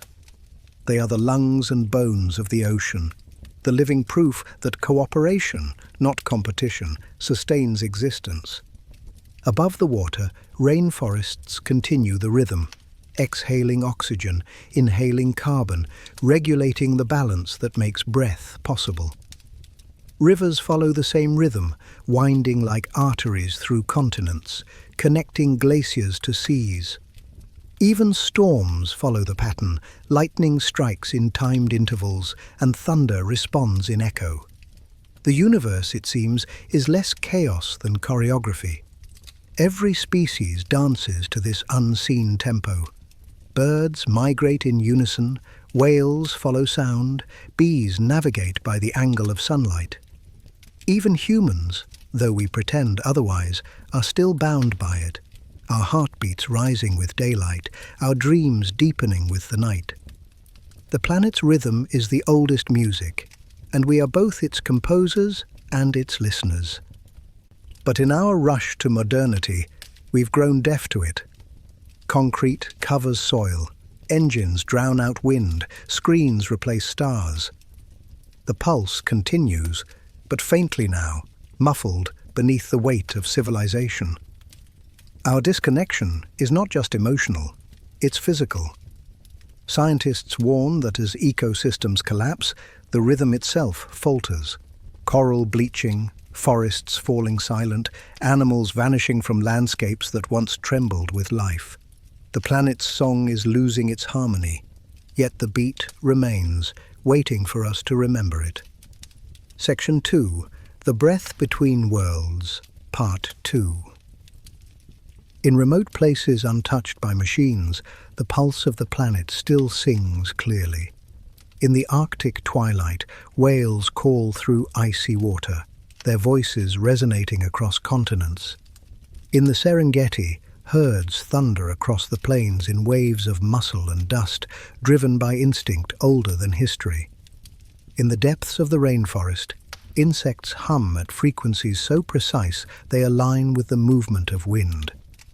The world beats in time, and all of it, every note, every heartbeat, is connected. Humans once moved with this rhythm. We planted with the moon, sailed by the stars, hunted by the seasons. Our ancestors listened to the wind like scripture. The heartbeat of the earth was the heartbeat of survival, not a sound to observe, but a pulse to follow. Today, scientists are rediscovering that connection through new means, the measurement of biophony, the collective sound of ecosystems. Healthy forests hum with complex frequencies, while dying ones fall eerily silent. Even sound, it turns out, can measure life. When we align ourselves with that rhythm again, walking barefoot on soil, watching the ocean breathe, we begin to feel it inside us. The anxiety fades, the noise softens, and something ancient awakens. Meditation, prayer, song, all are forms of remembering the planet's tempo. The pulse that drives the tides also drives the human heart. We are not separate instruments. We are one vast symphony. But the living pulse is more than beauty. It is balance. When one system suffers, all others tremble.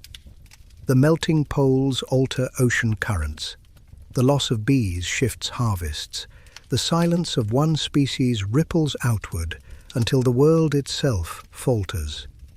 Nature is not fragile because it breaks easily. It is fragile because it depends on harmony. And yet, the pulse endures. Beneath smog and steel, beneath data and division, the earth still breathes. Every gust of wind, every falling leaf, every newborn cry adds another beat to the rhythm. Life continues, adapting, evolving, remembering. The planet's heart may slow, but it never stops. Stand beneath the stars and listen. Feel the air move, the ground vibrate, your own pulse quicken. That is not coincidence. It's connection. You are hearing the same rhythm that stirred oceans into motion and taught wings to fly. The pulse of the planet is the pulse of you. And as long as one breath remains, the symphony will never end. Everything that lives must one day fall, yet nothing truly ends. The earth has always been a circle, a rhythm of rise and return. From the ocean's tides to the orbit of the moon, from the sprouting of a seed to the decay of a fallen tree, existence flows in loops of renewal. This is the great truth of life. Nothing is wasted, and nothing is truly gone. The soil beneath us is made of ashes, bone, and stars. The carbon in our blood once drifted through galaxies. The water we drink has been sipped by dinosaurs, frozen in glaciers, evaporated, and rained again. The wind that brushes your face may have once carried the scent of an ancient forest. We are all participants in a sacred exchange, the eternal recycling of life. In every ecosystem, the pattern repeats. Leaves fall to the forest floor, becoming food for insects and fungi.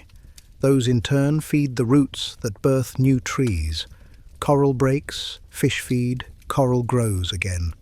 Predators die, and their bodies enrich the soil that nourishes the grass for prey to graze. The circle of life is not metaphor, but mechanism. An endless, intricate dance of energy, transforming from one form into another. Even the stars follow this pattern. They burn until their cores collapse, scattering heavy elements into space, the same elements that make up oceans, mountains, and hearts. The universe itself is a cycle of birth and return, expansion and collapse, destruction and creation. The smallest cell mirrors the largest galaxy. The circle is everywhere. Humans once knew this instinctively. Our ancestors buried their dead facing east toward the sunrise, symbol of renewal. They burned offerings to the wind, returned bones to rivers, thanked animals for their sacrifice. Life and death were not opposites to them, but siblings. Every ceremony, every harvest, every fire was an act of participation in the earth's unending rhythm. But in our modern distance, we've forgotten. We build as if permanence were possible. We take as though resources were infinite. We bury waste that will outlast memory and call it progress. Yet the earth, in quiet persistence, continues its loop.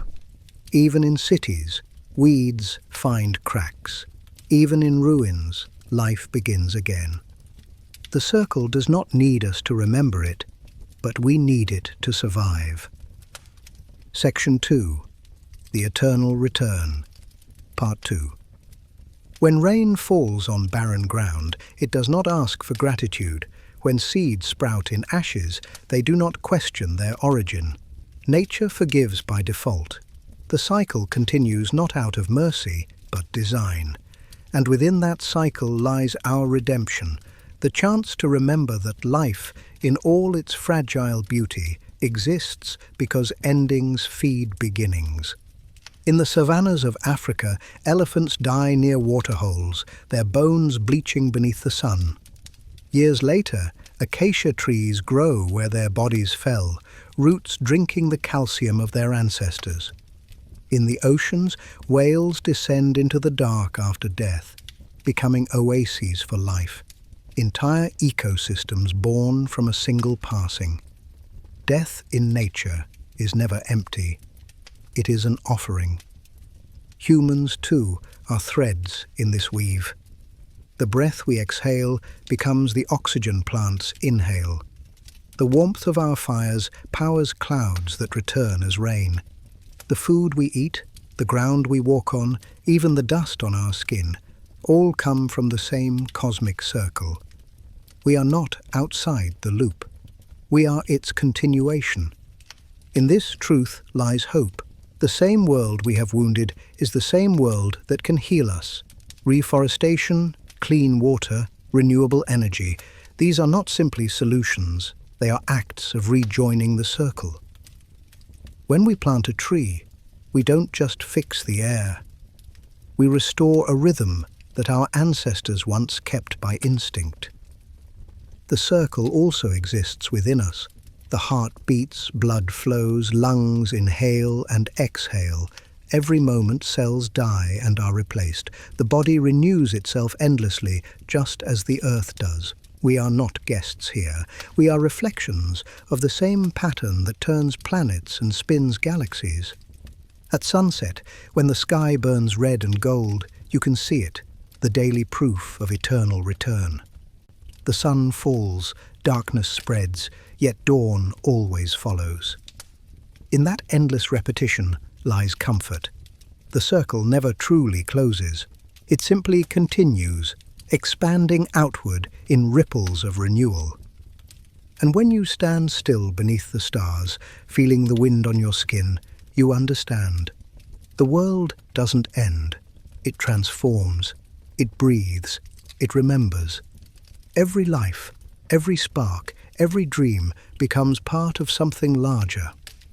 An infinite exchange that has no beginning and no finish. The circle doesn't ask to be completed. It only asks to be respected, because in its endless motion lies the secret of all creation. That life, no matter how small, always finds its way back to itself.